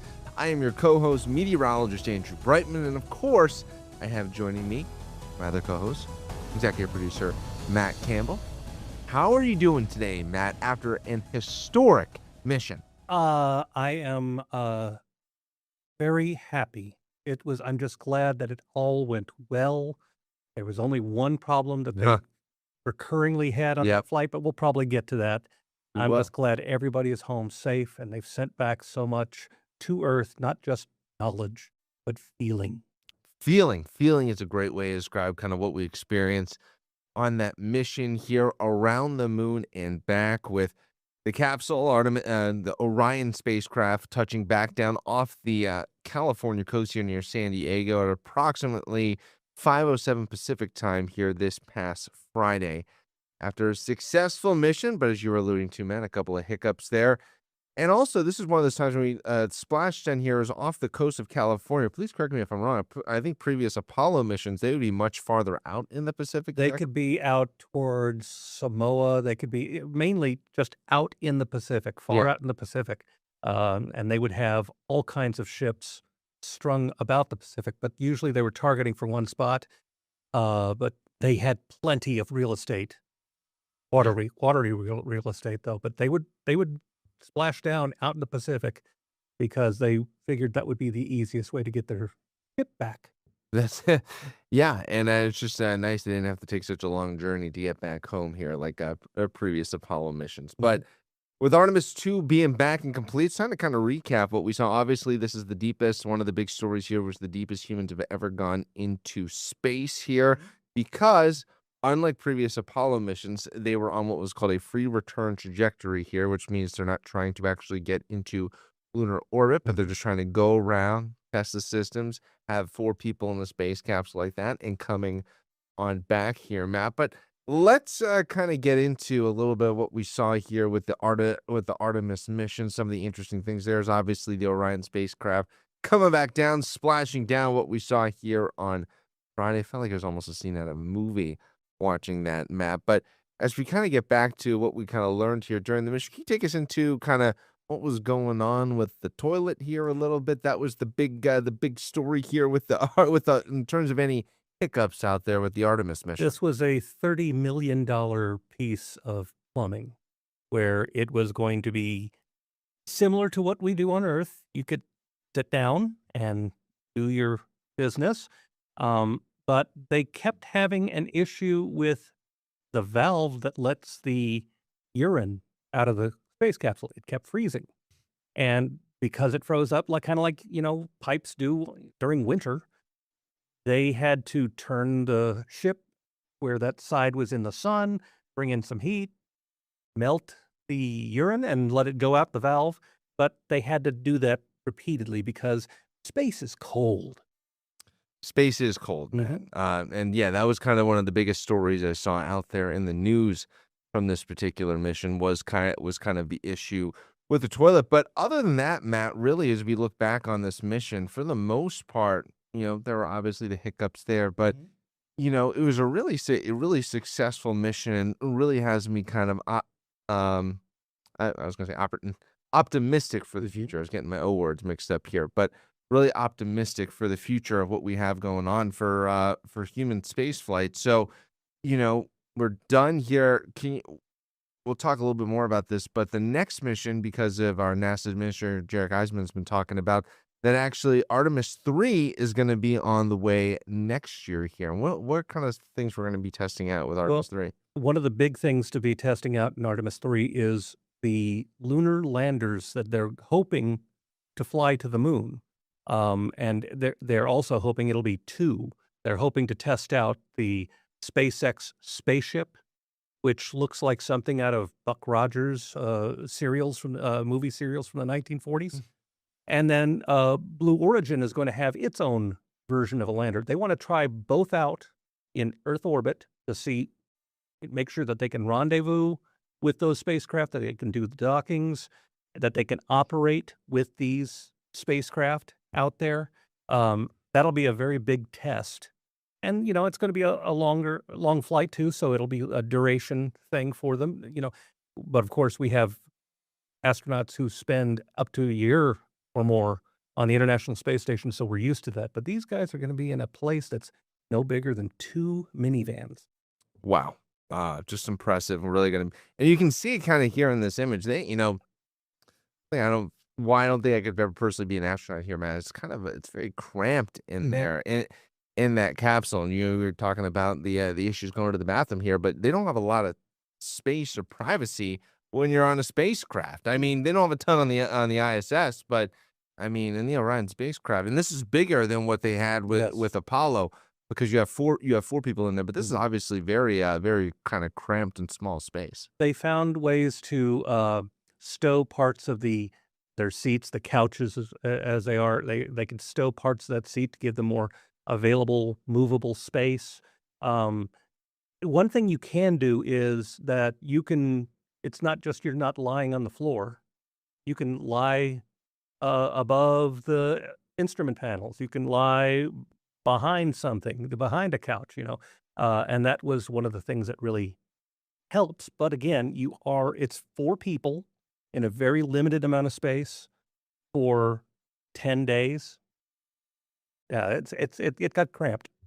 Yeah, no, got very, very cramped. That's just something I admire the most here. Is that you're in the spacecraft for you're over a week here, going around the moon and coming back, and you're in very, very kind of tight quarters with people. Hopefully, they were best friends going into this trip here around the moon, because that's who you got to deal with and spend very, very, very close period of time with during the duration of this mission. That was something. I mean, these people have been training for 3 years. They were named to this crew in 2023, so they know each other. They have become friends with each other, and closer than many other friends. And that's one of the reasons why, as they were passing by the moon, they named one of the craters for the late wife of Reed Wiseman, Yeah. the commander. They named one of the craters that they had seen the first time that they had seen this crater. They called it Carroll, Carroll, and it was they they were breaking up. They were crying Yeah. while talking about that, and that was something that just touched the hearts of a lot of people. Yeah, and it really showed kind of that bonding they had with the astronauts together to do that, and that was definitely a very moving part of the mission. And Matt, coming up after the break, we're going to be talking more about some of the dramatic images that we saw from Artemis 2 going around the moon, the first time humans have left low Earth orbit since the days of Apollo. We're going to be talking more about that in the historic Artemis 2 mission coming up right after the break here. You're watching Ground Control on Queen City News Plus.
Hello and welcome back, everyone, to Ground Control on Queen City News Plus. I'm meteorologist Andrew Brightman with my co-host Matt Campbell, executive producer. Matt Campbell, we're talking, of course, about the historic Artemis 2 mission that went around the Earth here and is now around the Earth, around the moon, came back to the Earth, and now splashed down off the coast of San Diego on Friday. Matt, just getting some of the facts here. And I know you're a big facts guy, and we'll get into that a little bit later here in the show. But some of the big facts here, the total distance traveled here, almost 700,000 miles total going around the Earth, going to the moon, to the and back. Maximum distance, this is the deepest, and surpassed the record set by Apollo 13, traveled more than 250,000 miles into outer space, roughly about 252,000 approximately. Then you talk about as this capsule is coming back, how hard and fast these things can hit Earth's atmosphere, hit Earth's atmosphere at approximately 25,000 miles an hour. Just Moving. Just slamming. And just what were sort of the kind of the most breathtaking things that you remember here from this mission? Matt, I'll pull up some of the images here from the Artemis 2 mission. It's just kind of always takes your breath away every time, really. One of the great things about Artemis is that they have cameras out on the solar panels of the spacecraft that can shoot the spacecraft and whatever body that they're looking at. So you can see part of the spacecraft and the moon, and it kind of gives a little bit of perspective to it. But it was amazing the detail that we could see on the lunar surface. It was amazing when we could see the Earth looking back towards our own home planet, we could see that. And I know a lot of people were comparing some of the images of Earth from this mission to the ones taken back in Apollo, and they were wondering, well, it's different. Well, one thing that they did back then is they used cameras that had film. These were digital cameras this time, and really high-end digital cameras, some of the best that you can get. And so they were taking very clear, very sharp images. And I remember the day when they were doing the flyby, and they had cameras stationed at every window inside the capsule. And they were trading off people who were taking photos and people who were getting cameras ready for them. It was just stunning what they did. Yeah, and some of the astronauts actually were using, kind of as an unintentional ad for iPhone here, but some of the astronauts were using their iPhones to take pictures. Obviously, back in the 70s, that was not something that existed, Matt. No. Isn't that one of the benefits of space travel? That is the kind of technology that we take for granted now? Yeah, Yeah. exactly, and just, how much smaller the chips have gotten and everything. And the closest, I mean, again, we've talked about it, was not going a full orbit, but a free return trajectory was still, the closest it got to it was about just under 4,100 miles here from the lunar surface, and then coming back fairly quickly here. And it's just amazing. I think it was the first ever solar eclipse from the perspective Yes. of Yes. the moon, basically. Yeah. You got to see it and it was absolutely amazing. You could see the corona. You could see a little bit like of how the sun flares out when it's completely obscured by another body, and it was very clear. And they're going to learn a lot from that, even though it was just like a photo. I mean, those photos can give them knowledge about how the sun works, its lifetime, and I'm really looking forward to what we can learn from the images that are still being processed.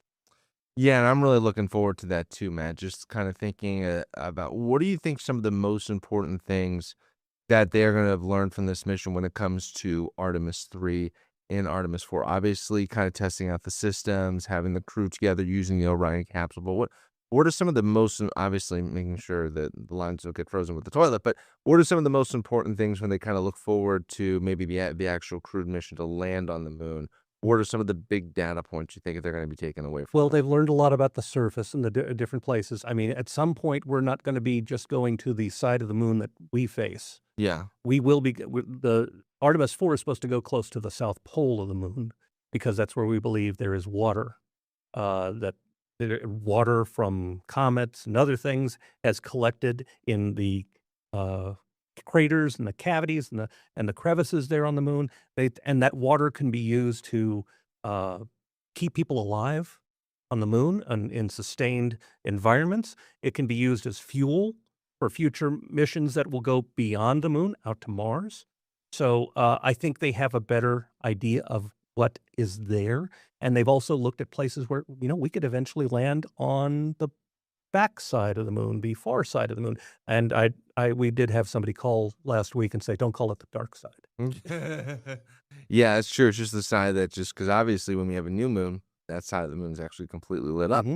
Because we obviously have just always one side of the moon that is that is facing Earth, and it's just really, really fascinating. Just thinking about, I just still can't believe it. It was over 50 years from the last time we left low Earth orbit, but I was just really blown away for the most part how smooth really the mission went, and how little there were in terms of problems. It's just a testament to the preparation that the astronauts had been doing over the course of the past years, getting ready for this mission here. And it's still interesting because in the age of, you've got SpaceX, you have Blue Origin, this is still, truly NASA with the SLS and the Space Launch System, sort of that, the government-funded version of space travel, still kind of leading the way in that respect. Yeah, there was one other hiccup that they did have on the flight.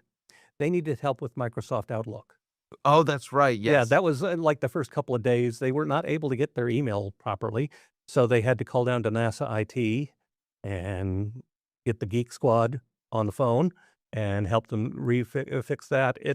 That's another thing that we're getting from this mission is the communication. Yes. It's just how important it is to be in touch with Earth and not just for information, not just to monitor the mission, just for humanity, just to be able to talk to people. Yeah. One of the things that was great was when they did basically a phone call from the Artemis spacecraft to the International Space Station. And there were crew members who had been in space. Christina Koch had, I forget what her name is, had a friend, a fellow astronaut who was aboard the International Space Station. They were over on the International Space Station the last time that they were together, and they did spacewalks together. Jessica Meir, I want to say, or Jennifer Meir. I forget. I'm sorry. I don't know this off the top of my head. But it's just cool how they could talk to each other and say things like, "You've got the mango salad. We've got the mango salad too." Yeah, I know they had better food than what they had on Apollo. Much better food. Yeah, just because obviously it was expected, to lose context as they're going around the far side of the moon, but obviously having, they have problems just like the rest of us here, man. You're not getting the right emails during the mission. So that was really just fascinating in that respect. But Matt, coming up after the break, we're going to be talking more about what lies ahead for the Artemis program here as we get ready for what's going to be eventually Artemis 3, which is going to be kind of a testing phase, and then of course Artemis 4, that planned first lunar landing since Apollo 17. We're going to be talking about all that and more coming up here on You're Watching Ground Control on Queen C News Plus. We'll be right back.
Welcome back, everyone. You are watching Ground Control on Queen C News Plus. I am your co-host, meteorologist Andrew Bray, with my co-host, executive producer Matt Campbell. We've been talking all about the Artemis 2 mission, having the astronauts back here on Earth safely, and for the most part, the mission was a complete smashing success. But now it's time to look ahead a little bit here, Matt. We have got right now the next Artemis mission is Artemis 3 here. Originally, this was supposed to be the mission that actually takes us back to the moon and we land on the moon. But our new NASA administrator, Jared Isaacman, had changed and actually upped the cadence of launches and wanted to use Artemis 3 here as more of a testing phase for some of these landers. What was kind of the main driving factor here, Matt, for kind of changing the cadence here of these missions as we but still keeping that same date for when we land back on the moon? They want to make sure that all the equipment works. And the one thing that hasn't been tested, the thing that hasn't been completed, is what we're going to use to land on the moon. We were talking about that a little bit earlier. They've got to make sure that equipment is working. And so they have given the two companies, SpaceX and Blue Origin, time to get one built for next year. so they can try these things out. They can move them in space and see how they will work when they finally do land. That's one of the big things that they have to do is they have to make sure that landers are ready because the only thing you can do if you don't have a lander is to just do another flyby like we just did. So you've got to test out that equipment. You got to test out EVA equipment. They're going to be making sure because they're going to be walking on the moon at some point. You have to make sure that those suits work too. That's similar to what they did with Apollo 9 and Apollo 10, those two missions back in the 1960s. They were dress rehearsals for lunar landings. Apollo 9, they used the lunar module in Earth orbit. Apollo 10, they took it down to within 50,000 feet of the moon's surface. They're like so close. They're like, shouldn't we just go for it? No. But yeah, I remember because I was trying to think. I know Apollo 10 got extremely close, 50,000 feet here. That's roughly, they're about 10 miles off the surface of the moon here. And one of the interesting things is they're still working on exactly where in Earth orbit they want to test out some of these different landers here with the mission. They're considering low Earth orbit or high Earth orbit here, kind of trying to work that out right now. But it was really interesting for Administrator Isaacman. He's like, hey, we're completely kind of rebooting what we do here. We're actually going to make this work because one of the former NASA administrators, I think during the Trump administration, was like, hey, I don't think it's possible for us to actually land in 2028 here. I think these systems that we're using are extremely complex, and I don't know if we're going to be able to really make this happen here. Jim, I'm sorry if I'm saying his name, Jim Bridenstine was one of those things when he was testifying in front of Congress. He was like, these systems are extremely complex. We've never tested them before. I don't know if it's even possible for us to land in 2028. And I think that was, probably some of the impetus for Administrator Isaacman coming in here after it was confirmed. Right before Artemis 2 was supposed to launch, he did this whole revamp of the missions. And he's like, we want to get back to where we were during the Apollo period, which is we're doing one launch here. Well, actually, during Apollo, I think they were doing more than once a year. But, they, at least once a year of testing out and making sure kind of are ready here for going back to the moon. As someone who, loves the space program, I'm sure I'm not quite on your level, Matt, but it's really exciting to know that, they are really committed here to getting us back onto the moon by 2028. They're trying to just test out the hardware to make sure it's ready to go. They don't want to do anything flying by the seat of their pants on this. They want to make sure everything works. Because when they do get to Apollo 4, which is going to be hopefully in 2020. You mean Artemis 4, a little Freudian. All right, yes, Artemis.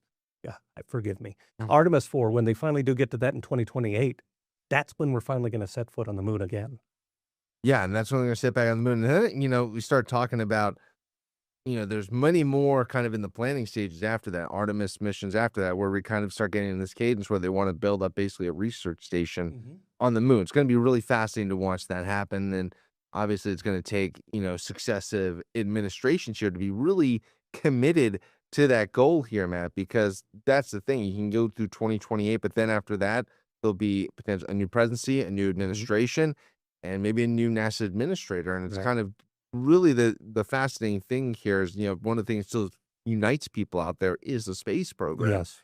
To kind of get that buy-in and be like, hey, are we actually going to start to maybe build a more permanent presence on the moon? How do we get ready to go to Mars at some point in the future? I just think right here, we are right at the beginning, sort of the true, the genesis of this new space program here as we're going to be developing going out in the forward. And that's something I'm personally really excited on that. And I just hope it keeps kind of going on this path of the success that we saw with Artemis. It will be very important. And this helped because we got to know a lot about these astronauts on Artemis 3. We got to know a lot about them. We got to feel their personality. Yeah. Victor Glover was very effusive about his spirituality. Yep. And that touched a lot of people. Again, just getting out into the space of the moon and the feelings that these people had and sharing, and they were in awe. They were just and one of the things that they said, how does this mission make you feel? What word would you use? Humility. Yeah. Was their thing. And if we can keep people excited for this and keep people interested in this, it will get us farther. We have to keep people's interest. We have to tell them why we're doing this. Yeah. And, that's one of the things why I wanted to bring up was, we have modern computers because of the space program back in the 1960s and 70s. We have global communications because of the space program back in the 60s, 70s, 80s. All of these things have transferred into our lives every day. And they were developed because it got its start with the space program. Yeah. So that's why it's important. No, it's extremely important. And again, just for me being the optimist, I just love the idea of humans going farther and farther out, really into the universe here, man. I'm looking online. I don't think they've even announced the crew yet for Artemis 3. I don't remember. I don't Okay. think they have. I've been doing a little bit of a search here. Yeah, I don't think they'll be I'm very excited to see when they announce actually the astronauts that are going to be Artemis 3, that crucial testing phase of the landers here as we get ready for that. And of course, and then it'll be the big moment when they announce the Artemis 4 astronauts here. They're actually planning to land on the moon again.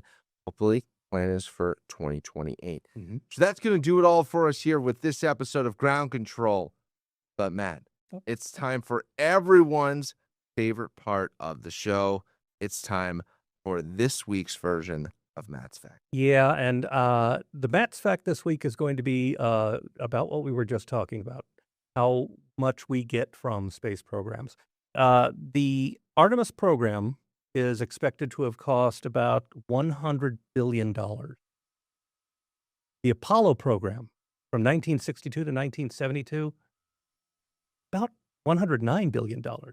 And we spent $199 billion. This is all adjusted for inflation. About $199 billion on the space shuttle, which flew for 20 years. That's where the investment goes. Those are the numbers. Those are the facts on that. Got our accountant here this week. Here I thought those are my taxes. For this week's edition of Matt's Fact. Loved it, Matt. And that's going to do it all for us here on Queen City News Plus. For my co-host here, executive producer Matt Campbell, I am meteorologist Andrew Brightman. We will see you right back here on the episode of Ground Control right here on Queen City News Plus. Take care.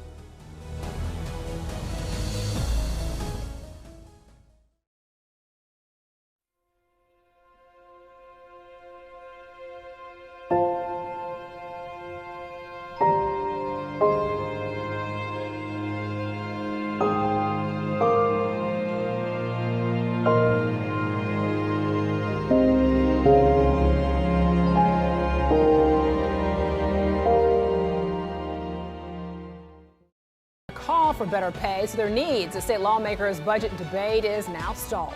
The last time it was this bad in parts of the area was back in 2008. I'm talking about the drought, of course. We'll check out the latest conditions out there, how much rain we picked up earlier today, and more beneficial rain on the way for the weekend. I'm timing it all out in my pinpoint weather forecast. And UNC Charlotte pays tribute to the victims of a deadly campus shooting. How the university community came together today to remember the tragedy. Good afternoon. I'm Alicia Barnes. Queen City News at 4 starts right now.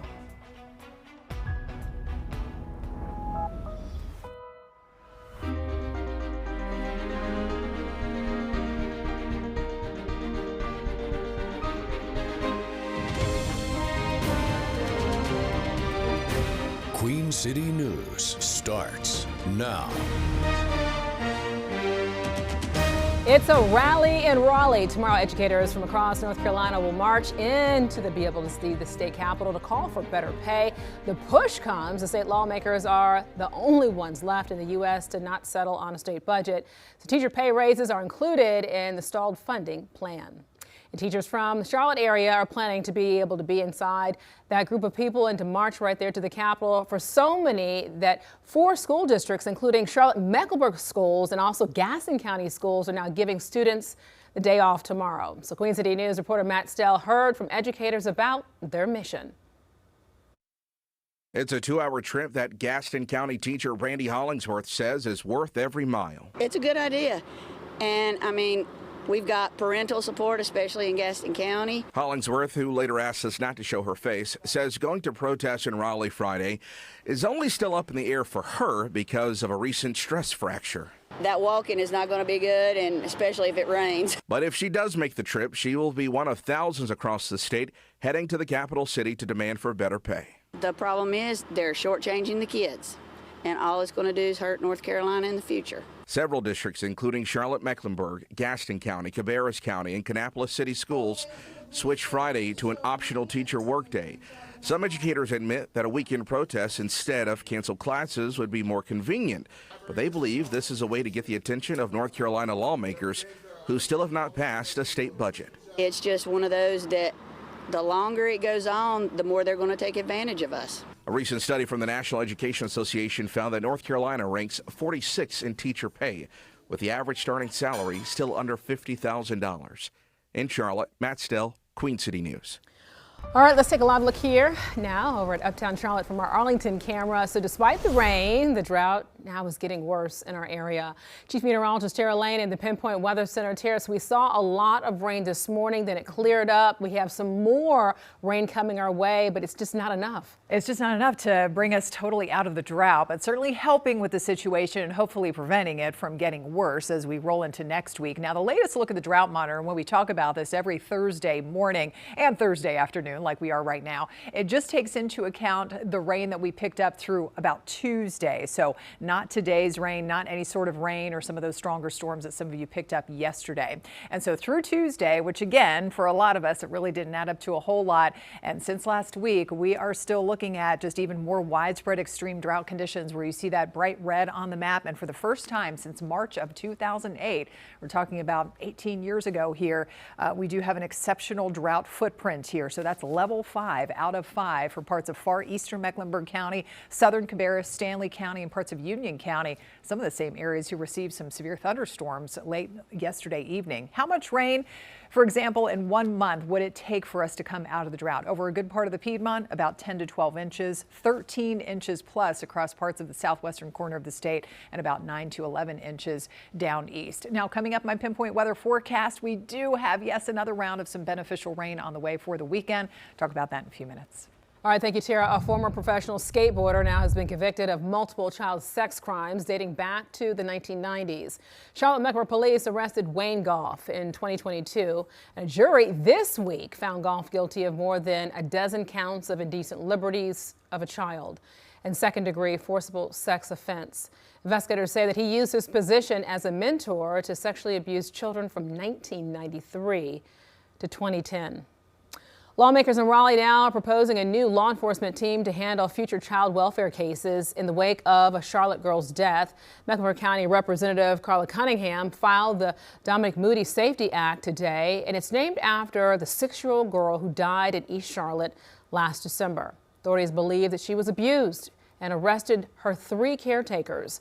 Under the legislation, the proposed team would now work with social services departments and handle cases that show repeated red flags. A court hearing for one of the men convicted of the killing of a beloved Noda sandwich shop owner now has been pushed back. Stephen Staples is now already serving a warrant right now, a life sentence, in the murder of Scott Brooks. He also pleaded guilty in the murder of a man in Hickory. Well, Staples was also scheduled for a plea hearing in 3 other murders this afternoon, but then it was pushed back to May 8th as the date. Authorities now say that all of the murders were committed over a span of a month and a half from 2019 to 2020. Well, today marks 7 years since a gunman opened fire in a UNC Charlotte classroom, killing 2 students and injuring several others. Family and friends gathered on campus today to pay their respects. And Queen City News anchor Savannah Rudisil was there as university leaders honored 19-year-old Reed Parlier and 21-year-old Riley Howell, who both lost their lives in the event that changed the campus forever. 2 flower wreaths now stand in front of the Kennedy building, as they have every year since 2019. They honor each of the lives lost in the attack. Campus leaders finished up this morning a remembrance ceremony. It's been a somber tradition they've held since 2019. Family members were here, other campus officials, faculty members, and a handful of current students as well. As family members went to go place small butterflies within the collection of white flowers around the pictures of 19-year-old Reed Parlier and 21-year-old Riley Howell. This attack happened on the last day of classes for the spring semester 7 years ago. 4 people were hurt and 2 people were killed. The shooter was a former UNC Charlotte student who pleaded guilty to the attack and is now serving a life sentence in prison. Queen City News spoke a few years ago with one of the survivors about coping from the trauma from the attack. That's a day and a moment in my life that I'm gonna carry with me forever. No one said it explicitly, but I could just tell by the way they were tending to the other two, like, I'm the only one that's coming out of this room. The wreaths will be out on display all day long for anyone wanting to come and pay their respects. Now, for those who can't make it to campus in person, there is a digital history, an online archive memorializing photos, videos, has oral histories from that day. And of course, Queen City News has been on top of this since the event happened. We have more reflections as well as in-depth coverage on our website at qcnews.com. Reporting at UNC Charlotte, Savannah Rudisell, Queen City News. Thank you, Savannah. A new law in North Carolina will now direct more than $300 million to the state's Medicaid program. So Governor Josh Stein signed the legislation today, and the money now is needed due to lawmakers never passing a state budget last year. So with the funding, Republicans also added new policy changes to comply with federal law for the program, and that includes work requirements and immigration status verification, which is something Stein is now pushing back against. The bill will eliminate health care coverage for nearly 27,000 children and pregnant women who were lawfully present in the United States. The group includes victims of human trafficking, green card holders, refugees, and other immigrants with legal status. Depriving these vulnerable women and children health care coverage is wrong. Fortunately, based on conversations we've had, I believe that it is the General Assembly's intention to fix this. So State Senate President Phil Berger now says that those new changes do not go into effect until October 1st and then can be revisited by lawmakers if they create new problems. All right, to Washington now, where a plan to fund the Department of Homeland Security is now headed to the president's desk. The spending proposal would fund the agency except for Border Patrol and Immigration and Customs Enforcement. But the bill passed the Senate last month, but was not voted on in the House until Speaker Mike Johnson faced mounting pressure from the White House and other Republicans to bring the legislation to a vote. So if signed by the president, the plan would end the agency's 10-week shutdown. In a landmark ruling, the U.S. Supreme Court struck down a part of the Voting Rights Act that previously forced some states to include majority-minority districts in their congressional maps. So chief political correspondent Andy Weber explains the impact here in the Carolinas. In a 6-3 decision, the U.S. Supreme Court ruled this week that congressional maps cannot be redrawn to strengthen the voting power of a single race, unless it can be proven the original district was drawn to discriminate against that group. Conservative justices first signaled their concerns with majority-minority districts during oral arguments back in October. Race-based remedies are permissible for a period of time. What exactly do you think the endpoint should be? How much of a change is that to representation in the country? Yeah, I mean, in the Deep South, it's going to be a huge change. If you want to show racial discrimination, you have to show that that is true, and it's not about partisanship. Western Carolina University professor Chris Cooper said the ruling could enable North and South Carolina to redraw some seats in the state legislature. There's also been a lot of talk about redrawing the district currently held by longtime South Carolina Congressman Jim Clyburn. There's no strong feeling in the legislature to do that, because most of the legislators in South Carolina are fair-minded people. But Cooper says despite previous failed attempts, Wednesday's ruling could reignite the effort. The key is it was still drawn in order to make sure that people of color were able to choose a candidate of their choice. That's the legal language. I think there's really no doubt about that. And so, yes, during the next South Carolina redraw, whenever that is, I think we should be looking very closely at that district to see what happens. Important to note, no districts in South or North Carolina can be changed ahead of the midterms in the fall. Andy Weber, Queen City News. After another rainy start to the day for some areas this morning, back to some sunshine, pleasant temperatures, highs in the 70s this afternoon, but it's about to get wetter again as we head into the weekend. I'll show you a timeline when we'll be tracking more rain moving in. That's next. All right, thank you, Tara. And Defense Secretary Pete Hegseth back on Capitol Hill facing more questions from lawmakers. His testimony as the president asked for trillions of dollars for defense spending. And in the next half hour, the newly named Truist Championship is right around the corner. What the final preparations look like to get Quail Hollow to its best shape of the year. You're watching Queen City News. Your time is 4:12 right now, 73 degrees outside of the Queen City. And you're watching the most honored and the most local news in Charlotte.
The Iran war hits a key deadline this week for congressional approval of the conflict. So some lawmakers right now say without it, the operation should end.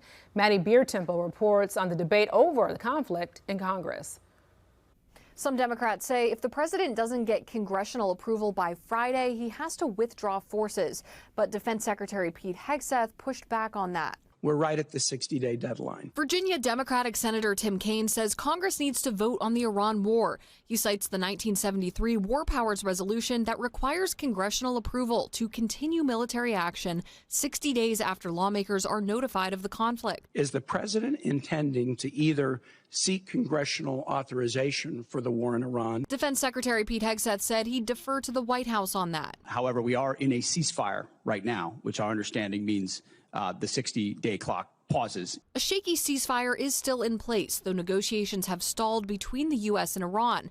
Iran's supreme leader put out a defiant message Thursday saying the country would protect its nuclear capabilities. Meanwhile, the cost of the war to Americans is causing concern in Congress as gas prices remain high. The gas will go down as soon as the war's over. Iran continues its chokehold on the Strait of Hormuz, where a fifth of the world's oil travels. The people are suffering in my district. Do you know what it costs to fill up a tractor now? The war's price tag, which the Pentagon says is so far $25 billion, is also raising eyebrows across the aisle. It's a lot more than $25 billion. I don't like spending $25 billion for anything, but also I support the president, and I have confidence that he will have this all finished and complete soon. A recent proposal from Iran suggested delaying negotiations on the country's nuclear program to a later date, but President Trump has said Iran must give up its nuclear ambitions for a deal to happen. Maddie Beertemple, News Nation, Washington. Thank you, Maddie. And as those costs rise in the U.S. due to the Iran war right now, a key inflation measure jumped last month to its highest level in 3 years. So the personal consumption expenditures index, which is followed closely by the Federal Reserve, reports that prices were 3.5% higher last month than in March of last year. There was also a 0.7% increase from February. Well, excluding gas and food costs, prices are still up 3.2% from last March. And tomorrow, North Carolina environmental leaders will then meet to decide if voluntary water restrictions need to become mandatory due to the ongoing drought. So right now, only some areas like Iredell County have mandatory restrictions. For the rest of our area, it's voluntary. So right now, these restrictions include prohibiting outdoor water use like washing your car. And Statesville city leaders will begin enforcing mandatory water restrictions there starting on Monday.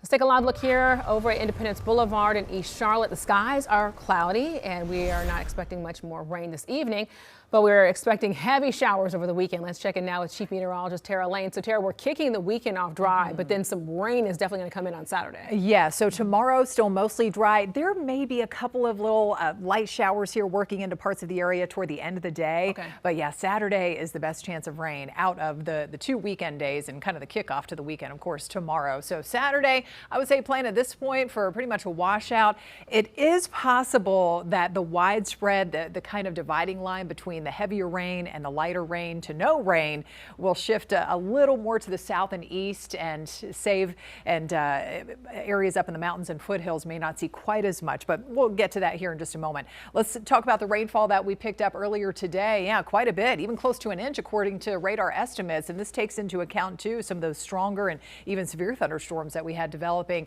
later yesterday evening over parts of the Charlotte metro. But yeah, look at that, close to an inch of rain over parts of Chesterfield County from earlier today. We had about a ½ inch, so some good beneficial rain here over the southern part of York County down to Chester County, South Carolina. We had not far from an inch with that swath of some intense rain, those stronger storms, and again some severe weather that rolled through parts of eastern Mecklenburg County, Cabarrus and Stanley County. Meanwhile, zero, zip, zilch up toward Morganton and the foothills. A little bit of rain from early yesterday and even yesterday evening up in the mountains. So the cold front that helped to bring in that complex of showers and storms earlier today has pushed on off to the east. So we have kind of a brief period of high pressure building in, but not for long. So the sky will cloud up once again tomorrow, and eventually we'll see another round of rain coming in with another system into Saturday. 73 degrees top temperature today here at the airport in Charlotte. Light variable wind, relative humidity sitting about 42%. We've got some slightly warmer spots, mid and upper 70s there in Concord, and Albemarle's at 77, just a little bit cooler than that, 72 in Gastonia, only in the 50s up in the mountains at Jefferson. Pretty nice weather if you want to do some backyard grilling for dinner time this evening over the next several hours, staying dry under that overall partly cloudy sky with temperatures backing off into the lower 70s. So really not that much of a change from where a lot of you are right now later on this evening before the sun goes down. Again, more beneficial rain ahead, especially on Saturday, but introducing that slight chance of a couple of showers working back in by the end of the day tomorrow evening. Check out temperatures too, only 60 degrees. It's going to be a struggle really to break out of the 50s on Saturday with the rainy weather around. Sunday, back to drier conditions, chilly conditions in the morning too. We could have some freezing temperatures up in the mountains, up to 70 degrees in the afternoon. So let's check everything out on Futurecast. Early tomorrow morning, a dry start, unlike the past couple of mornings for a lot of you here, just off and on wet conditions. But by 6 p.m. or so, a couple of light showers possible in some of the same areas where we had the rain earlier today, from around the North Carolina, South Carolina line down to South Carolina. So basically areas south and east of Charlotte. And then here comes the widespread activity coming in for Saturday morning. Scattered showers, heavy batches of rain possible at times late morning into the afternoon. And then all of that is going to push on off to the east there later on Saturday evening, so leading to a drier second half of the weekend. But here's what I was talking about with the upcoming rainfall totals. Likely not going to see quite as much rain, at least based on the forecast track of this next area of low pressure and warm front up toward the mountains and foothills. Noticing here over the next few days, only a few hundredths of an inch to about a quarter of an inch, places like northern Mecklenburg County and up toward the I-40 corridor. But we will pick up, it looks like, anywhere from half of an inch to even close to an inch from the Queen City and off to the south and east of Charlotte. So just kind of a wide range of some of those rainfall totals expected as we head into the weekend. Check out the 7-day forecast. Sunday back to sunshine. It'll be a dry start to next week. And after that brief cool down for the weekend, we're back in the 70s or 80s next week. All right, thank you, Tara, for that. Some more changes are rolling in for Blue Line riders in South End, so what they need to know if they're commuting on the light rail. You're watching Queen City News at 4, the most honored and the most local news in Charlotte.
Well, Kannapolis city leaders now warn that neighbors may hear explosions in the area over the next several weeks, but there is nothing to worry about. So officials say drilling and blasting operations are now happening for the Kannapolis Lake Dam Spillway Replacement Project, and the first test blast was held today. So officials say more blasting will happen periodically over the next few weeks. It'll happen between 8 a.m. and 5 p.m. Monday through Friday, and city leaders now say no damage is expected to the surrounding area, but anyone nearby may hear the blasts.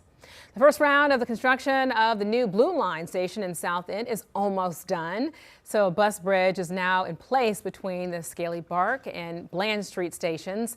Also now the trains will operate on a single track at the New Bern station platform. 2 will be closed and the riders should expect some delays heading through that area. But this will be in place through May 9th. And then once that is done, construction will then not impact service again until the fall.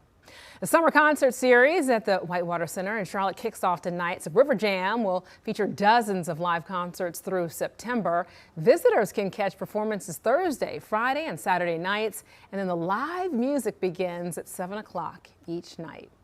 We have a full story with more details about the events happening in our area this weekend and also next week. You can check it out on our website at qcnews.com. A landmark Supreme Court ruling upending the long-established Voting Rights Act, how the decision could now lead to changes here in the Carolinas. And North Carolina's governor signs more Medicaid funding into law with the pushback against federal changes, how we want state lawmakers to fix the issue. You're watching Queen City News. Your time now is 4:26, 73 degrees outside there in the Queen City. You're watching the most honored and the most local news in Charlotte.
It's a rally in Raleigh. Tomorrow, educators from across North Carolina will march in the state capitol to be able to call for better pay. The push comes as state lawmakers are the only ones left in the U.S. to not settle on a state budget, and teacher pay raises are included in the stalled funding plan. So teachers from the Charlotte area are also planning to be there at the march, and for so many, that 4 school districts right now, including Charlotte-Mecklenburg schools and Gaston County schools, are now giving students the day off tomorrow. Queen City News reporter Matt Stell heard from educators about their mission. It's a 2-hour trip that Gaston County teacher Randy Hollingsworth says is worth every mile. It's a good idea. And I mean, we've got parental support, especially in Gaston County. Hollingsworth, who later asked us not to show her face, says going to protest in Raleigh Friday is only still up in the air for her because of a recent stress fracture. That walking is not going to be good, and especially if it rains. But if she does make the trip, she will be one of thousands across the state heading to the capital city to demand for better pay. The problem is they're shortchanging the kids, and all it's going to do is hurt North Carolina in the future. Several districts, including Charlotte-Mecklenburg, Gaston County, Cabarrus County, and Kannapolis City Schools, switched Friday to an optional teacher workday. Some educators admit that a weekend protest instead of canceled classes would be more convenient, but they believe this is a way to get the attention of North Carolina lawmakers who still have not passed a state budget. It's just one of those that the longer it goes on, the more they're going to take advantage of us. A recent study from the National Education Association found that North Carolina ranks 46 in teacher pay, with the average starting salary still under $50,000. In Charlotte, Matt Stell, Queen City News. All right, taking a live look here now at uptown Charlotte from our Arlington camera. So despite the recent rain, the drought is getting worse in our area. Chief Meteorologist Tara Lane at the Pinpoint Weather Center right now. So Tara, parts of our area are now seeing the worst drought conditions in nearly 2 decades. Alicia, that's right. I mean, level 5 out of 5. Since you said, since 2008, March of 2008, close to 20 years ago, it has been, not since then has it been that bad over parts of the Piedmont. And you can see where that darker shading of red is located anywhere from far eastern Mecklenburg County through southern Cabarrus, Stanley County, parts of Union County. That's where you have that exceptional drought that was just issued earlier today, and noticing an expansion. Most of our area covered in red. That indicates that level 4 out of 5 extreme drought conditions in place with all the dry weather. Yes, it's been off and on rainy, but just not enough to help really significantly dig us out of the situation here. Say over the next month, we would need an additional about 10 to 12 inches to come out of the drought across a good part of the Piedmont. 13 to 15 inches would be needed from, say, the Asheville area down toward Greenville, South Carolina, and about 9 to 11 inches down east, where they have a severe drought over portions of eastern North Carolina. Coming up, my Pinpoint weather forecast, we do have more beneficial rain on the way. How much will it add up to with this next system? Take a look in a few minutes. All right, thank you, Tara. A former professional skateboarder has now been convicted of multiple child sex crimes dating back to the 1990s. The Charlotte-Mecklenburg police arrested Wayne Goff in 2022, and a jury this week found Goff guilty of more than a dozen counts of indecent liberties of a child and second-degree forcible sex offense. Investigators say he used his position as a mentor to sexually abuse children from 1993 to 2010. Lawmakers in Raleigh are now proposing a new law enforcement team to handle future child welfare cases in the wake of a Charlotte girl's death. Mecklenburg County Representative Carly Cunningham filed the Dominique Moody Safety Act today, and this was all named after the 6-year-old girl who died in East Charlotte last December. Authorities believe she was abused and arrested her 3 caretakers. Well, under the legislation, the proposed team would now work with social service departments and also handle cases that show repeated red flags. Mecklenburg County detention officials are denying allegations about problems with inmate housing and care in the jail. So in a video posted to social media, the jail's commander addressed allegations made by a group claiming to be the National Association of Upward Mobility. According to the commander, the letter refers to inmates being forced to sleep on floors, running out of toilet paper, and not receiving proper medical care. Well, he says those claims are just not true. Due to the current population levels within the facility, some residents may be assigned to stacker bunks, accommodations which are approved sleeping arrangements used in correctional facilities. Officials also showed images of cases of toilet paper, saying they have plenty of those supplies. And we could not find any official listing for a group called the National Association of Upward Mobility. Today marks 7 years since a gunman opened fire in a UNC Charlotte classroom, killing 2 students and injuring several others. Well, family and friends gathered on campus today to pay their respects. And Queen City News anchor Savannah Rudisell was there as university leaders honored 19-year-old Reed Parlier and 21-year-old Riley Howell, who both lost their lives in the event that changed the campus forever. Two flower wreaths now stand in front of the Kennedy building, as they have every year since 2019. They honor each of the lives lost in the attack. Campus leaders finished up this morning a remembrance ceremony. It's been a somber tradition they've held since 2019. Family members were here, other campus officials, faculty members, and a handful of current students as well. As family members went to go place small butterflies within the collection of white flowers around the pictures of 19-year-old Reed Parlier and 21-year-old Riley Howell. This attack happened on the last day of classes for the spring semester 7 years ago. 4 people were hurt and 2 people were killed. The shooter was a former UNC Charlotte student who pleaded guilty to the attack and is now serving a life sentence in prison. Queen City News spoke a few years ago with one of the survivors about coping from the trauma from the attack. That's a day and a moment in my life that I'm gonna carry with me forever. No one said it explicitly, but I could just tell by the way they were tending to the other two, like, I'm the only one that's coming out of this room. The wreaths will be out on display all day long for anyone wanting to come and pay their respects. Now, for those who can't make it to campus in person, there is a digital history, an online archive memorializing photos, videos, has oral histories from that day. And of course, Queen City News has been on top of this since the event happened. We have more reflections as well as in-depth coverage on our website at qcnews.com. Reporting at UNC Charlotte, Savannah Rudisell, Queen City News. A new law in North Carolina will direct more than $300 million to the state's Medicaid program. So Governor Josh Stein signed the legislation today. The money is needed due to lawmakers never passing a state budget last year.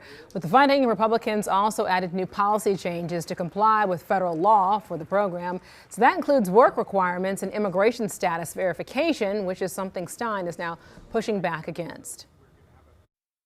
The bill will eliminate health care coverage for nearly 27,000 children and pregnant women who were lawfully present in the United States. The group includes victims of human trafficking, green card holders, refugees, and other immigrants with legal status. Depriving these vulnerable women and children health care coverage is wrong. Fortunately, based on conversations we've had, I believe that it is the General Assembly's intention to fix this. State Senate President Phil Berger now says that those new changes do not go into effect until October 1st and can be revisited by lawmakers if they create new problems. To Washington now, where a plan to fund the Department of Homeland Security is headed to the president's desk. So the spending proposal would fund the agency except for Border Patrol and Immigration and Customs Enforcement.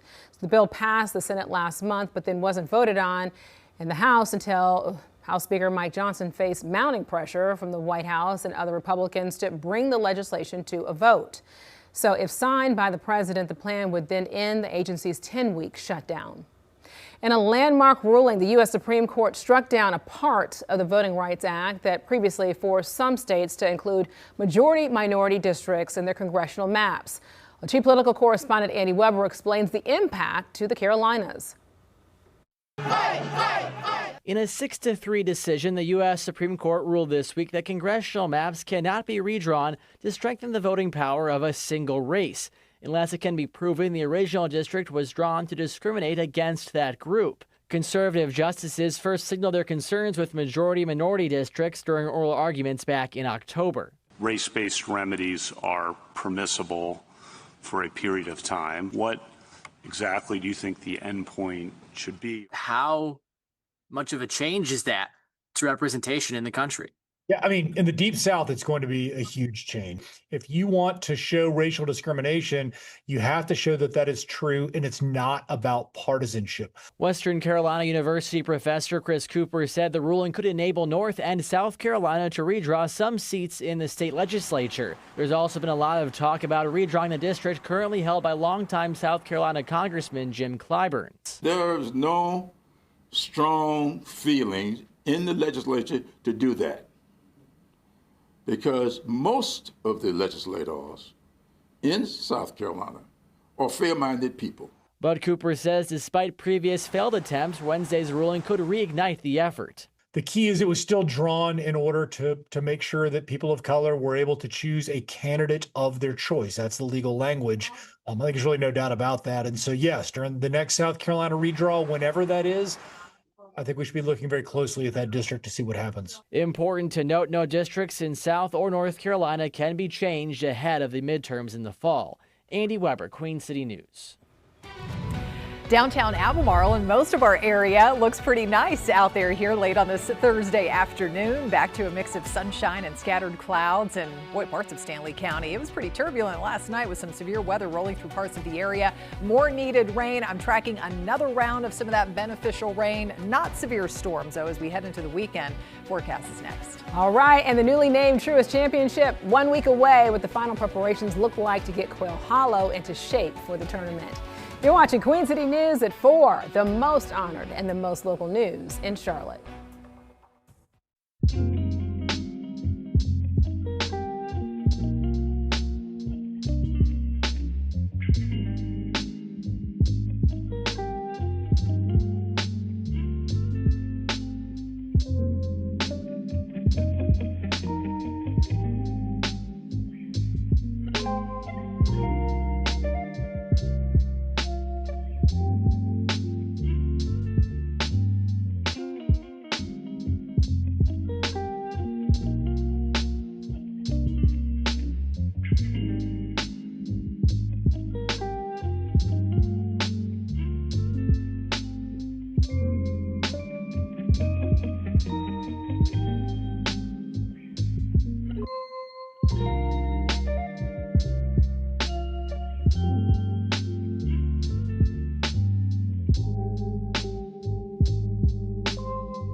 The PGA Tour returns to Quail Hollow Club next weekend under a new name, and the Truist Championship kicks off in 1 week. So now we don't know who is going to win, but I can promise you that the course is going to look as great as always.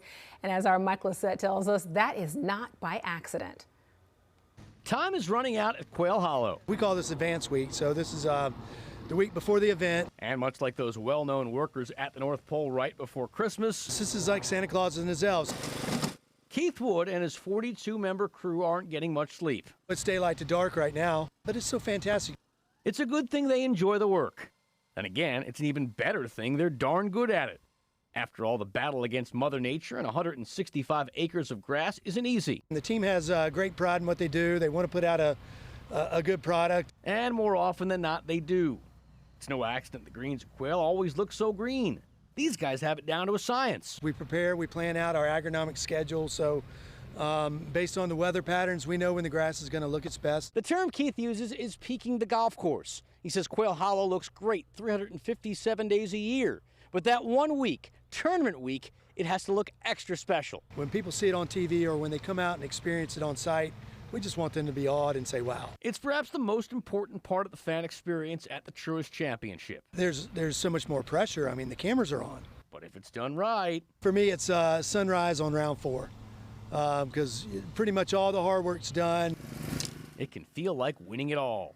Mike Lissette, Carolina Sports Live. Oh my goodness, that course is so gorgeous. The 2026 Truist Championship at Quail Hollow Club begins May 6th and runs through May the 10th.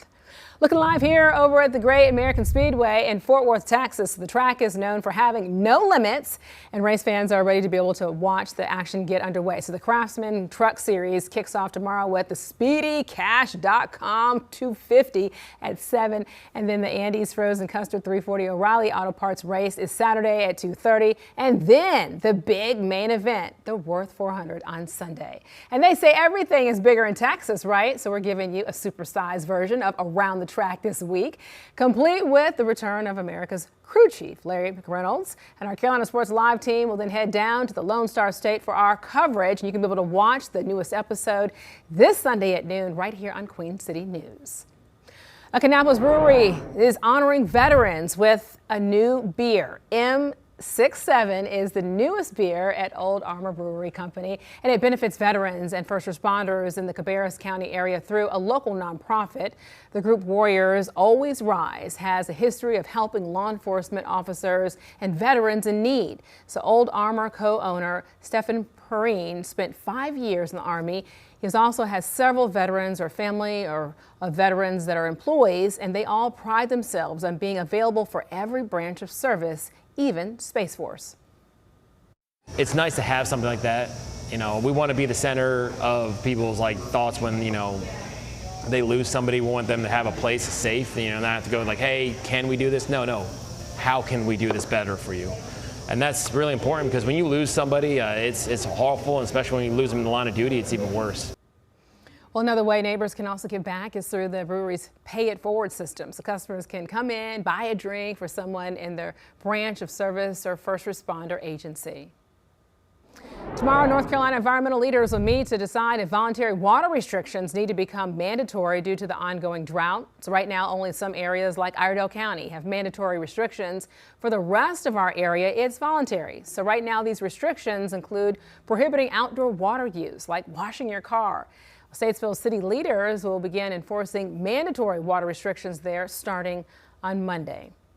Let's take a live look here over Independence Boulevard right now in East Charlotte. The skies are cloudy, and right now, not expecting too much more rain this evening, but we are expecting heavy showers this weekend. Let's bring in Chief Meteorologist Tara Lane. Tara, so we're going to kind of take tomorrow, May 1st. We're not going to have any rain really in the area, but then it's going to come down pretty heavily on Saturday. Right. And you mentioned the Fort Mill Strawberry Festival. Yes. We've got that going on too. So plan for some Saturday rain, and especially down there in South Carolina. That's where we could end up seeing some of the higher rainfall totals too. So maybe not so great for the outside plans, and it's festival season. I know it's spring festival season, some of the outside events and activities going on, but this is definitely some needed rain that we do have coming once again for Saturday. Second half of the weekend, Sunday, is looking totally dry. That's a drier but cool half of the weekend too, especially in the morning. Let's talk about the rain that we picked up earlier today. Some pretty decent totals according to radar estimates, showing up some of those heavier batches rolling through, especially our South Carolina communities as expected, anywhere from ½ of an inch,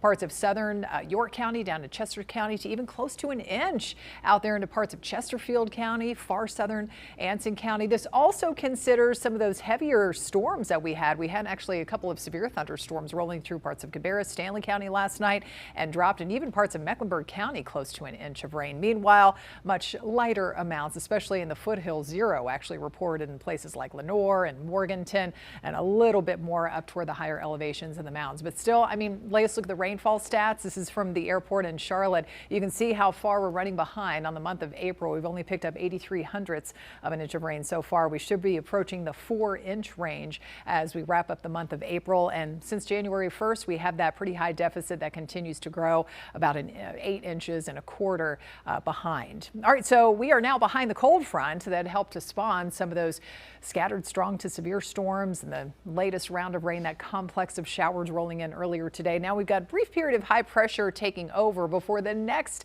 round of low pressure, and a warm front brings us that next round of rain for the weekend. 75 degrees cooler today. Top temperature out of the airport in Charlotte, a couple of degrees below average now. It's been kind of an up and down roller coaster ride, and that's going to continue for the weekend. Temperature wise, we got 75 in Concord, 73 in the Queen City in this 4 o'clock hour, mid 70s in Shelby, and cool upper 50s to only near 60 up in the mountain communities. We will only be around 70 tomorrow.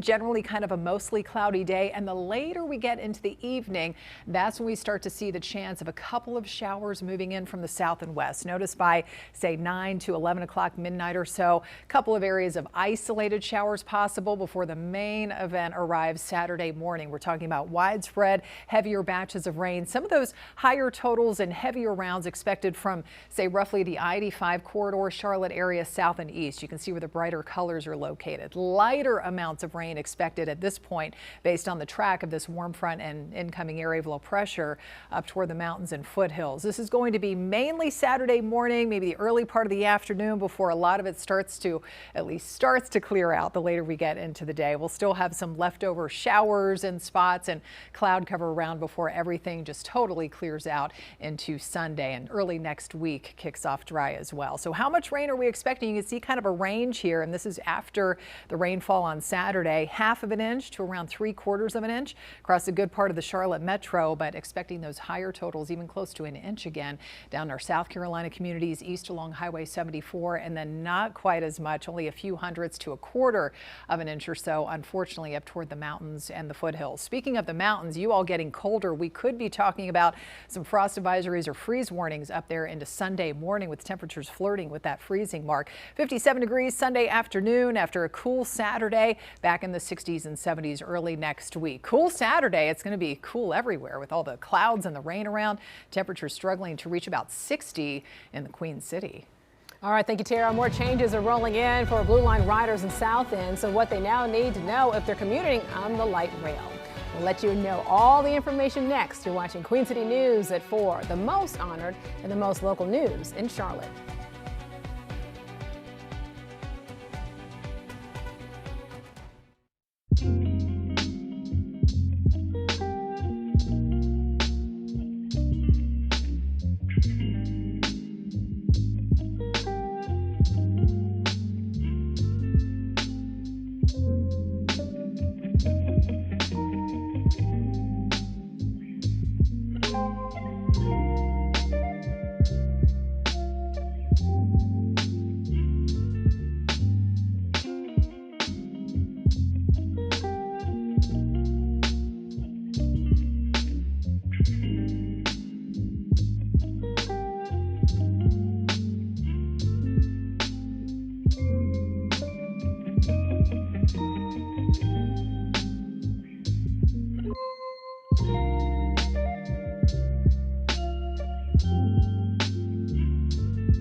Kannapolis city leaders now warn neighbors may hear explosions in the area over the next several weeks, but there is nothing to worry about. Okay, so officials say drilling and blasting operations are happening for the Kannapolis Lake Dam Spillway Replacement Project, and the first test blast was then held today. Officials say more blasting will happen periodically over the next few weeks. It will actually happen between 8 a.m. and 5 p.m. Monday through Friday. And city leaders say no damage is expected to the surrounding area, but anyone nearby may hear the blasts. The first round of construction on a new Blue Line station in South End is almost done. So a bus bridge is now in place between the Scaly Bark and Bland Street stations, and now the trains will operate on a single track at the New Bern station. The platform now will be closed looking at platform 2, and also riders should expect some delays heading through that area, and this will be in place through May the 9th. So once that's all done, the construction will not impact service again until the fall. Well, if we manage to be able to get a break from the rain, as you heard Tara talk about what's in the forecast, the South Carolina Strawberry Festival in Fort Mill will begin tomorrow. It includes live music, carnival rides, local vendors, and of course, those fresh strawberries. The event continues through Saturday and is happening at the Walter Elijah Park on North White Street. And we have a full story with more details about all the events happening in our area this weekend and also next week. You can check it out on our website at qcnews.com. New on Queen City News Plus. So when it comes to dating, sometimes the one thing you need is a bit of confidence, right? So the host of Unhinged talks with an expert about who's really helping people find their spark before getting back out there.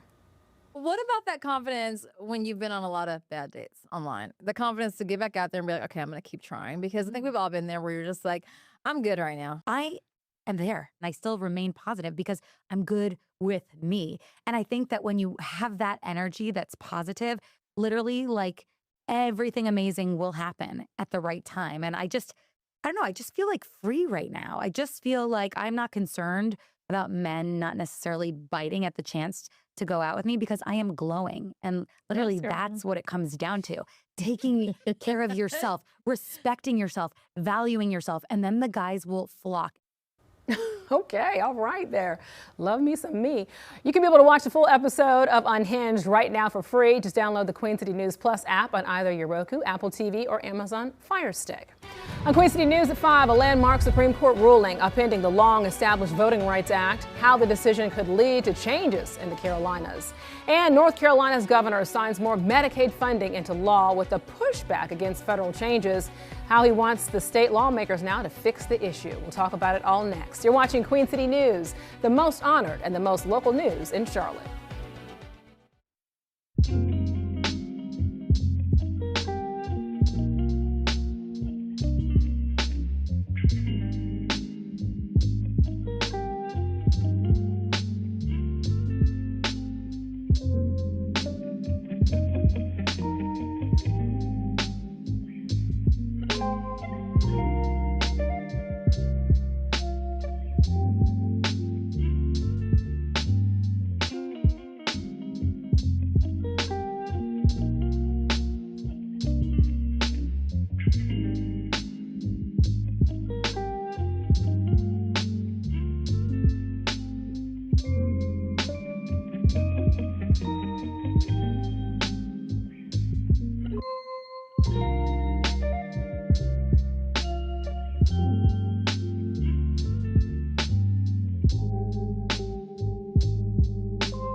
Now on Queen City News, North Carolina teachers will head to Raleigh tomorrow to call for better pay. Their needs as state lawmakers' budget debate has stalled. It is the worst that it's been in almost 20 years in parts of our area. I'm talking about the drought, of course, but we do have some more beneficial rain on the way for the weekend. I've got your pinpoint weather forecast. And UNC Charlotte pays tribute to the victims of a deadly campus shooting. How the university came together to remember the tragedy. Good afternoon, I'm Morgan Francis. Queen City News at 5 starts right now.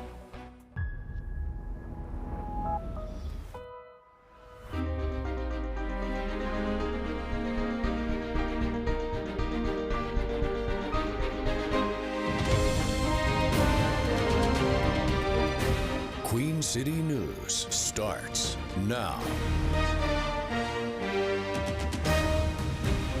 It's a rally in Raleigh. Tomorrow, educators from across North Carolina will march in the state capitol to call for better pay. The push comes as state lawmakers are the only ones left in the U.S. to not settle on a state budget. Teacher pay raises are included in the stalled funding plan. Teachers from the Charlotte area are planning to participate in the march, so many so that 4 school districts, including Charlotte-Mecklenburg schools and Gaston County schools, are giving students tomorrow off. Queen City News reporter Matt Stell heard from educators about their mission. It's a 2-hour trip that Gaston County teacher Randy Hollingsworth says is worth every mile. It's a good idea. And I mean, we've got parental support, especially in Gaston County. Hollingsworth, who later asked us not to show her face, says going to protest in Raleigh Friday is only still up in the air for her because of a recent stress fracture. That walking is not going to be good, and especially if it rains. But if she does make the trip, she will be one of thousands across the state heading to the capital city to demand for better pay. The problem is they're shortchanging the kids, and all it's going to do is hurt North Carolina in the future. Several districts, including Charlotte-Mecklenburg, Gaston County, Cabarrus County, and Kannapolis City Schools, switched Friday to an optional teacher workday. Some educators admit that a weekend protest instead of canceled classes would be more convenient, but they believe this is a way to get the attention of North Carolina lawmakers who still have not passed a state budget. It's just one of those that the longer it goes on, the more they're going to take advantage of us. A recent study from the National Education Association found that North Carolina ranks 46 in teacher pay, with the average starting salary still under $50,000. In Charlotte, Matt Stell, Queen City News. Now taking a live look at uptown Charlotte from our Arlington camera. Surprising that despite the recent rain, the drought is getting worse in our area. Chief Meteorologist Tara Lane is in the Pinpoint Weather Center. Tara, parts of our area are seeing the worst drought. You mentioned it. Worst drought conditions in nearly 2 decades. Since March of 2008, yes. And this drought monitor, and every Thursday morning when the drought updates are released, it takes into account the rain through Tuesday. So it doesn't include the rain that so many of you had this morning, especially south of Charlotte, added up to close to an inch in spots. And elsewhere the past couple of days, we had some of those severe storms last night, putting out a pretty good amount of rain too. And so yes, indeed, as expected, it did get worse this week. We have more widespread coverage of the red, the level 4 out of 5 extreme drought covering most of our area. And where you see that darker shading of red, including far eastern Mecklenburg County, southern Cabarrus, parts of Stanley, and good part of Union County, that's where we have a level 5 out of 5, the worst exceptional drought. First time again since March of 2008 that we've had that in parts of the Piedmont. How much rain would it take to climb out of the drought, say, over the next month? We would need about 10 to 12 additional inches over a good part of the Piedmont, even more than that over the southwestern corner of the state down toward Greenville, South Carolina, about 13 to 15 inches, and about 9 to 11 inches of rain to get rid of the drought down east in the eastern portion of North Carolina. Again, we do have more rain on the way for the weekend, but just how much will we get with this next system? Take a look at my Pinpoint weather forecast in a few minutes. A former professional skateboarder has been convicted of multiple child sex crimes dating back to the 90s. Charlotte-Mecklenburg police arrested Wayne Goff in 2022. A jury this week found him guilty of more than a dozen counts of indecent liberties with a child and second-degree forcible sex offense. Investigators say he used his position as a mentor to sexually abuse children from 1993 to 2010. Lawmakers in Raleigh are proposing a new law enforcement team to handle future child welfare cases in the wake of a Charlotte girl's death. Mecklenburg County Representative Carla Cunningham filed the Dominique Moody Safety Act today. It's named after a 6-year-old girl who died in East Charlotte last December. Authorities believe she was abused and arrested her 3 caretakers. Under the legislation, the proposed team would work with social services departments and handle cases that show repeated red flags. A court hearing for one of the men convicted of killing a beloved Noda sandwich shop owner has been pushed back. Stephen Staples is already serving a life sentence in the murder of Scott Brooks. He also pleaded guilty to the murder of a man in Hickory. Staples was scheduled for a plea hearing in 3 other murders this afternoon, but it was pushed back to May 8th. Authorities say all of the murders were committed over the span of a month and a half from 2019 to 2020. Mecklenburg County detention officials are denying allegations about problems with inmate housing and care at the jail. In a video posted to social media, the jail's commander addressed allegations made by a group claiming to be the National Association of Upward Mobility. According to the commander, the letter refers to inmates being forced to sleep on floors, running out of toilet paper, and not receiving proper medical care. He says those claims are not accurate. Due to the current population levels within the facility, some residents may be assigned to stacker bunks, accommodations which are approved sleeping arrangements used in correctional facilities. Officials also showed images of cases of toilet paper, saying they have plenty of those supplies. We could not find an official listing for a group called the National Association of Upward Mobility. Today marks 7 years since a gunman opened fire in a UNC Charlotte classroom, killing 2 students and injuring several others. Family and friends gathered on campus today to pay their respects. Queen City News anchor Savannah Rudisell was there as university leaders honored 19-year-old Reed Parlier and 21-year-old Riley Howell, who both lost their lives in the event that changed the campus forever. 2 flower wreaths now stand in front of the Kennedy building, as they have every year since 2019. They honor each of the lives lost in the attack. Campus leaders finished up this morning a remembrance ceremony. It's been a somber tradition they've held since 2019. Family members were here, other campus officials, faculty members, and a handful of current students as well. As family members went to go place small butterflies within the collection of white flowers around the pictures of 19-year-old Reed Parlier and 21-year-old Riley Howell. This attack happened on the last day of classes for the spring semester 7 years ago. 4 people were hurt and 2 people were killed. The shooter was a former UNC Charlotte student who pleaded guilty to the attack and is now serving a life sentence in prison. Queen City News spoke a few years ago with one of the survivors about coping from the trauma from the attack. That's a day and a moment in my life that I'm gonna carry with me forever. No one said it explicitly, but I could just tell by the way they were tending to the other 2, like, I'm the only one that's coming out of this room. The wreaths will be out on display all day long for anyone wanting to come and pay their respects. Now, for those who can't make it to campus in person, there is a digital history, an online archive memorializing photos, videos, has oral histories from that day. And of course, Queen City News has been on top of this since the event happened. We have more reflections as well as in-depth coverage on our website at qcnews.com. Reporting at UNC Charlotte, Savannah Rudisell, Queen City News. A new law in North Carolina will direct more than $300 million to the state's Medicaid program. Governor Josh Stein signed the legislation today. The money is needed due to lawmakers never passing a state budget last year. With the funding, Republicans also added new policy changes to comply with federal law for the program. That includes work requirements and immigration status verification, which is something Stein is pushing back against. The bill will eliminate health care coverage for nearly 27,000 children and pregnant women who were lawfully present in the United States. The group includes victims of human trafficking, green card holders, refugees, and other immigrants with legal status. Depriving these vulnerable women and children health care coverage is wrong. Fortunately, based on conversations we've had, I believe that it is the General Assembly's intention to fix this. State Senate President Phil Berger says those new changes do not go into effect until October 1st and can be revisited by lawmakers if they create new problems. To Washington now, where a plan to fund the Department of Homeland Security is headed to the president's desk. The spending proposal would fund the agency except for Border Patrol and ICE.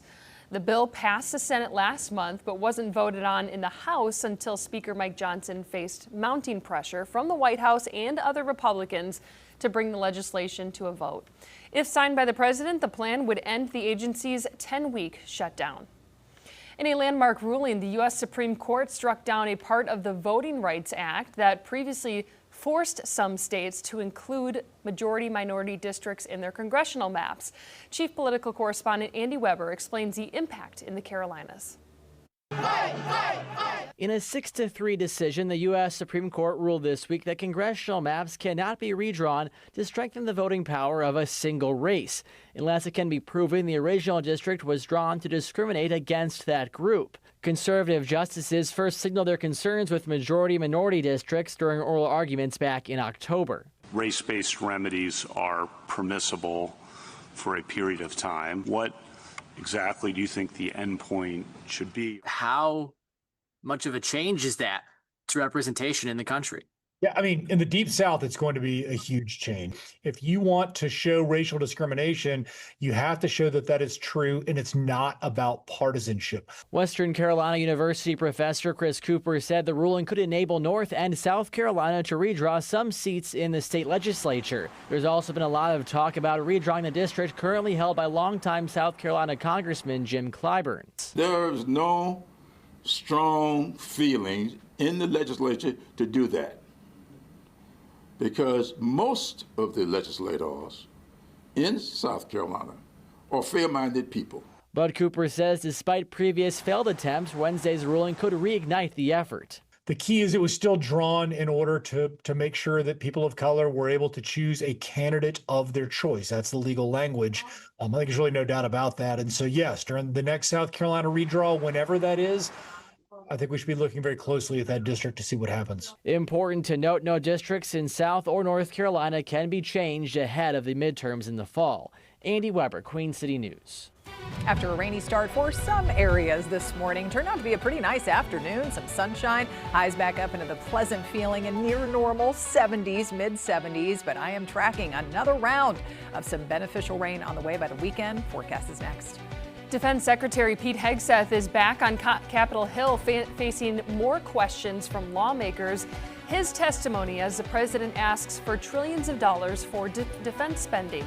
And in the next half hour, the newly named Truist Championship is right around the corner. What the final preparations look like to get Quail Hollow to its best shape of the year. You're watching Queen City News, the most honored and most local news in Charlotte.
The Iran war hits a key deadline this week for congressional approval of the conflict. Some lawmakers say without it, the operation should end.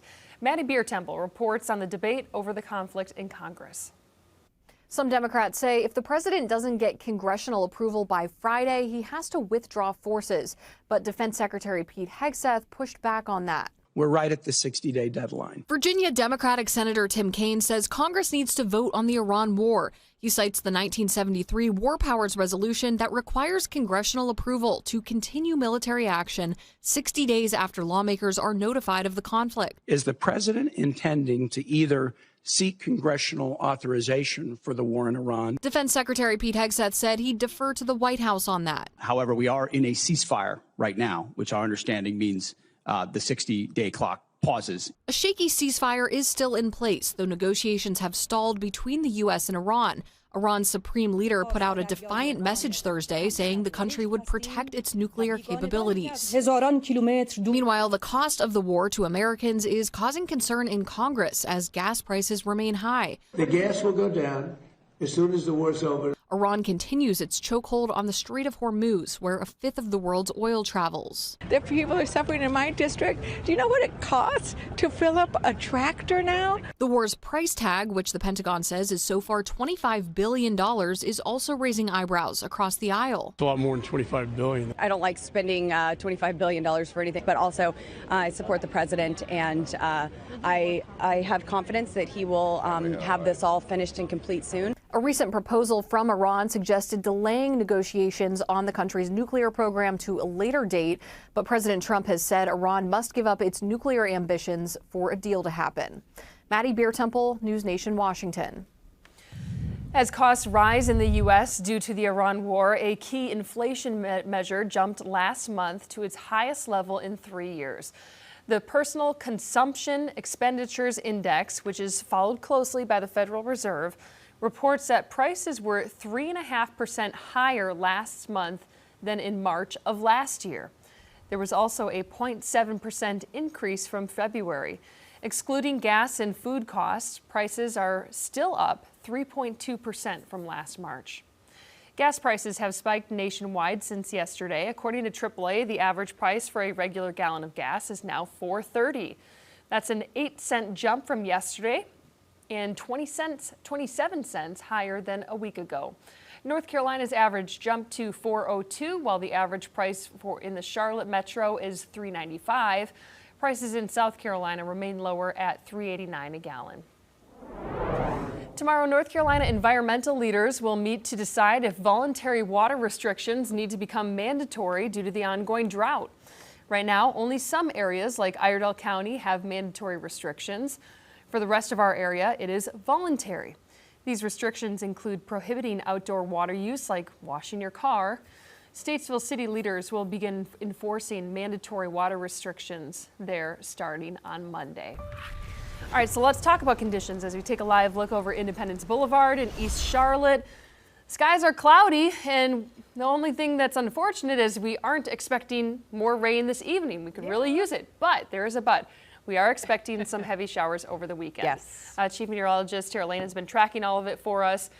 Is that going to be enough to even make somewhat of a dent? Maybe a little bit of a dent, but the thing is, there's still some uncertainty how much rain we're actually going to get, depending on where this area of low pressure and warm front track. And so areas north and west of Charlotte may not see a lot of rain at all. And we may end up getting, kind of like this morning, some of those higher totals more south and into South Carolina and, say, southern Mecklenburg County. So there are some pockets that are just still really, really dry right now. Yeah, and I showed you at the beginning of the show where we had that exceptional drought, parts of far eastern Mecklenburg County. Worst it's been since March of 2008. So 18 years ago here that we've been talking about the level 5 out of 5 drought conditions, taking into account the rain that we had through about Tuesday. So we'll wait and see how it may change going into next week after the rounds of rain that some of you picked up yesterday and the day before, and then of course some of the rain this weekend. So let's check things out again. Just a mix of sunshine and clouds. Pretty decent afternoon taking place after some of that morning rain. Again, for some areas earlier today, pretty decent amounts too showing up. According to radar imagery here, you can see about close to an inch of rain over parts of Chesterfield County, far southern Anson County, Chester County, and parts of southern York County, picking up a half inch or more of some of the rain. And because of those downpours and some of the severe weather that developed late yesterday evening in parts of the region, including northeast Charlotte, East Mecklenburg County, Cabarrus, Stanley County, even around 3/4 to 8/10 of an inch picked up there over the past 24 hours. Not nearly as much, especially in the foothills, staying on the drier side for the most part. We did have some rain around Hickory and near Taylorsville earlier yesterday, but it's a dry scan as we look around on radar here today. The rain is long gone from earlier with that complex of showers and a few storms there to the south and cold front pushing off to the east. And so we have a brief period of high pressure taking over before the next low, and that incoming warm front swings in more rain heading into the first half of the weekend. We've got 74 pleasant degrees right now in Charlotte, southwest wind at about 5 to 10 miles per hour. Widespread low and mid 70s here on the temperature map. 76, one of the warmer spots in Lincolnton, Wadesboro too. Got 72 degrees in Chester, South Carolina, and only in the cool 50s up there in the mountains at Jefferson. So this evening, really no weather issues, staying partly cloudy to mostly clear depending on where you live. Temperatures only backing off into the mid 60s if you want to take a walk around the neighborhood, maybe after dinner.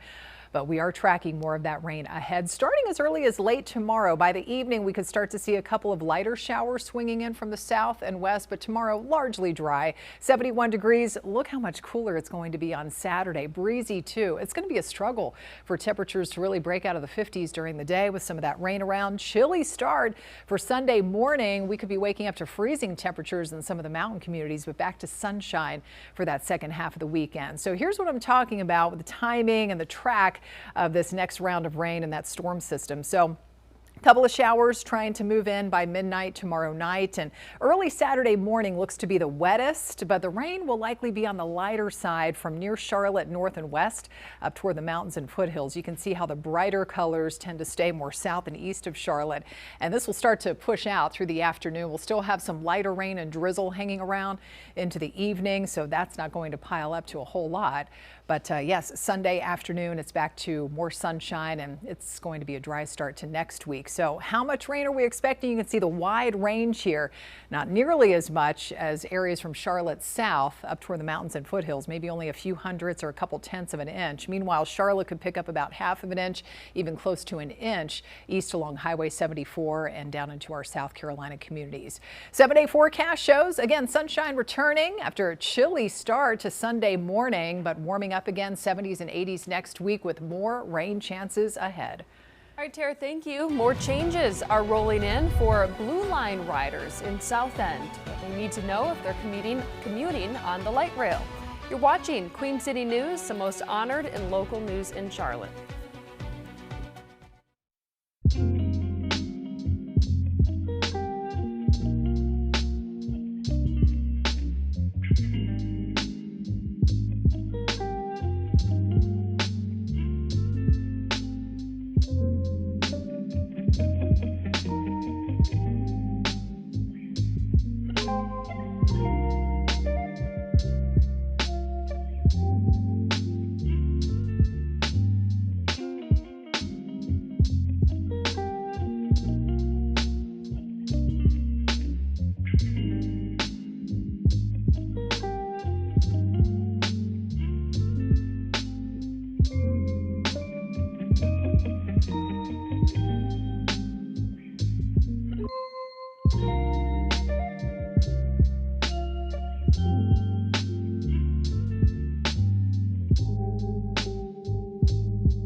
Kannapolis city leaders warn neighbors may hear explosions in the area over the next several weeks, but there's nothing to worry about.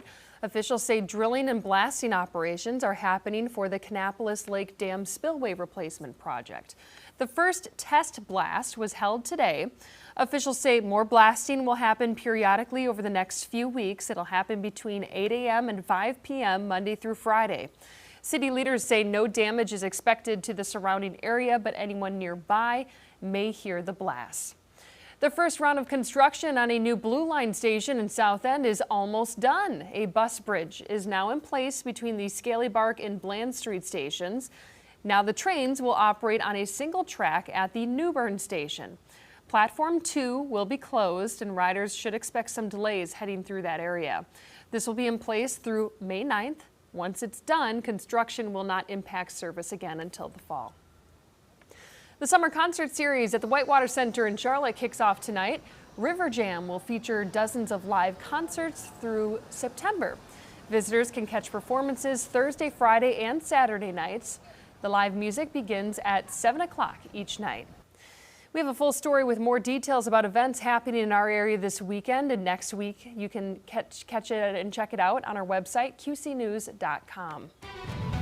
A landmark Supreme Court ruling impacting the long-established Voting Rights Act, how the decision could lead to changes in the Carolinas.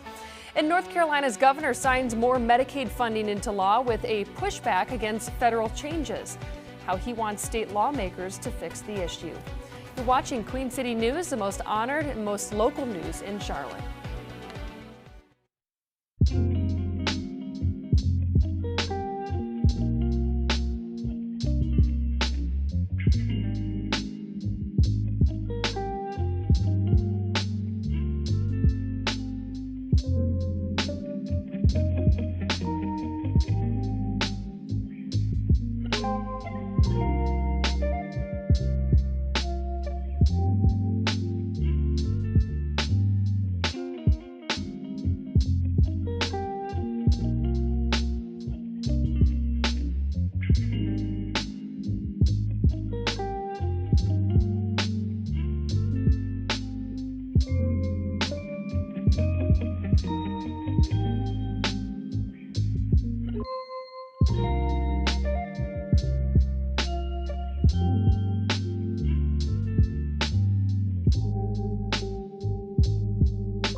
It's a rally in Raleigh. Tomorrow, educators from across North Carolina will march in the state capitol to call for better pay.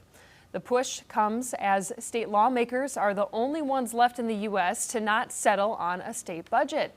Teacher pay raises are included in the stalled funding plan. Teachers from the Charlotte area are planning to participate in the march, so many so that 4 school districts, including CMS and Gaston County schools, are giving students tomorrow off. Queen City News reporter Matt Stell heard from educators about their mission. It's a 2-hour trip that Gaston County teacher Randy Hollingsworth says is worth every mile. It's a good idea. And I mean, we've got parental support, especially in Gaston County. Hollingsworth, who later asked us not to show her face, says going to protest in Raleigh Friday is only still up in the air for her because of a recent stress fracture. That walking is not going to be good, and especially if it rains. But if she does make the trip, she will be one of thousands across the state heading to the capital city to demand for better pay.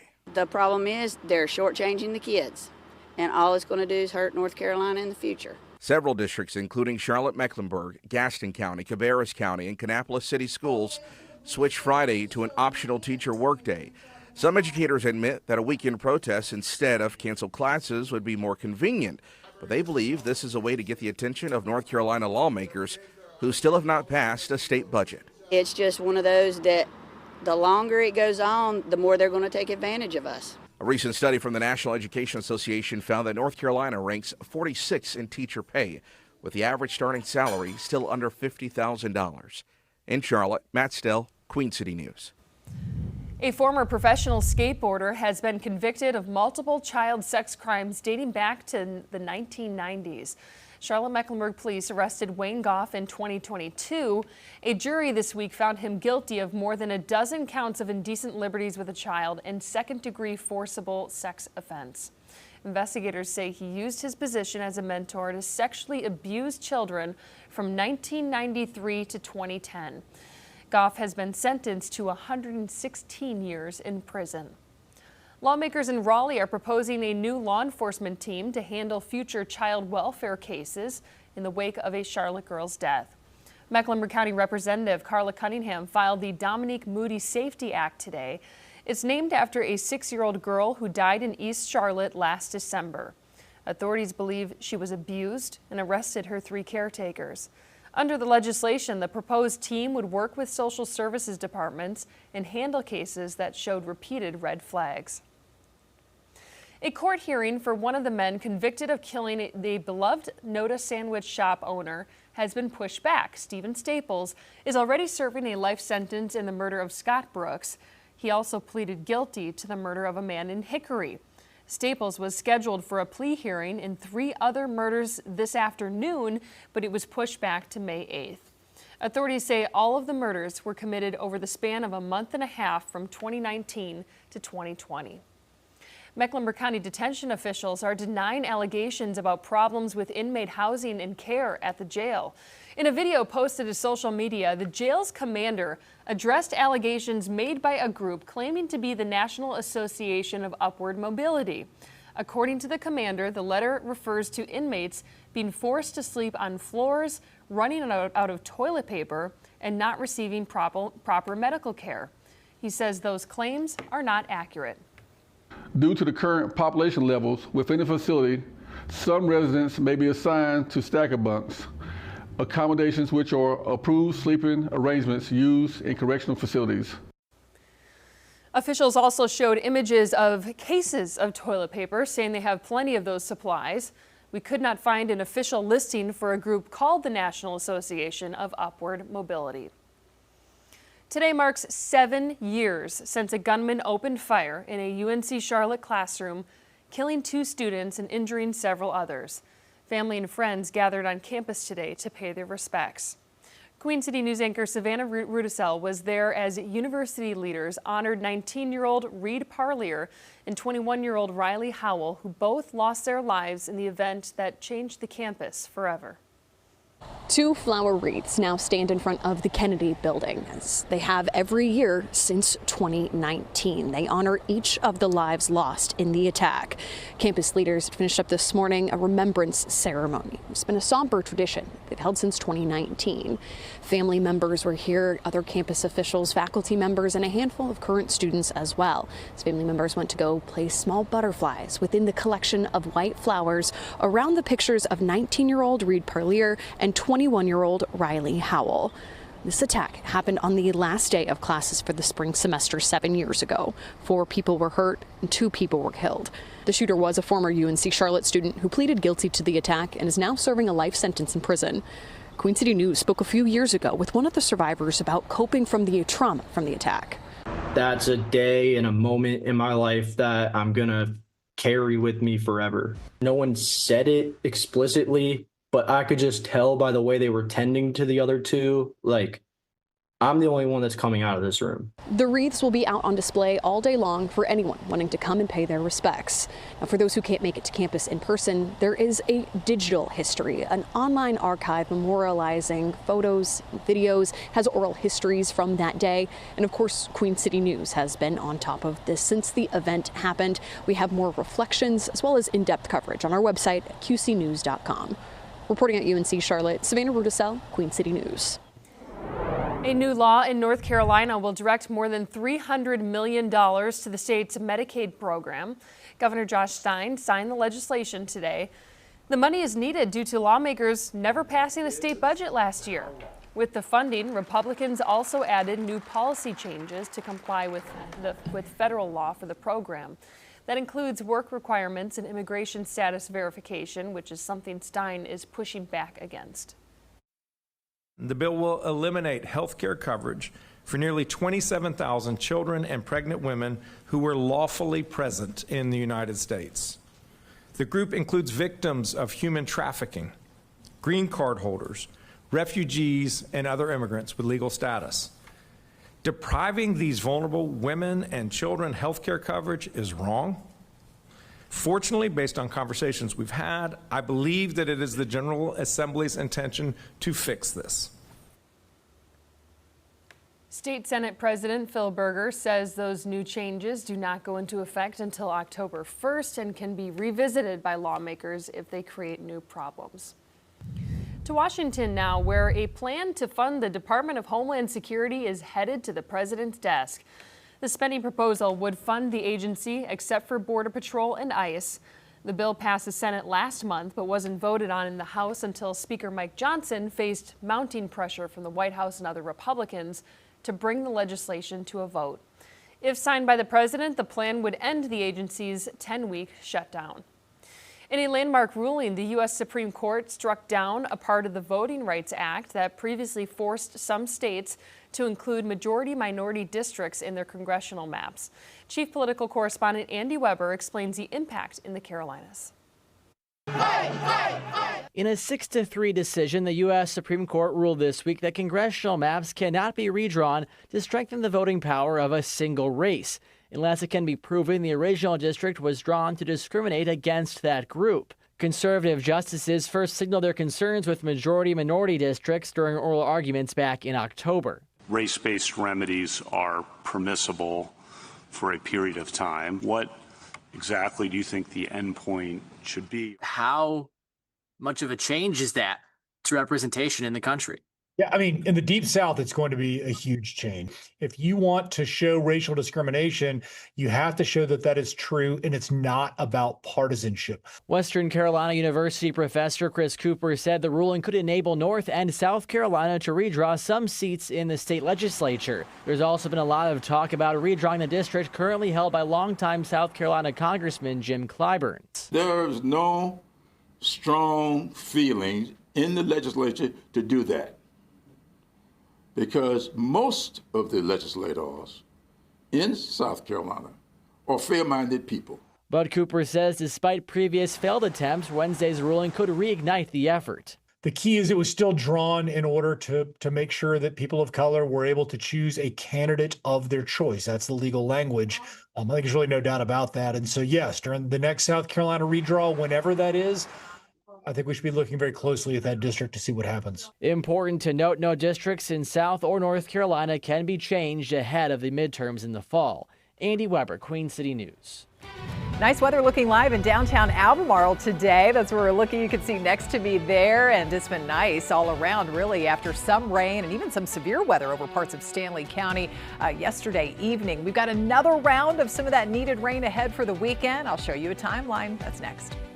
The newly named Truist Championship is 1 week away. What the final preparations look like to get Quail Hollow into shape for the tournament. You're watching Queen City News, the most honored and most local news in Charlotte.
The PGA Tour returns to the Quail Hollow Club next weekend under a new name. The Truist Championship kicks off in 1 week.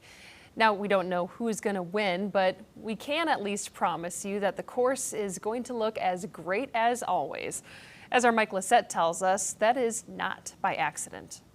Time is running out at Quail Hollow. We call this Advance Week, so this is the week before the event. And much like those well-known workers at the North Pole right before Christmas, this is like Santa Claus and his elves. Keith Wood and his 42-member crew aren't getting much sleep. It's daylight to dark right now, but it's so fantastic. It's a good thing they enjoy the work. And again, it's an even better thing they're darn good at it. After all, the battle against Mother Nature and 165 acres of grass isn't easy. The team has great pride in what they do. They want to put out a good product. And more often than not, they do. It's no accident the greens at Quail always look so green. These guys have it down to a science. We prepare, we plan out our agronomic schedule, so based on the weather patterns, we know when the grass is going to look its best. The term Keith uses is peaking the golf course. He says Quail Hollow looks great 357 days a year. But that 1 week, tournament week, it has to look extra special. When people see it on TV or when they come out and experience it on site, we just want them to be awed and say, wow. It's perhaps the most important part of the fan experience at the Truist Championship. There's so much more pressure. I mean, the cameras are on. But if it's done right. For me, it's sunrise on round 4 because pretty much all the hard work's done. It can feel like winning it all. Mike Lissette, Carolina Sports Live. Especially that notorious Green Mile, the last 3 holes there. The 2026 Truist Championship at Quail Hollow begins May 6th with the practice round and runs through May 10th. You're looking live at the Great American Speedway in Fort Worth, Texas. The track is known for having no limits, and race fans are ready to watch the action get underway. The Craftsman Truck Series kicks off tomorrow with the SpeedyCash.com 250 at 7. And Andy's Frozen Custard, sounds good, 340 O'Reilly Auto Parts race is Saturday at 2:30. And then the main event, the Worth 400 on Sunday. They say everything is bigger in Texas, so we are giving you a supersized version of Around the Track this week, complete with the return of America's crew chief, Larry McReynolds. Our Carolina Sports Live team will head down to the Lone Star State for our coverage. You can watch the new episode this Sunday at noon, right here on Queen City News. A Kannapolis brewery is honoring veterans with a new beer. M67 is the newest beer at Old Armor Brewing Company. It benefits veterans and first responders in the Cabarrus County area through a local nonprofit. The group Warriors Always Rise has a history of helping law enforcement officers and veterans in need. The Old Armor co-owner spent 5 years in the Army. He also has several veterans or family of veterans as employees. They pride themselves on being available for every branch of service, even Space Force. It's nice to have something like that. You know, we want to be the center of people's thoughts when, they lose somebody. We want them to have a place safe, not have to go hey, can we do this? No. How can we do this better for you?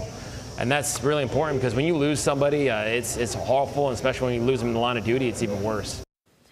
Another way neighbors can give back is through the brewery's Pay It Forward system. Customers can come in and buy a drink for someone in their branch of service or first responder agency. Tomorrow, North Carolina environmental leaders will meet to decide if voluntary water restrictions need to become mandatory due to the ongoing drought. Right now, only some areas like Iredell County have mandatory restrictions. For the rest of our area, it is voluntary. These restrictions include prohibiting outdoor water use like washing your car. Statesville city leaders will begin enforcing mandatory water restrictions there starting on Monday. Thankfully, it sounds like we may have a free car wash on the way. Taking a live look now over Independence Boulevard in East Charlotte. The skies are cloudy right now. We aren't really expecting more rain this evening, but that is going to change. We're expecting heavy showers over the weekend. Chief Meteorologist Tara Lane has been tracking it all. Free car wash is my favorite kind of car wash. Exactly. Just leave that car parked outside if you can. We're not worried about about severe weather, so no threat of hail or anything coming in. Yeah, coming in with this next system. Unlike last night, we did have some reports of some small hail. Oh, we did. I didn't yeah, know. Okay. Stanley County had a severe thunderstorm that moved on through kind of south of Albemarle around 10 o'clock and 9:30, 10 o'clock or so yesterday evening. So yes, indeed, some pretty intense activity in parts of the area. And then, of course, we started the day with a round of rain, at least for, again, just parts of the area from Charlotte south and east. But nice clearing up happening through this afternoon and a lovely evening outside before Saturday turns into kind of a washout. Yeah, we're going to have the rain a little heavier in some areas, a little bit lighter in spots. So I'll show you what I'm talking about coming up here. But let's check out latest look at the drought monitor. This is updated every Thursday, so it takes into account the rain that we picked up through about Tuesday. So we'll wait and see what happens if we get maybe some minor improvement, or at least it prevents it from getting worse as we look ahead into next week after getting some of that weekend rain coming up. But since the first time since March of 2008, almost 20 years that we have an exceptional drought footprint for parts of the Piedmont here. And you can see with this darker shading of red, eastern Mecklenburg County, parts of southern Cabarrus, and good part of, say, the northern half of Union County, Stanley County, under that level 5 out of 5 exceptional drought. And also the change compared to last week, we have pretty much widespread coverage, most of our area blanketed in that extreme level 4 out of 5 drought. So how much rain would it take for us to get out of the drought? Say over the course of the next month, we would need about 10 to 12 inches over a good part of the Piedmont here, and even higher totals, 13 to 15 inches from the southwestern corner of the state into Greenville, South Carolina, down east, eastern North Carolina, about 9 to 11 inches of rain needed there with that severe drought. Again, we did get some help from that dry situation here. Again, this morning, close to an inch of rain fell, according to radar estimates, over parts of Chesterfield County, Lancaster, Chester County as well. We had about a half inch just to the west of Rock Hill. And with that swath of heavy rain and some of those strong and severe thunderstorms moving through late yesterday evening, about 3/4 to 8/10 of an inch. Meanwhile, foothills stayed mostly dry, especially up toward Morganton, and we had some lighter amounts up toward the mountains yesterday. Dry scan as we look around on radar so far tonight. So we have kind of a brief period of high pressure building in through most of the day tomorrow, keeping us dry for several more hours. 76 degrees at top temperature today, close to normal. Normal is about 77 this time of the year. We've got 76 in Wadesboro, lower 70s up into the foothills, and cooler 50s, keeping it cool today up in the high country. Will be a little bit cooler tomorrow, staying generally cloudy through the day, maybe some breaks or peaks of a little bit of sunshine. And the later we get into the day, that's when the rain chance starts to return. It's not going to be anything too heavy yet. Later tomorrow evening, just some spotty, scattered light rain and drizzle before the widespread heavy at times rain rolls in, especially from Charlotte south and east for Saturday morning. It looks like the morning is going to be the wettest part of the day, but just staying overall damp and off and on showery and drizzly through the afternoon and evening as this low pressure tracks close to the coast and warm front along the way. So that will push off to the east, and everything does eventually clear out for the second half of the weekend on Sunday, back to sunshine. So we're expecting kind of a range of rainfall totals here from only a few hundredths of an inch with the lighter amounts, just some scattered showers lifting up toward the mountains. 3/4 or rather quarter of an inch possible around the foothills, about half of an inch or more, even close to 1 inch possible down into sections of South Carolina. So definitely looking at some of those higher rainfall totals the farther south and east you go once again. It's going to be cool, especially Saturday. Temperatures struggle to break out of the 50s. Chilly start Sunday morning. We could have some freezing temperatures up in the mountains. All right, Tara, thanks for that. More changes are rolling in for Blue Line riders in South End, what they need to know if they're commuting on the light rail. You're watching Queen City News, the most honored and most local news in Charlotte.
Kannapolis city leaders warn neighbors may hear explosions in the area over the next several weeks, but there's nothing to worry about.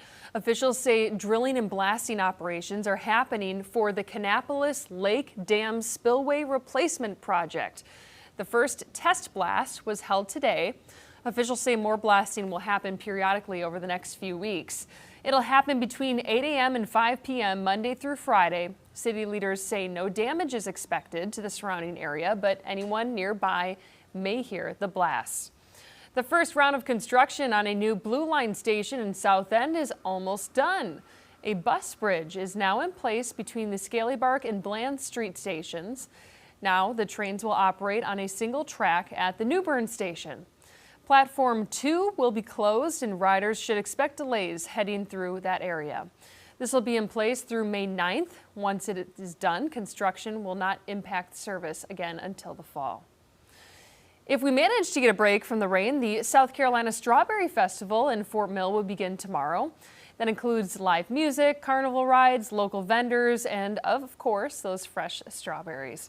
The event continues through Saturday and is happening at the Walter Lisha Park on North White Street. New on Queen City News Plus, when it comes to dating, sometimes the one thing you need is a little bit of confidence. The host of Unhinged talks with an expert who is helping people find their spark before getting back out there. What about that confidence when you've been on a lot of bad dates online? The confidence to get back out there and be like, okay, I'm going to keep trying, because I think we've all been there where you're just like, I'm good right now. I am there and I still remain positive because I'm good with me. And I think that when you have that energy that's positive, literally like everything amazing will happen at the right time. And I don't know, I just feel like free right now. I just feel like I'm not concerned about men not necessarily biting at the chance to go out with me because I am glowing. And literally that's what it comes down to. Taking care of yourself, respecting yourself, valuing yourself, and then the guys will flock. You can watch the full episode of Unhinged right now for free. Just download the Queen City News Plus app on either your Roku, Apple TV, or Amazon Fire Stick. On Queen City News at 6, the Supreme Court makes a landmark ruling impacting the long-established Voting Rights Act, how that decision could lead to changes in the Carolinas. And the governor signs Medicaid funding in North Carolina into law, but not before pushing back against new requirements, what he's calling on state lawmakers to change. You're watching Queen City News, the most honored and local news in Charlotte.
Now on Queen City News, North Carolina teachers will head to Raleigh tomorrow to call for better pay. Their needs as state lawmakers' budget debate is stalled. It is the worst it's been in almost 20 years in parts of the area. I'm talking about the drought, of course, but we do have some more needed rain on the way for the weekend. I'm tracking it in my Pinpoint weather forecast. And USC Charlotte pays tribute to the victims of a deadly campus shooting, how the university came together to remember the tragedy. Good evening, I'm Brian Blakely. Queen City News at 6 starts right now.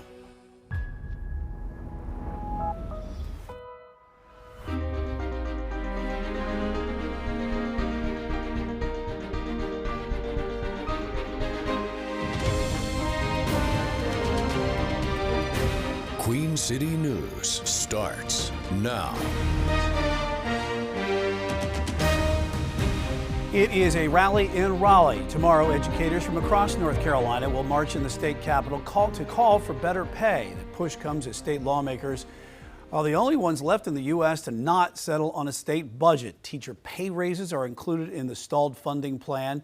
Teachers from the Charlotte area are planning to be in the march. 4 school districts, including Charlotte-Mecklenburg schools and Gaston County schools, are giving students tomorrow off. Queen City News reporter Matt Stell heard from educators today about their mission. It's a 2-hour trip that Gaston County teacher Randy Hollingsworth says is worth every mile. It's a good idea. And I mean, we've got parental support, especially in Gaston County. Hollingsworth, who later asked us not to show her face, says going to protest in Raleigh Friday is only still up in the air for her because of a recent stress fracture. That walking is not going to be good, and especially if it rains. But if she does make the trip, she will be one of thousands across the state heading to the capital city to demand for better pay. The problem is they're shortchanging the kids, and all it's going to do is hurt North Carolina in the future. Several districts, including Charlotte-Mecklenburg, Gaston County, Cabarrus County, and Kannapolis City Schools, switched Friday to an optional teacher workday. Some educators admit that a weekend protest instead of canceled classes would be more convenient, but they believe this is a way to get the attention of North Carolina lawmakers who still have not passed a state budget. It's just one of those that the longer it goes on, the more they're going to take advantage of us. A recent study from the National Education Association found that North Carolina ranks 46 in teacher pay, with the average starting salary still under $50,000. In Charlotte, Matt Stell, Queen City News. Turn now to the weather. Take a live look at uptown Charlotte from our Arlington camera tonight. Despite the rain here, the drought is getting worse in our area. Let's get right over to Chief Meteorologist Tara Lane of the Pinpoint Weather Center. Tara, parts of our area are seeing the worst drought conditions in nearly 2 decades now. That's right. I mean, since March of 2008, we have an exceptional drought, level 5 out of 5. A little footprint of it where you see the darker red on the map here in place across parts of the Piedmont. So this includes far eastern Mecklenburg County around, say, the Mint Hill area, southern Cabarrus, parts of Stanley, and say the northern half of Union County. So worst drought that we've seen in almost 20 years, and otherwise we see an expansion of all that red here across the region. So most of us covered in that extreme level 4 out of 5 drought. Just how much rain will we need to climb out of the drought, say, over the next month? We would still need an additional 10 to 12 inches across a good part of the Piedmont to get rid of the drought. Even higher totals would be needed in places like Asheville, down into Greenville, South Carolina, 13 to 15 inches of rain, and down east, they would need about 9 to 11 inches. Now, again, we do have some more needed rain on the way for the weekend, but how much of it will add up? And so we'll take a look at those forecast accumulation numbers coming up in just a few minutes. Tara, thank you. A former professional skateboarder has been convicted of multiple child sex crimes dating back to the 1990s.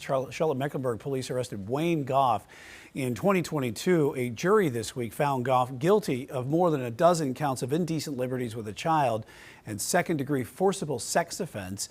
Investigators say he used his position as a mentor to sexually abuse children from 1993 to 2010. Goff has been sentenced to 116 years in prison. Lawmakers in Raleigh are proposing a new law enforcement team to handle future child welfare cases in the wake of a Charlotte girl's death. Mecklenburg County Representative Carla Cunningham filed the Dominique Moody Safety Act today. It is named after the 6-year-old girl who died in East Charlotte last December. Authorities believe she was abused and arrested her 3 caretakers. Under the legislation, the proposed team would work with social services departments and handle cases that show repeated red flags. Mecklenburg County detention officials are denying allegations about problems with inmate housing and care at the jail. In a video posted to social media, the jail's commander addressed allegations made by a group claiming to be the National Association of Upward Mobility. According to the commander, the letter refers to inmates being forced to sleep on floors, running out of toilet paper, and not receiving proper medical care. He says those claims are not accurate. Due to the current population levels within the facility, some residents may be assigned to stacker bunks, accommodations which are approved sleeping arrangements used in correctional facilities. Officials also showed images of cases of toilet paper, saying they have plenty of those supplies. We could not find any official listing for a group called the National Association of Upward Mobility. Today marks 7 years since a gunman opened fire in a UNC Charlotte classroom, killing 2 students and injuring several others. Family and friends gathered on campus today to pay their respects. Queen City News anchor Savannah Rudisell was there as university leaders honored 19-year-old Reed Parlier and 21-year-old Riley Howell, who both lost their lives in the event that changed the campus forever. 2 flower wreaths now stand in front of the Kennedy building, as they have every year since 2019. They honor each of the lives lost in the attack. Campus leaders finished up this morning a remembrance ceremony. It's been a somber tradition they've held since 2019. Family members were here, other campus officials, faculty members, and a handful of current students as well. As family members went to go place small butterflies within the collection of white flowers around the pictures of 19-year-old Reed Parlier and 21-year-old Riley Howell. This attack happened on the last day of classes for the spring semester 7 years ago. 4 people were hurt and 2 people were killed. The shooter was a former UNC Charlotte student who pleaded guilty to the attack and is now serving a life sentence in prison. Queen City News spoke a few years ago with one of the survivors about coping from the trauma from the attack. That's a day and a moment in my life that I'm gonna carry with me forever. No one said it explicitly, but I could just tell by the way they were tending to the other 2, like, I'm the only one that's coming out of this room. The wreaths will be out on display all day long for anyone wanting to come and pay their respects. Now, for those who can't make it to campus in person, there is a digital history, an online archive memorializing photos, videos, has oral histories from that day. And of course, Queen City News has been on top of this since the event happened. We have more reflections as well as in-depth coverage on our website at qcnews.com. Reporting at UNC Charlotte, Savannah Rudisell, Queen City News. A new law in North Carolina will direct more than $300 million to the state's Medicaid program. Governor Josh Stein signed that legislation today. The money is needed due to lawmakers never passing the state budget last year. With the funding, Republicans also added new policy changes to comply with federal law for the program. That includes work requirements and immigration status verification, which is something Stein is pushing back against. The bill will eliminate health care coverage for nearly 27,000 children and pregnant women who were lawfully present in the United States. The group includes victims of human trafficking, green card holders, refugees, and other immigrants with legal status. Depriving these vulnerable women and children health care coverage is wrong. Fortunately, based on conversations we've had, I believe that it is the General Assembly's intention to fix this. State Senate President Phil Berger says those new changes do not go into effect until October 1st and can be revisited by lawmakers if they create new problems. To Washington now, where a plan to fund the Department of Homeland Security is headed to the president's desk. The spending proposal would fund the agency except for Border Patrol and Immigration and Customs Enforcement. The bill passed the Senate last month, but it wasn't voted on in the House until Speaker Mike Johnson faced mounting pressure from the White House and other Republicans to bring the legislation to a vote. If signed by the president, the plan would end the agency's 10-week shutdown. In a landmark ruling, the U.S. Supreme Court struck down part of the Voting Rights Act that previously forced some states to include majority-minority districts in their congressional maps. Chief Political Correspondent Andy Weber explains the impact in the Carolinas. In a 6-3 decision, the U.S. Supreme Court ruled this week that congressional maps cannot be redrawn to strengthen the voting power of a single race, unless it can be proven the original district was drawn to discriminate against that group. Conservative justices first signaled their concerns with majority-minority districts during oral arguments back in October. Race-based remedies are permissible for a period of time. What exactly do you think the endpoint should be? How much of a change is that to representation in the country? Yeah, I mean, in the Deep South, it's going to be a huge change. If you want to show racial discrimination, you have to show that that is true, and it's not about partisanship. Western Carolina University professor Chris Cooper said the ruling could enable North and South Carolina to redraw some seats in the state legislature. There's also been a lot of talk about redrawing the district currently held by longtime South Carolina Congressman Jim Clyburn.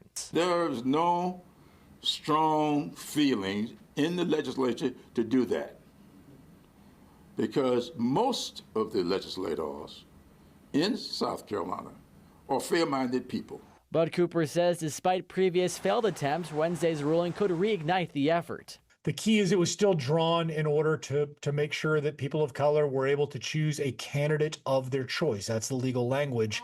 I think there's really no doubt about that. And so, yes, during the next South Carolina redraw, whenever that is, I think we should be looking very closely at that district to see what happens. Important to note, no districts in South or North Carolina can be changed ahead of the midterms in the fall. Andy Weber, Queen City News. After a rainy start again to the day for a lot of you this morning, it's back to more sunshine through this afternoon. Pretty nice weather outside overall. Pleasant temperatures rising through the 70s, but I'm tracking a cool down for the weekend and some more needed rain ahead. That's next. Defense Secretary Pete Hegseth is back on Capitol Hill, facing more questions from lawmakers. His testimony as the president asked for trillions of dollars for defense spending. And in the next half hour, the newly deemed Truist Championship is right around the corner. What the final preparations look like to get Quail Hollow to its best shape of the year. You're watching Queen City News, the most honored and the most local news in Charlotte.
The Iran war hits a key deadline this week for congressional approval of the conflict. Some lawmakers say without it, the operation should end.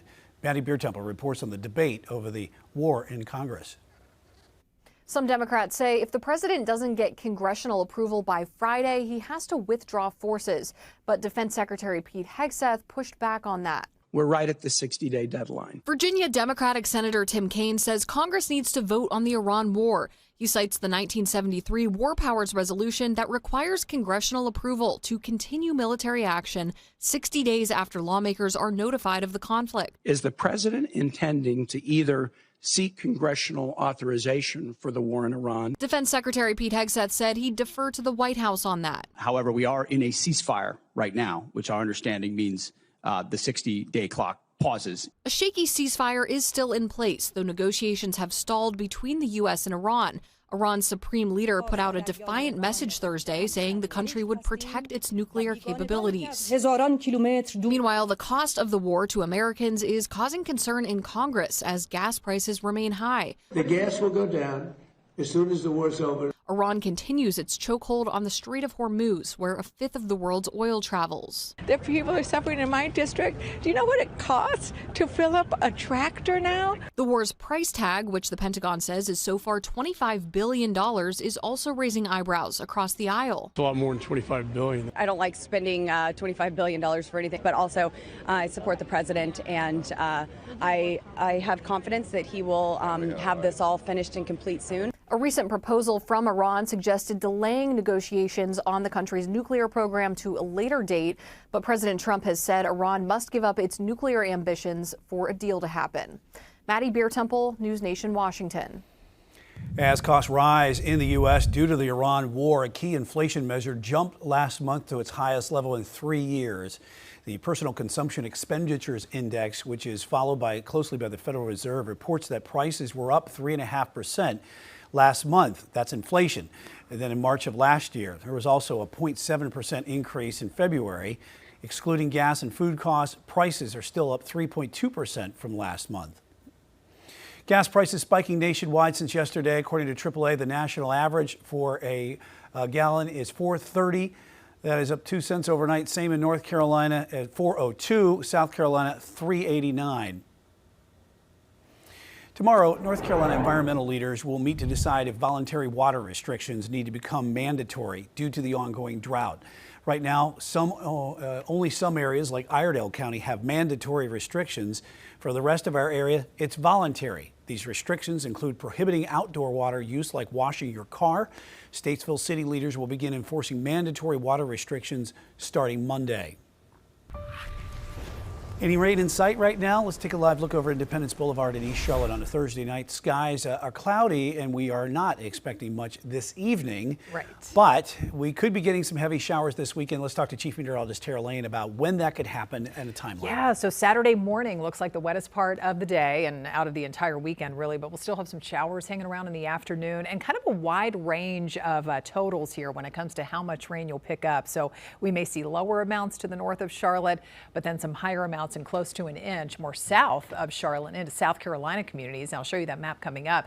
Really similar to what we had this morning, too, from Charlotte south and east. It was just a wet start to the day. Once again, we had that one round of beneficial rain coming through. We've seen that off and on throughout the week after some scattered strong to severe storms rolled on through parts of the region yesterday evening. But a nice afternoon has been shaping up for us outside, so no worries about any rain developing. If you maybe are headed out to play tennis or doing something outside, taking that walk around the neighborhood after dinner coming up later on this evening, staying dry. As we look around on the radar, at least according to radar estimates, how much rain fell earlier today, pretty decent amounts, close to an inch. Places like, well, right along the state line, southern Anson County into Chesterfield County with some of the higher totals there. Lancaster County, too. Chester County, southern York County picking up around a ½ inch of rain. And even with those strips of heavy rain rolling through, say, northeast Charlotte, parts of southern Cabarrus and Stanley County yesterday evening, about 0.8 of an inch of rain in some of those areas. Meanwhile, staying dry yesterday for most of the foothills. We did have some rain around Hickory and up towards Statesville, and we had some of the lighter rainfall totals showing up in the higher elevations in the mountains. It continues to be dry as we scan around the region here on this Thursday evening. We have a brief period of high pressure taking over, but still plenty of moisture continues to move in, even in the wake of this front from the west. And so we'll be in and out of clouds as we head through tonight and once again tomorrow. 73 pleasant feeling degrees in the Queen City right now with a light west wind, relative humidity at 44%. We've got low to mid 70s area wide. That is outside of the mountains. The mountains feeling much cooler. It's only 55 in Jefferson up in Ashe County right now, right around that 60-degree mark in Watauga and down through Avery County. So this evening, again, no big weather worries if you have anything planned outside.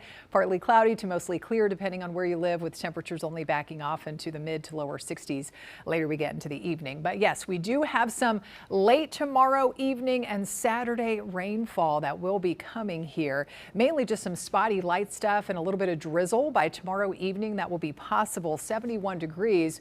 Look how much cooler it's going to be for the weekend too, especially Saturday. It's going to be one of those days where temps struggle to break out of the 50s. It's going to feel kind of winter-like out there. That's normal high for about January. And at the same time, we'll get the rainy conditions. Sunday is when the sunshine returns, and at least in the afternoon after a chilly start in the morning, it'll warm up a little bit more, close to 70. So here's the arrival of this next round of rain. Now, it's all based on the forecast track and just exactly where this low pressure and warm front decide to go. At this point in time, it looks like it's going to get closer to the coast, and so that means most of the widespread heavier rain will be more south and east of our region here. But still, we could see some heavier pockets rolling through the Queen City, south and east, with those lighter amounts up toward the mountains and foothills. Again, everything clears out as that low scoots out for Sunday and as we head into early next week. So as I told Brian, just a wide range in how much rain we're expecting here with that Saturday system. Anywhere from maybe a few hundredths to a couple tenths of an inch, quarter of an inch of rain near the I-40 corridor and down toward northern Mecklenburg County, to half of an inch to close to an inch the farther south and east you go. Again, it is going to get cooler outside. Freezing temperatures possible up in the mountains by Sunday morning. We'll be waking up to upper 30s and lower 40s Sunday morning across the Piedmont, the Charlotte area. 70 in the afternoon, though, to wrap up the weekend.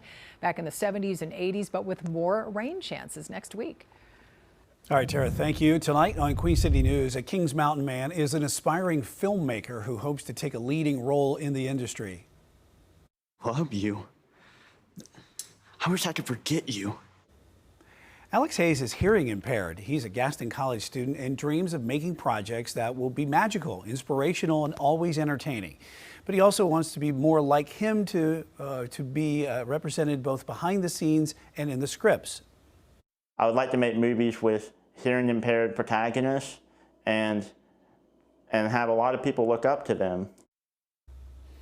Hayes hopes to uplift others as he pursues his lifelong dream. See how in Faces of the Carolinas tonight on Queen City News at 10. More changes are rolling in for Blue Line riders in South End, what they need to know if they're commuting on the light rail. You're watching Queen City News, the most honored and the most local news in Charlotte.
Kannapolis city leaders warn neighbors may hear explosions in the area over the next several weeks, but there is nothing to worry about.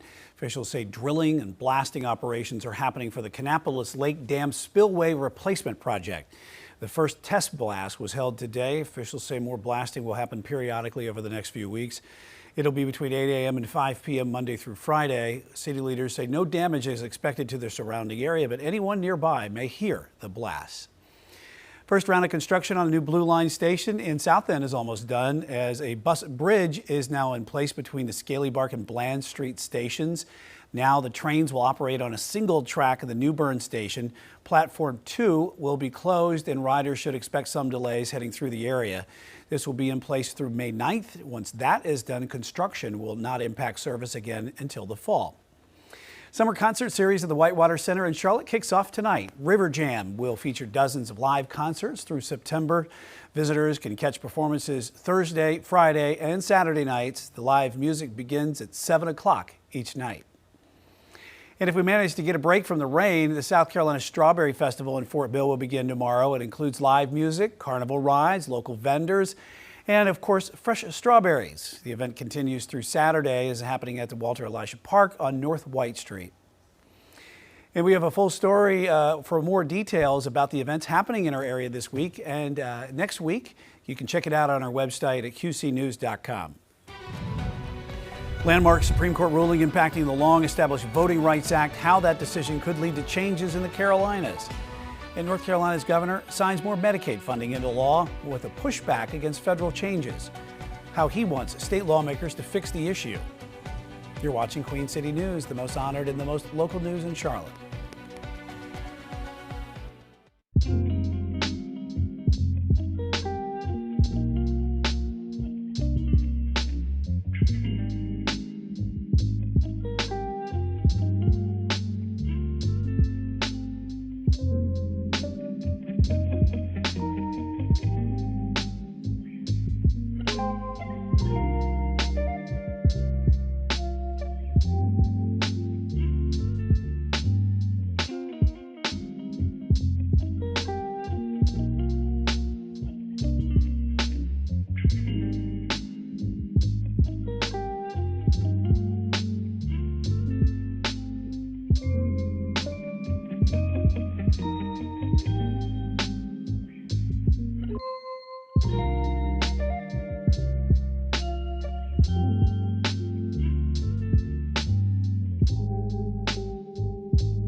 It is a rally in Raleigh. Tomorrow, educators from across North Carolina will march in the state capitol to call for better pay.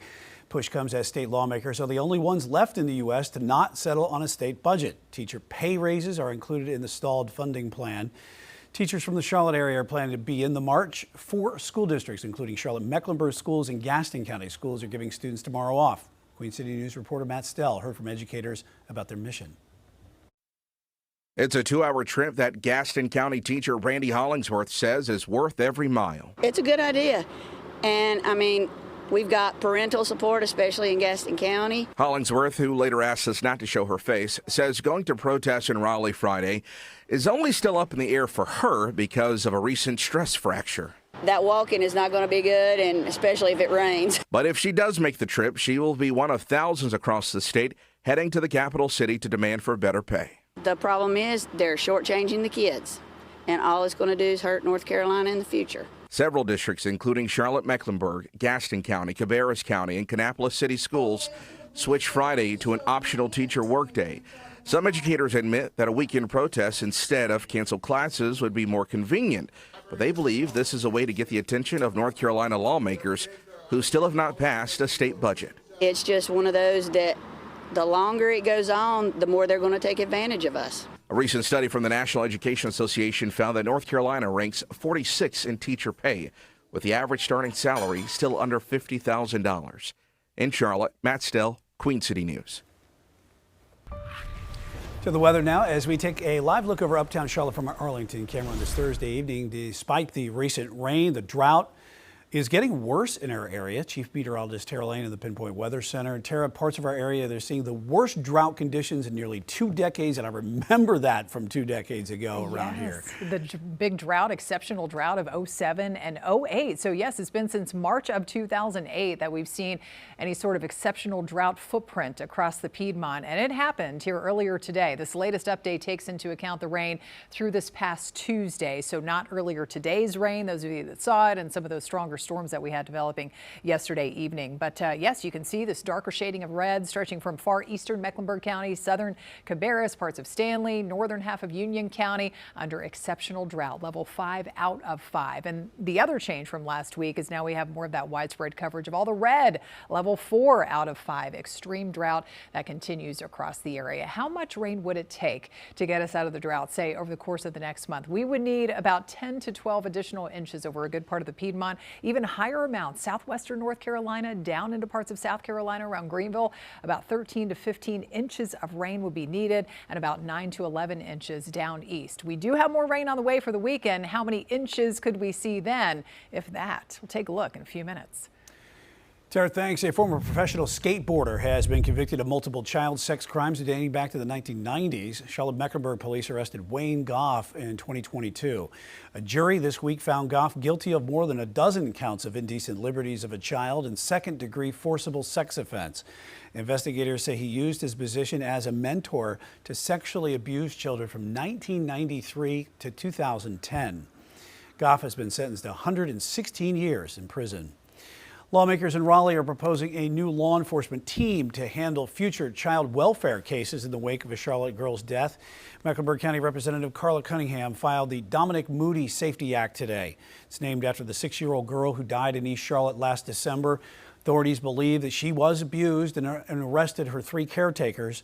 Under the legislation, the proposed team would work with social services departments and handle cases that show repeated red flags.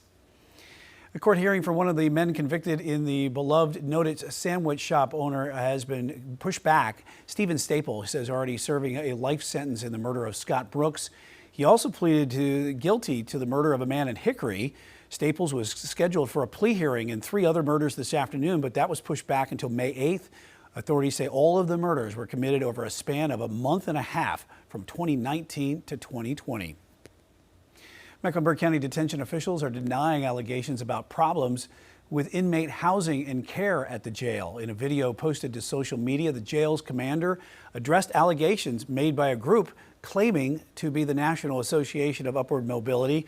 According to the commander, the letter refers to the inmates being forced to sleep on floors, running out of toilet paper, and not receiving proper medical care. He says those claims are not accurate. Due to the current population levels within the facility, some residents may be assigned to stacker bunks, accommodations which are approved sleeping arrangements used in correctional facilities. Officials also showed images of cases of toilet paper, saying they have plenty of those supplies. We could not find an official listing for the group called the National Association of Upward Mobility. Today marks 7 years since a gunman opened fire in a UNC Charlotte classroom, killing 2 students and injuring several others. Family and friends gathered on campus today to pay their respects. Queen City News anchor Savannah Rudisell was there as university leaders honored 19-year-old Reed Parlier and 21-year-old Riley Howell, who both lost their lives in that event that changed the campus forever. 2 flower wreaths now stand in front of the Kennedy building, as they have every year since 2019. They honor each of the lives lost in the attack. Campus leaders finished up this morning a remembrance ceremony. It's been a somber tradition they've held since 2019. Family members were here, other campus officials, faculty members, and a handful of current students as well. As family members went to go place small butterflies within the collection of white flowers around the pictures of 19-year-old Reed Parlier and 21-year-old Riley Howell. This attack happened on the last day of classes for the spring semester 7 years ago. 4 people were hurt and 2 people were killed. The shooter was a former UNC Charlotte student who pleaded guilty to the attack and is now serving a life sentence in prison. Queen City News spoke a few years ago with one of the survivors about coping from the trauma from the attack. That's a day and a moment in my life that I'm gonna carry with me forever. No one said it explicitly, but I could just tell by the way they were tending to the other 2, like, I'm the only one that's coming out of this room. The wreaths will be out on display all day long for anyone wanting to come and pay their respects. Now, for those who can't make it to campus in person, there is a digital history, an online archive memorializing photos, videos, has oral histories from that day. And of course, Queen City News has been on top of this since the event happened. We have more reflections as well as in-depth coverage on our website, qcnews.com. Reporting at UNC Charlotte, Savannah Rudisell, Queen City News. A new law in North Carolina will direct more than $300 million to the state's Medicaid program. Governor Josh Stein signed the legislation today. The money is needed due to lawmakers never passing a state budget last year. With the funding, Republicans also added new changes to comply with federal law for the program. That includes work requirements and immigration status verification, which is something Stein is pushing back against. The bill will eliminate health care coverage for nearly 27,000 children and pregnant women who were lawfully present in the United States. The group includes victims of human trafficking, green card holders, refugees, and other immigrants with legal status. Depriving these vulnerable women and children health care coverage is wrong. Fortunately, based on conversations we've had, I believe that it is the General Assembly's intention to fix this. State Senate President Phil Berger says those new changes do not go into effect until October 1st and can be revisited by lawmakers if they create new problems. To Washington now, where a plan to fund the Department of Homeland Security is headed to the president's desk. The spending proposal would fund the agency except for Border Patrol and ICE. The bill passed the Senate last month, but wasn't voted on in the House until Speaker Mike Johnson faced mounting pressure from the White House and other Republicans to bring the legislation to a vote. If signed by the president, the plan would end the agency's 10-week shutdown. In a landmark ruling, the U.S. Supreme Court struck down part of the Voting Rights Act that previously forced some states to include majority-minority districts in their congressional maps. Chief political correspondent Andy Weber explains the impact across the Carolinas. In a 6-3 decision, the U.S. Supreme Court ruled this week that congressional maps cannot be redrawn to strengthen the voting power of a single race, unless it can be proven the original district was drawn to discriminate against that group. Conservative justices first signaled their concerns with majority-minority districts during oral arguments back in October. Race-based remedies are permissible for a period of time. What exactly do you think the end point should be? How much of a change is that to representation in the country? Yeah, I mean, in the Deep South, it's going to be a huge change. If you want to show racial discrimination, you have to show that that is true, and it's not about partisanship. Western Carolina University professor Chris Cooper said the ruling could enable North and South Carolina to redraw some seats in the state legislature. There's also been a lot of talk about redrawing the district currently held by longtime South Carolina Congressman Jim Clyburn. There's no strong feelings in the legislature to do that, because most of the legislators in South Carolina are fair-minded people. But Cooper says despite previous failed attempts, Wednesday's ruling could reignite the effort. The key is it was still drawn in order to make sure that people of color were able to choose a candidate of their choice. That's the legal language. I think there's really no doubt about that. And so, yes, during the next South Carolina redraw, whenever that is, I think we should be looking very closely at that district to see what happens. Important to note, no districts in South or North Carolina can be changed ahead of the midterms in the fall. Andy Weber, Queen City News. It is a lovely Thursday evening in downtown Albemarle and across most of the rest of the region as well. Not expecting any rain or stronger storms like they had in parts of Stanley County last night, but we do have some more needed rain on the way by the weekend. So that's next to my Pinpoint weather forecast. The newly named Truist Championship is 1 week away. What the final preparations look like to get Quail Hollow Club into shape for the tournament.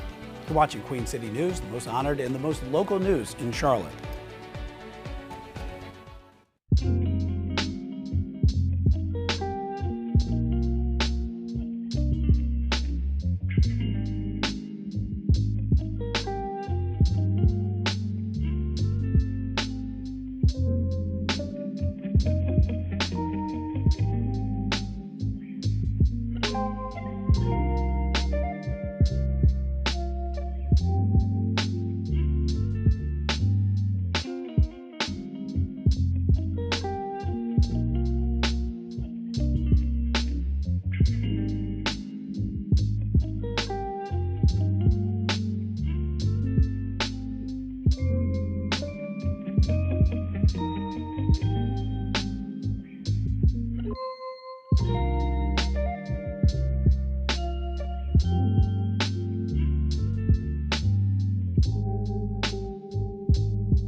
PGA Tour returns to Quail Hollow Club next weekend in South Charlotte under a new name. The Truist Championship kicks off in 1 week. And now we don't know who is going to win, but we can at least promise you that the course is going to look as great as it always does. As our Mike Lissette tells us, that is not by accident. Time is running out at Quail Hollow. We call this Advance Week, so this is the week before the event. And much like those well-known workers at the North Pole right before Christmas, this is like Santa Claus and his elves. Keith Wood and his 42-member crew aren't getting much sleep. It's daylight to dark right now, but it's so fantastic. It's a good thing they enjoy the work. And again, it's an even better thing they're darn good at it. After all, the battle against Mother Nature and 165 acres of grass isn't easy. And the team has great pride in what they do. They want to put out a good product. And more often than not, they do. It's no accident the greens at Quail always look so green. These guys have it down to a science. We prepare, we plan out our agronomic schedule, so based on the weather patterns, we know when the grass is going to look its best. The term Keith uses is peaking the golf course. He says Quail Hollow looks great 357 days a year. But that 1 week, tournament week, it has to look extra special. When people see it on TV or when they come out and experience it on site, we just want them to be awed and say, wow. It's perhaps the most important part of the fan experience at the Truist Championship. There's so much more pressure. I mean, the cameras are on. But if it's done right. For me, it's sunrise on round 4 because pretty much all the hard work's done. It can feel like winning it all. Mike Lissette, Carolina Sports Live. The 2026 Truist Championship at Quail Hollow Club begins May 7th and it runs through May 10th. Well, now to racing as you're looking live at the Great American Speedway in Fort Worth, Texas, the track known for having no limits. And race fans are ready to watch the action get underway. The Craftsman Truck Series kicks off tomorrow with the Speedy Cash.com 250 at 7. The Andy's Frozen Custard 340 O'Reilly Auto Parts race Saturday at 2:30. And then the main event, the Worth 400 on Sunday. Well, they say everything is bigger in Texas, so we're giving you a supersized version of Around the Track this week, complete with the return of America's crew chief, Larry McReynolds. Our Carolina Sports Live team will head down to the Lone Star State for our coverage, and you can watch the new episode this Sunday at noon right here on Queen City News. The Kannapolis Brewery is honoring veterans with a new beer. M67 is the newest beer at the Old Armor Brewing Company. It benefits veterans and first responders in the Cabarrus County area through a local nonprofit. The group Warriors Always Rise has a history of helping law enforcement officers and veterans in need. Old Armor co-owner Stephen Perrine spent 5 years in the Army. He also has several veterans or family of veterans as employees. They pride themselves on being available for every branch of service, even Space Force. It's nice to have something like that. You know, we want to be the center of people's thoughts when, they lose somebody. We want them to have a place safe, not have to go hey, can we do this? No. How can we do this better for you? And that's really important because when you lose somebody, it's awful, and especially when you lose them in the line of duty, it's even worse. Another way neighbors can give back is through the Brewers Pay It Forward system. Customers can come in and buy a drink for someone in their branch of service or first responder agency. Tomorrow, North Carolina environmental leaders will meet to decide if voluntary water restrictions need to become mandatory due to the ongoing drought. Right now, only some areas like Iredell County have mandatory restrictions. For the rest of our area, it is voluntary. These restrictions include prohibiting outdoor water use like washing your car. Statesville city leaders will begin enforcing mandatory water restrictions starting Monday. What about any rain in our area? Let's take a live look over Independence Boulevard in East Charlotte tonight. The skies are somewhat cloudy and we aren't expecting much rain this evening, but this weekend we could get some heavy showers, especially overnight Friday into Saturday morning. Yes. But will Saturday be a total washout, though? Well, it's looking like the morning may turn out to be the wettest part of the day, but still with some showers hanging around in the afternoon and possibly the evening. And some of you will get more rain than others. And heavy or just a slow drizzle? Yeah, well, we could get some heavier stuff by Saturday morning, but tomorrow night and later tomorrow evening, maybe just some light drizzly stuff out there. And not expecting any severe weather, unlike yesterday evening. So if you want to leave your car outside, get a natural car wash from some of that rain that could be falling in your neighborhood on Saturday. No worries about hail or anything developing out of any storm, so that's some good news.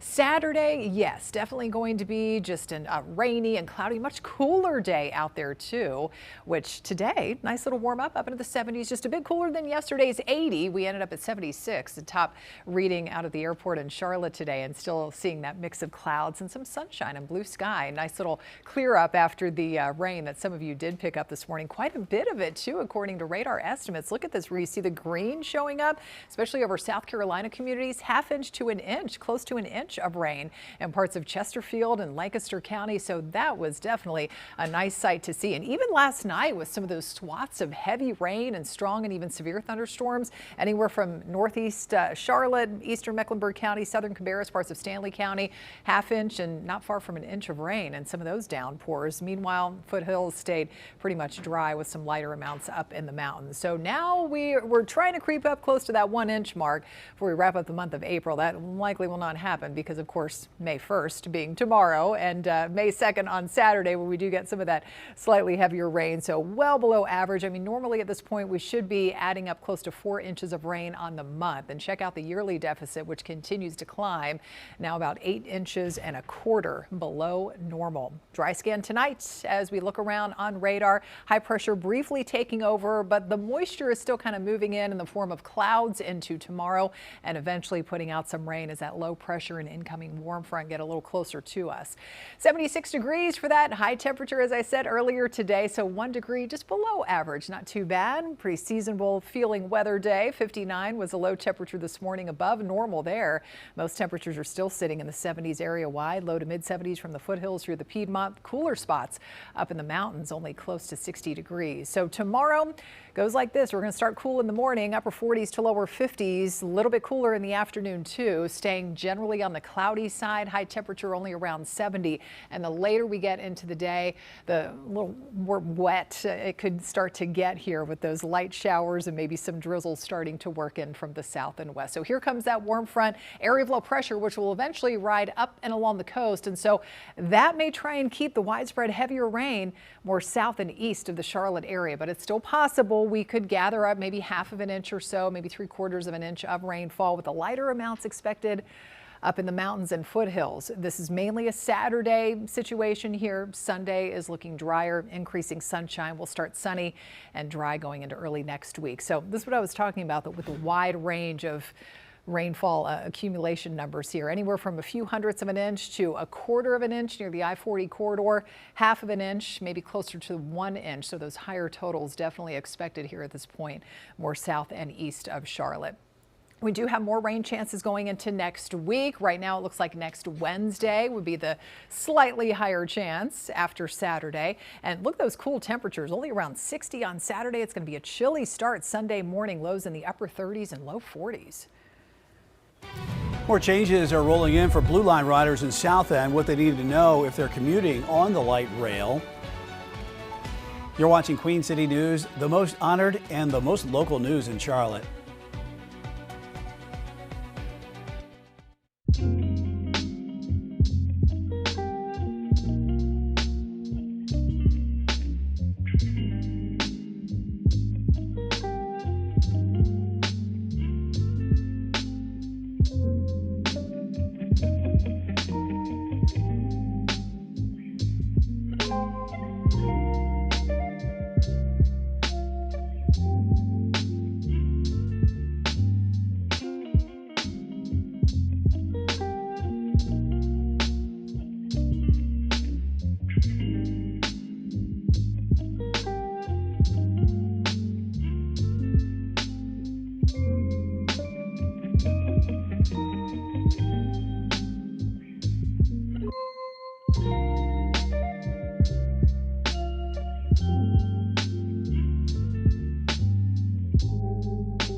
Kannapolis City leaders warn neighbors may hear explosions over the area in the next several weeks, but there is nothing to worry about. Officials say drilling and blasting operations are happening for the Kannapolis Lake Dam spillway replacement project.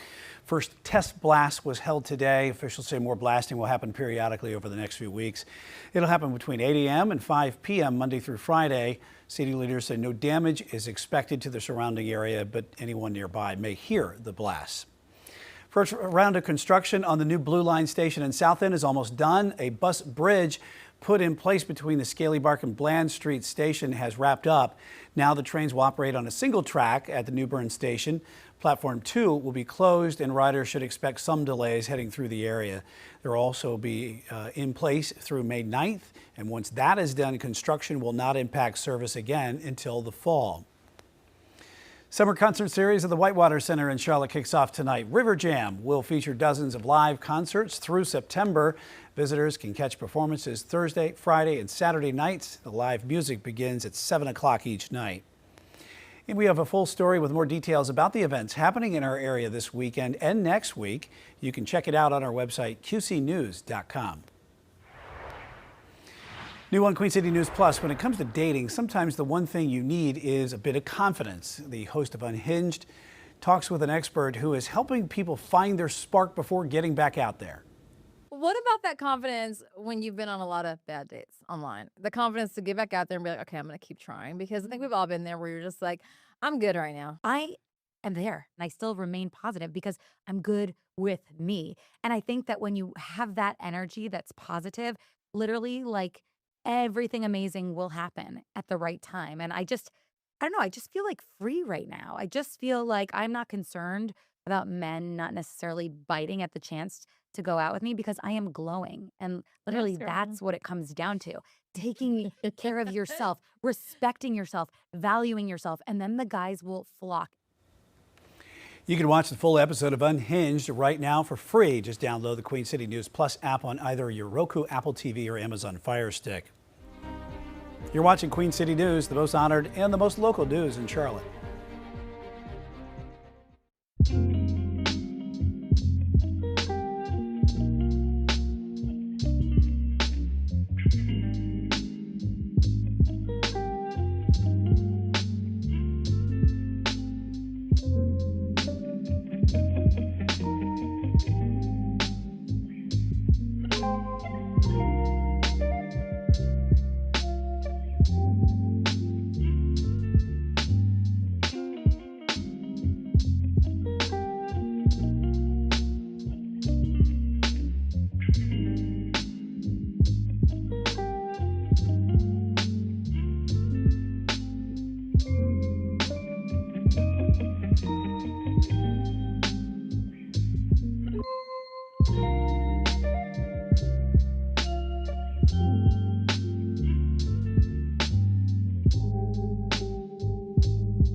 Tonight on Jesse Weber Live, 25 years after the unsolved murder of DC intern Chandra Levy, her parents join Jesse on the big question: can her killer still be found? That's tonight at 11:10 Central, only on News Nation.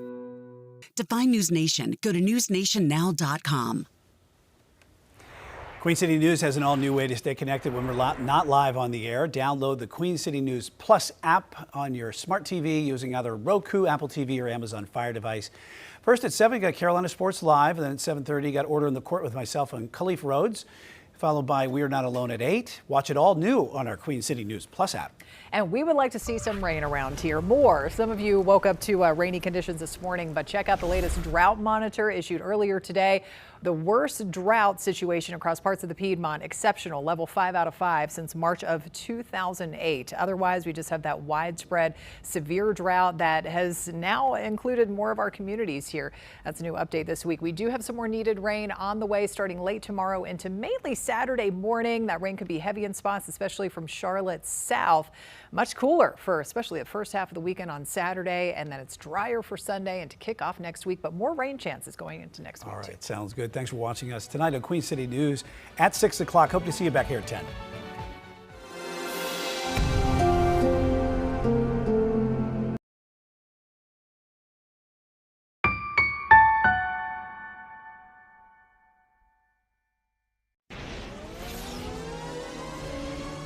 Now, it's CSL, Carolina Sports Live. Well, folks, all the ink is dry and Carolina's QB1 is locked in for at least 2 more seasons. The question is, how much longer after that will Bryce Young remain the guy for the Carolina Panthers? With that, we welcome you to a Wednesday night edition of Carolina Sports Live. Alongside Gia Lancey, I'm Gabe McDonald. We always appreciate you joining us, and we have plenty coming your way over the next half hour. That's for sure. The 2026 Truist Championship is just over a week away, so we'll show you how the grounds crew is getting the course ready for some of the world's best golfers. Plus, we spotlight one of the young up-and-coming stars in the O'Reilly series who will soon be a household name.